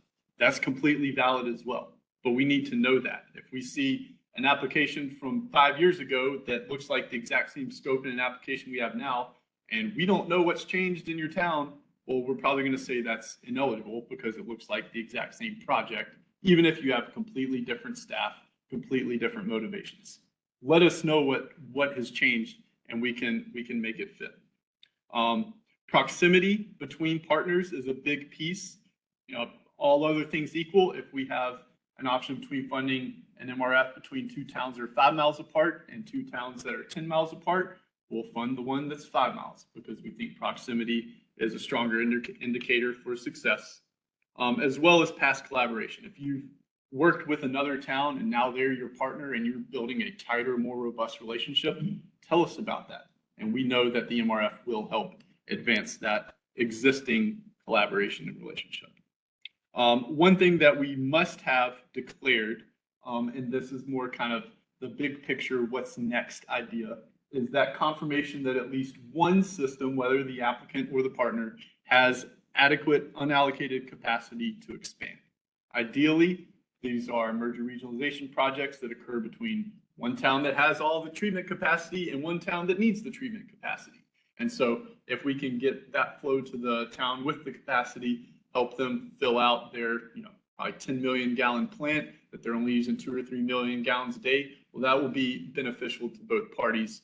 We don't want to get in a situation where, yes, merger regionalizing is the way to go, and we now need somewhere to treat all this regionalized, flow.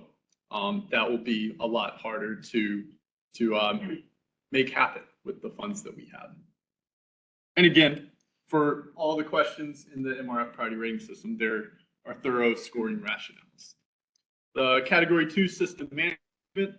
So instead of telling us about how well you're doing, as in the AIA, in the MRF, we need to see where you're struggling. Why are you struggling to meet if you have key performance indicators, why are you failing to meet them? Is it a staff issue? Is it truly a management issue?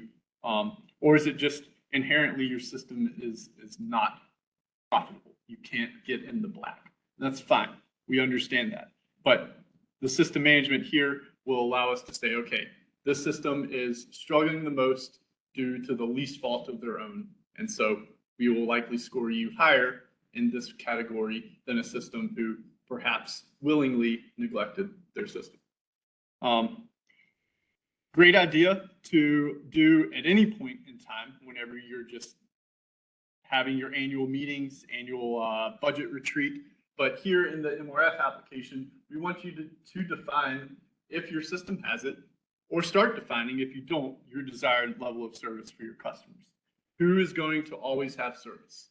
Who may not have service if you're given a rock and a hard place and you have to go between? Now, that's what that level of service is there to define.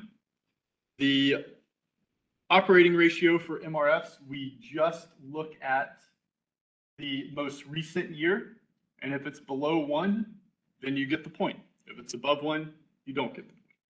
Quite straightforward there. And again, please see the scoring rationales in the application. The affordability is the exact same as with the AIA. We look at your rates per 5,000 gallons, number of local government unit indicators, again, the same as that's in the affordability calculator. So quite straightforward there. The funded project milestones, it's the exact same time frame as the AIAs. So you get that letter of intent to fund. As soon as you can, submit that scope to us and we'll get the project going. We'll issue that offer. Execute your contracts, then we can start doing disbursements. Then you come to us, submit the deliverable, close out the project, and hopefully implement those recommendations that are feasible. The requirements for disbursements, again, exact same. We need that grant agreement, first payment items, and executed contracts. The same new 2-year from LOIF date timeline, grant period is being put in place. There is that 1.5% fee for all of our VUR funding. So make sure you have to pay that as part of the first payment items. And then the deliverable contents, we don't want to, we get this question often, and we intentionally don't have report guidance out for MRFs because we want you to control that conversation and what that project and discussion looks like. Now, we will make sure that the costs and the tasks are eligible, but we're not going to tell you that you need to start off with the background of all your systems, then have a narrative of what, you know, we're not prescribing that. We want you to lead that conversation, you and your partners, to have the discussion on your own terms. But the deliverable itself needs to include at least these 3 things, those alternatives evaluations, whether you're going into a technical review, a technical alternative analysis, or maybe it's a very much financially driven MRF study. That's perfectly fine. Let's get a couple alternatives in there, different rate structures, different perhaps rate equalization plans. If you're going, you want to make sure all the rates of the merged system are equal in 5 years. Well, what does that alternative look like versus 10 years? And at year 10, that's when all the rates across the multiple systems service areas are equalized. You know, those are 2 very valid alternatives to investigate. Of course, an analysis of each of those alternatives, again, based on how you perform that study. And then the conclusions. Recommendations, if you want to go that far, but we only require conclusions in the MRF study because we understand there are many reasons why things may be deemed unfeasible. And so we want y'all to have the tool that will help you out the most. So that's the end of the AIA and MRF priority rating systems. Again, for Viable Utility Reserve funding for the spring round, we have $4 million for AIA and MRF funding. AIA is only for folks who've never received AIA funding in the past from us, and MRFs, as long as they're a new MRF, we will entertain that application. So with that, do you want me to run through this, or do you want me? You just skip them. All right. We're going to skip the quiz. Skipping the quizzes. You can see them. Sorry. I want to just call out the answer to this one is C. So as you're reading through, please, please be succinct, be clear in your narrative discussion, and have some good conversation. So that's all I got. Thank you very much. So I'm going to hand it off to David. And as I do go, as he gets ready to go through this, one thing to note is that I think Tony mentioned for LASSI funding, and then Matthew mentioned for VOR funding. That's purely at the whim of the legislature, and we've got non-recurring funding for that. I firmly believe in both of these programs. I think that these programs are doing a lot of good in the state. Please talk to your legislators, especially if you're a local government. Let them know that this is benefiting your towns, or if you're working with clients, let them know to pass it on, that these are being a great benefit to everyone. So we really do want to keep these programs going. And I consider it a huge win if we get anything as a recurring source of funding. So now I'll turn it over to David. Thank you, Jennifer. All right, well, I'm back. Lead service line replacement funding program. This is a new program. The Division Water Infrastructure put it together last summer. And by now we're already gone to 3 funding cycles of applications and awards. So the primary purpose of this funding program is twofold: to support the inventories that are required of all the public water systems, the preliminary inventories of all their water service lines, and inventory that need to be submitted, need to be completed by October 16, 2024, required by the Lead and Copper Rule revision. But also to support any activities of removal and replacement of known or to be discovered lead service lines during, to be discovered during the inventory activities. So the money comes from an appropriation, the bipartisan infrastructure law. It's about, I believe, $15 billion nationwide for 5 consecutive fiscal years.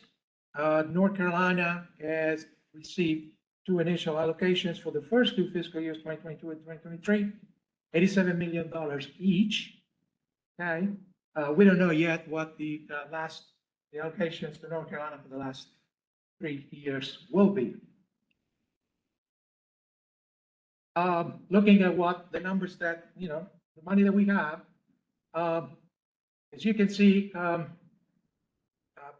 49% is principal forgiveness. First of all, this is a program that awards loans. Now, not grants, but a portion of the loan can be forgiven. In other words, will not have to be repaid. The numbers in the slides show that for each of the first 2 fiscal years, there is about $67 million available to fund projects. So when you factor the 49% that is required, we are required to use 49%, awarded as principal forgiveness. That represents almost 2/3 of the total amount of $67 million available for project. In other words, there is a lot of principal forgiveness in this program.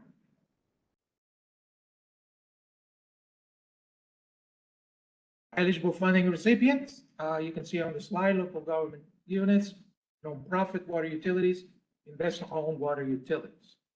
What projects are eligible?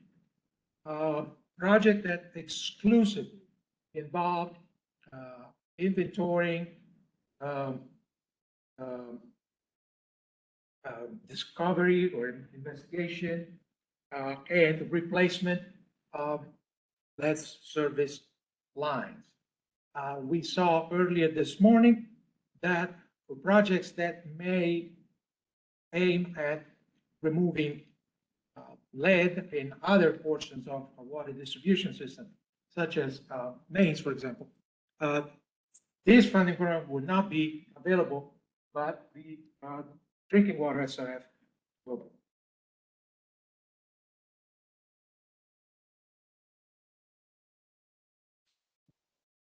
This program comes with some requirements that are unique on it. So, if a utility wants to replace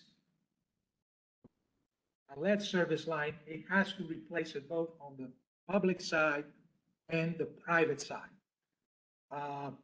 If they cannot, or if they do not want to replace the portion on the private side, that work for that lead service line will not be eligible. In other words, none of that work for the particular lead service line will be eligible for funding. there is no need to replace portions that were previously replaced. In other words, you may locate lead only on a portion of the service line. You're not required, if, for example, on the public side, and if on the private side there is no lead, then obviously you're not required to replace something that is demonstrably not lead. However, if there is lead on the private side, you cannot go deep into the premise to replace lead. You have to stop where the service line enters the premises. In this illustration, you can see demarcation between public side and private side at the property boundary or the typically the right of way. Right. Illustrate what I was a moment ago. All right. Yes, we do realize that it might be complicated. It may require a little bit of creativity in getting some of the property owner to let you replace the portion of the service line that is on their property. So here, this slide describes some of the possible ways to do that. And we offer, that program offers flexibility on that. Typically, an example is if the utility agrees, the property owner can have a private plumber do the work on the private side and then invoice the utility. And then that for us would be an eligible cost. Of course, you have to document that the portion of the private side has to be removed. So photographs, anything that may document that. Now, 50% of the funds, no, more than 50% of the funds, I was showing that slide earlier, will be for non-repayable loans, so principal forgiveness. This is the part of the loan that doesn't have to be repaid. The parts that has to be repaid will have a 0% interest rate. For projects that involve replacement of lead service lines, is a 20-year term loan for repayment. For projects that only involve inventory, that have no replacement activities, 5 years. And it's typical with all our funding program, the funds are provided after the costs are incurred, not upfront. All right. So, how do we determine principal forgiveness? How much principal forgiveness and an application is eligible to receive? Very similarly, I want to say identically to the construction drinking water, wastewater program, we have two criteria. One is affordability. So that applies to the applicant, to the unit of local government or community that has filed the application, or to the type of project, if the project benefits disadvantaged areas. Similarly to our construction project, the construction funding programs, project that benefits a disadvantaged area will grant a minimum of 50% principal forgiveness to an application, even if the applicant does not qualify to any principal forgiveness under affordability criteria. There are caps, an initial cap of $500,000 per project. However, because of all that principal forgiveness you've seen before that we have, it's very likely, as a matter of fact, has been the case so far.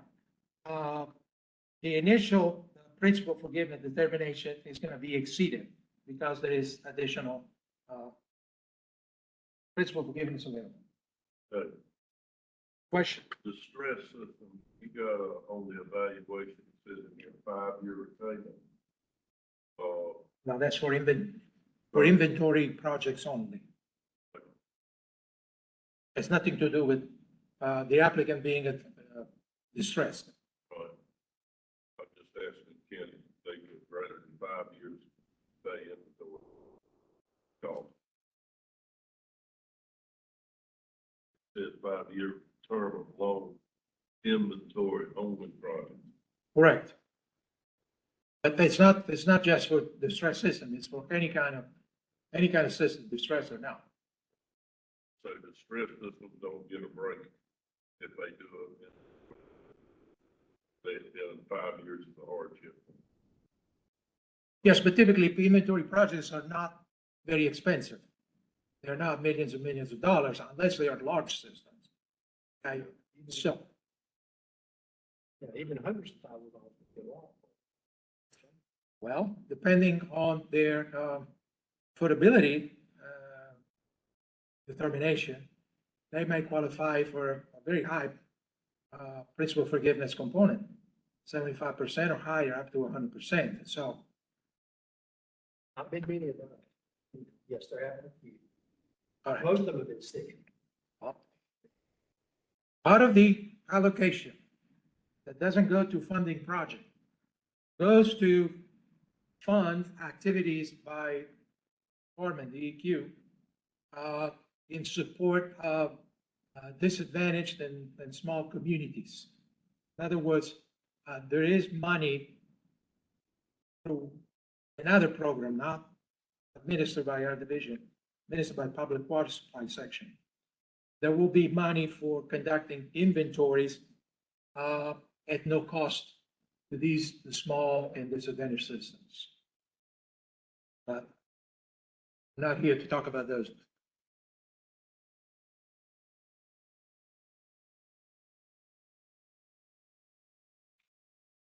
All right. Also, another requirement of this program, because being, bipartisan infrastructure law has appropriated money for this program to the Drinking Water State Revolving Fund. Those conditions that are typical of the SRF programs, Davis-Bacon, American Iron and Steel, and now Build America, Buy America, or BABA, do apply. Obviously, these are conditions that apply only to projects that will do some form of construction, that will do replacement. We don't anticipate inventory projects to have any applicability of any of these programs. All right. So we consider 3 types of projects. Projects that replace known lead service lines. There is a $5 million cap for that type of project per project per application round. Right? So apply for this if you have some kind of inventory. We have already conducted some kind of inventory research that indicated where the lead is, with certainty. Okay. The second type of project is what we call find and replace. So you have done some kind of inventory, perhaps doing just research, desktop research of records. With this type of project, you're allowed to go out in the field and verify the actual material of lead service lines that the inventory has determined to be unknown. Right? And of course, if you find lead, you will replace it. There is a $2 million cap per project per application round, and 1 million is the maximum that you can budget for this type of projects for the field investigation activities of verifying the material of the lead service line. And then there is the inventory only type of project. It has a $1 million cap. Again, this can be to meet the requirements of Atlantic Upper Rule revision to prepare a preliminary inventory, but it's also, we allow a project that actually want to go beyond the requirements You probably heard about the proposed improvements to the helicopter rule revisions to create a baseline inventory. So basically, if you want to go ahead and do a more detailed, accurate inventory, you can apply for inventory only. No replacement is allowed in the scope. All right. So right now, for the first fiscal year, and that's for the entire 2024, we will reconsider this after 2024. We have reserved a minimum of 50% of the available funds for inventory-only projects. Generally, we have seen that majority of the applications we have received so far are for inventory only. And understandably so, because there's this deadline of October of this year to prepare and complete and submit these inventories. However, if all the inventory applications are above the funding line and there's still money, we haven't met that 50% reserve, what's left in the reserve is made available to projects that involve replacement. Applicants may apply for multiple project types each round. So you may apply for each round. In each round, you may file 3 applications. You got 3 different type of projects: inventory only, find and replace, and replacement of null letter. We have what we call a rolling funding cycle, meaning unlike the other programs where we have 2 application periods, one in spring and one in fall, with this one, we have an application period pretty much related to each of the State Water Infrastructure Authority meetings. There's about 5 of these meetings every year, okay? So you can expect to have at least 5 application periods for lead service line. We just had the deadline for the March 1st was the deadline for awards at the April SWIA meeting. The next SWIA meeting is going to be in July. So the deadline to submit applications for consideration at the July meeting of the authority is, I believe, June 7th. There will be also a September SWIA meeting, and the deadline is going to be, we haven't set it up yet, but you can expect it to be in the first week of August. All right, so as with every funding program, the money is awarded based on a priority grading system. We only have 3 categories. We have project purpose, we have project benefits, and affordability. We don't have system management, so let's go look at it.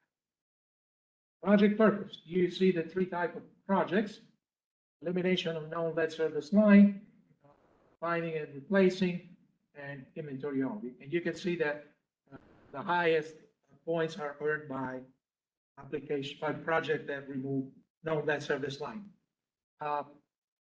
If you know it's there, why wait? Remove it. So here's the money. We want to certainly favor that. Inventory, we have the reserve. So even if inventory has the lowest, earn the lowest number, number of points, but we have set up the reserve to make sure that plenty of these projects get funded. Project benefit category, we limit it to documented lead action level exceedances in the system. If the project is only an inventory project, basically you're not doing anything to correct that, you can apply for 2B, you have 2 points. If the project involves replacement, hopefully replacement of lead service line is going to address that lead service, the lead action level exceeded. You claim 2 points and you get more, 5 points. And finally, affordability, which is virtually identical to our construction programs. Same categories. Again, at the bottom of 4C, we have a project earning benefits for disadvantaged areas. However, if the project is earning, the application is earning, higher than 5 points for 5 out of 5 local government indicators, we're going to give you the highest. But there is a maximum of 25 points for affordability. So in other words, you're not going to get 5 and 5 or 7 and 5. Okay. But if you're here and you're in 3 and you qualify for this, we're going to give you 5.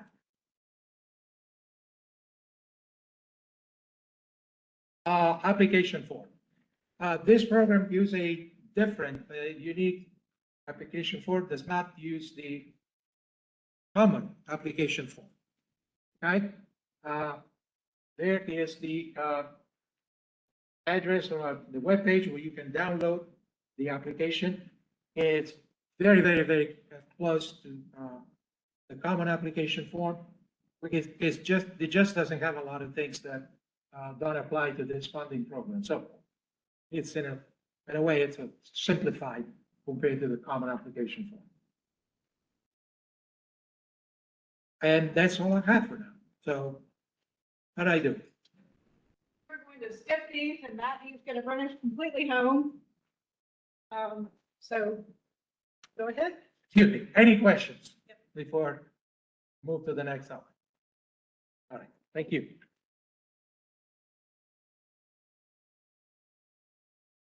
All right, well, as a reward for sitting through all the application information, end of the day, we wanted to tell you all how you end up getting your funds and how we get the money rolling. So we are talking exclusively about construction projects here, as all the various planning programs have slightly different milestones. What this shows is all of the milestones in your letter of intent to fund for a construction project, from ER preparation and submittal to the review and approval, which is the darker yellow, the design submittal at the end of the 15th month period, the plan and design approval here at the end of the 19th month. You bid for 3 months. You get all your contracts in order. You submit us your executed contracts within 2 years of that letter of intent to fund date. And then you can start getting your funds and requesting disbursement on incurred project costs. So that's how our milestone schedule is broken down in the letter of intent to fund. And you can see there at the end, you have bids in hand, you have an executed contract, you submitted all your other first payment items, you can start requesting disbursements on incurred project costs at that point.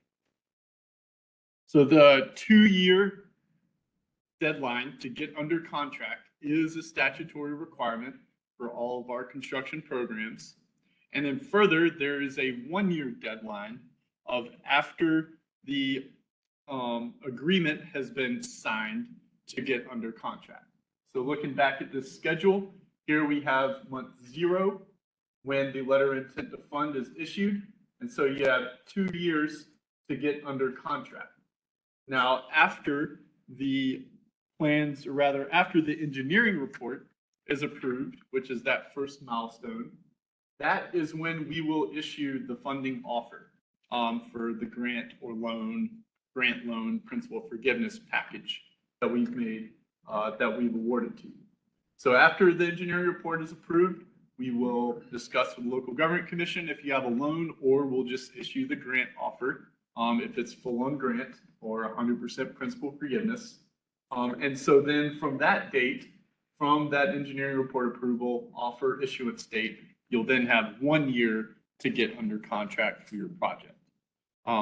Assuming you stay on time and in line with everything, after the offered acceptance has been approved by your board, you will submit your plans and specifications. That's the bid and design package, as all the assurances, contract conditions, program requirements, Davis-Bacon, American Iron and Steel, Build America, Buy America, Build America provisions all be in that contract. Approved permits, approved construction permits must be in place, and then we can issue that plans and specifications approval. At that time, you're authorized to go out to bid, get the right bids, hopefully at least 3. If you have to rebid and get a second batch of bids, well, however many submit that second batch, we will accept. But you must at least get 3 for the first time or bid twice. And then from there, that construction contract starts, hopefully within 24 months of the letter of intent to fund. Now we can go through and modify most of the milestones, pretty much everything leading up to that execute construction contract date. So if you're behind or you need to do additional investigations, we can certainly allow that. But it does take a lot higher level of approval to move that execute contract date for our construction projects. Again, we will work with you.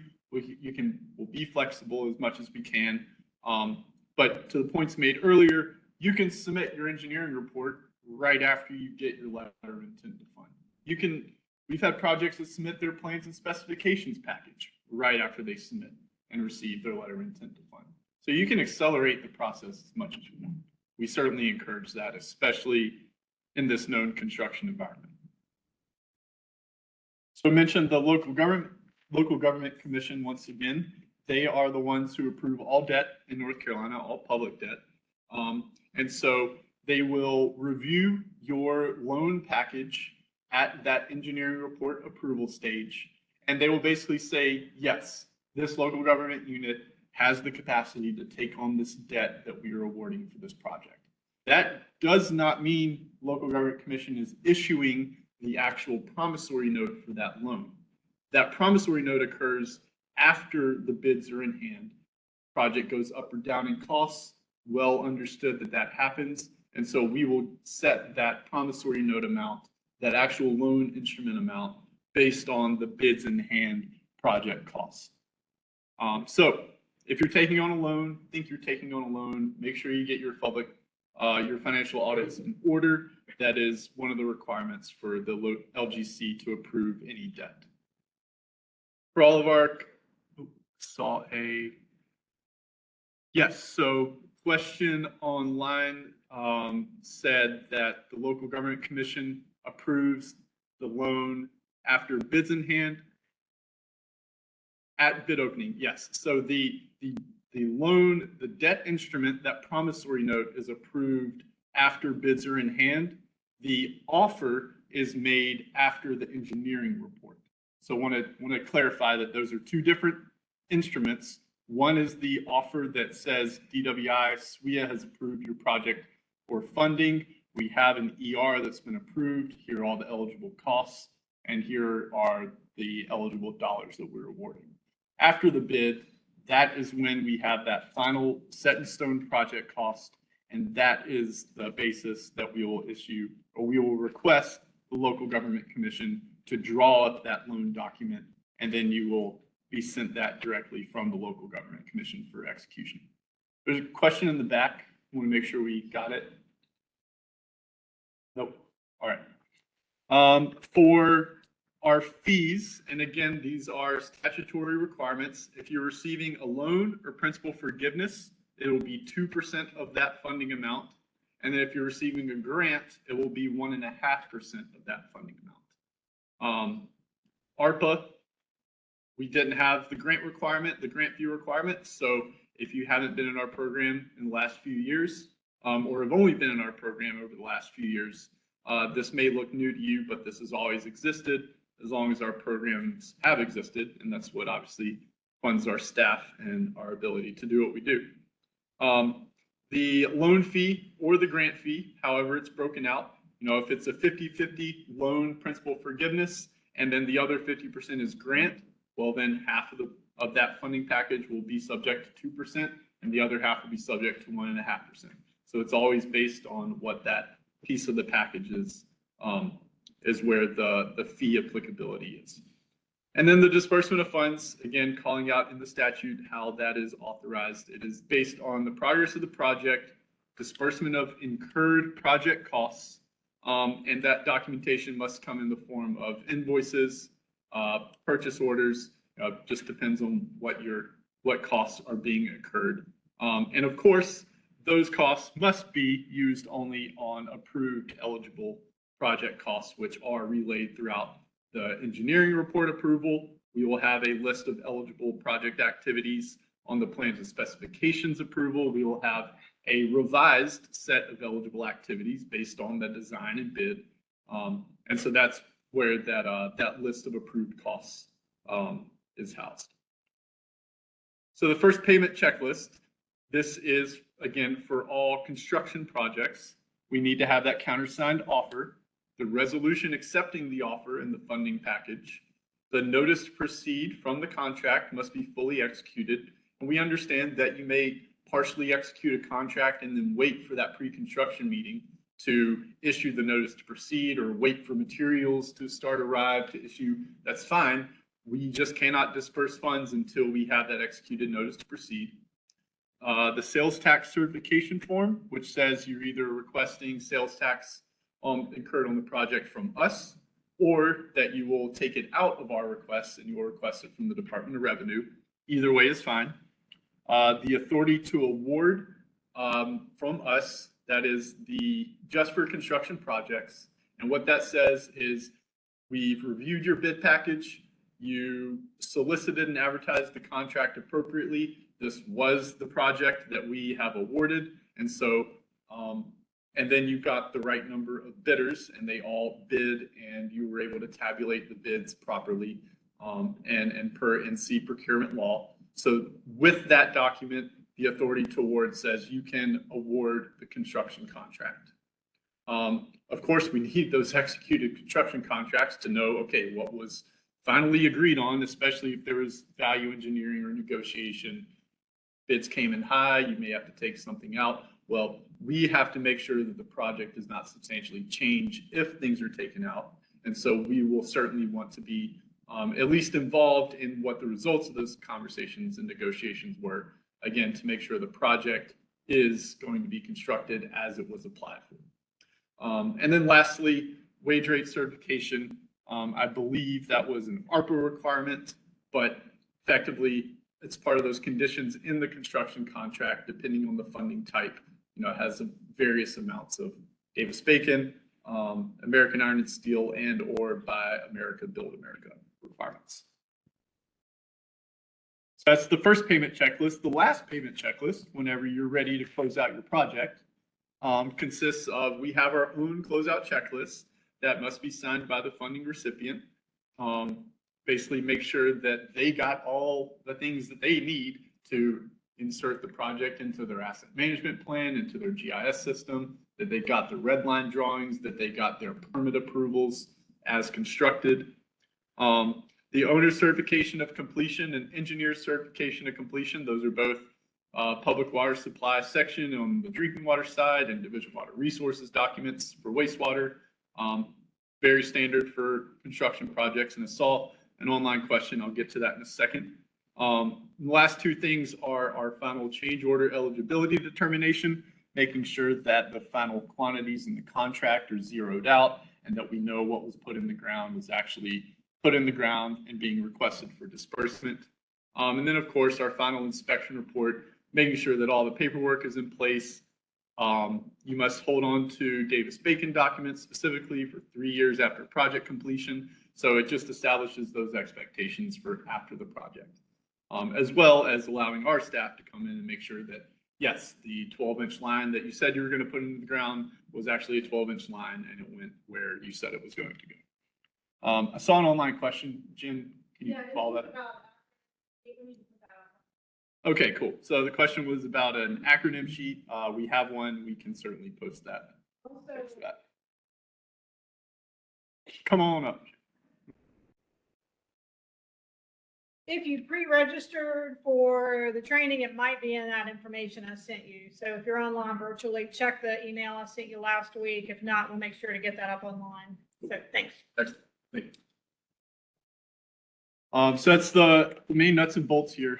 First payment checklist, all the upfront documents, the last payment checklist, construction is complete, set us up with a final inspection meeting, and then get all these documents in. So for the state revolving fund, our main bread and butter construction program that is the majority of the work that we do in the division.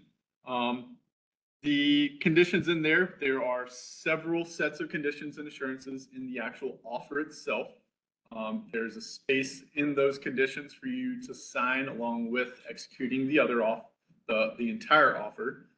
So make sure you read those and adhere to them. Of course, Davis-Bacon, as I mentioned, American Iron and Steel, Build America, Buy America. None of these are necessarily new, but certainly the nuance between AIS and Build America, Buy America is what is new.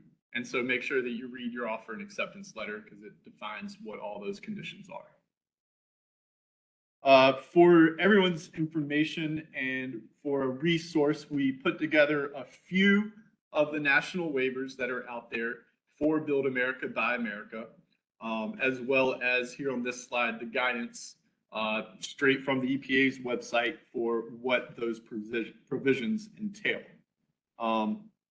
Not going to get into this because honestly, I'm not very versed in it, but just know there are resources out there. If you can't get your answer through EPA website or through our website, please reach out to one of your project managers and we can discuss those requirements with you. The waivers I mentioned, there are 3 on this, or 2 on this slide and 1 on the next. They are just general applicability waivers. EPA, anytime there's a new requirement that's put out, they will do some initial investigations, figure out where the initial bottlenecks will be. And so they put out some general applicability waivers for a couple of different scenarios. Again, don't want to go into them because it doesn't apply to everyone. But just know that those resources are available through our slides on our website, as well as the EPA's website. And then lastly, the adjustment period waiver, just saying that projects that were designed prior to May 14th, 2022, you can waive the BABA requirements. Again, this is standard practice for the EPA. Anytime there's a new requirement that comes out, they'll look at where the main bottlenecks will be. And so these 3 waivers kind of should help unclog the bottleneck. There are project-specific waivers that can be requested, but that's a much more robust process that we've gone down very, very often and many times. So we can certainly help you with that if your project seems to have a particular eligibility that we need to, or the EPA needs to consider as far as BABA requirements. And then lastly, just to kind of sum up the day, here is all of the funding that we have available for the spring round. We have a lot of loan. We have some grants, some principal forgiveness. So at this point, the best we can say is happy applying. We are pretty much all hands on deck across the division. If you need a little help prepping an application, if you have a question about, hey, we have this type of project, we want to claim these points, bring that to us and we will help guide you in that application preparation. This is what we love to do. Applications are a lot of fun, and thank you all for coming today.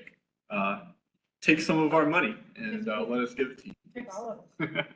Okay, I think that's it. Thank you, Matthew. Sure.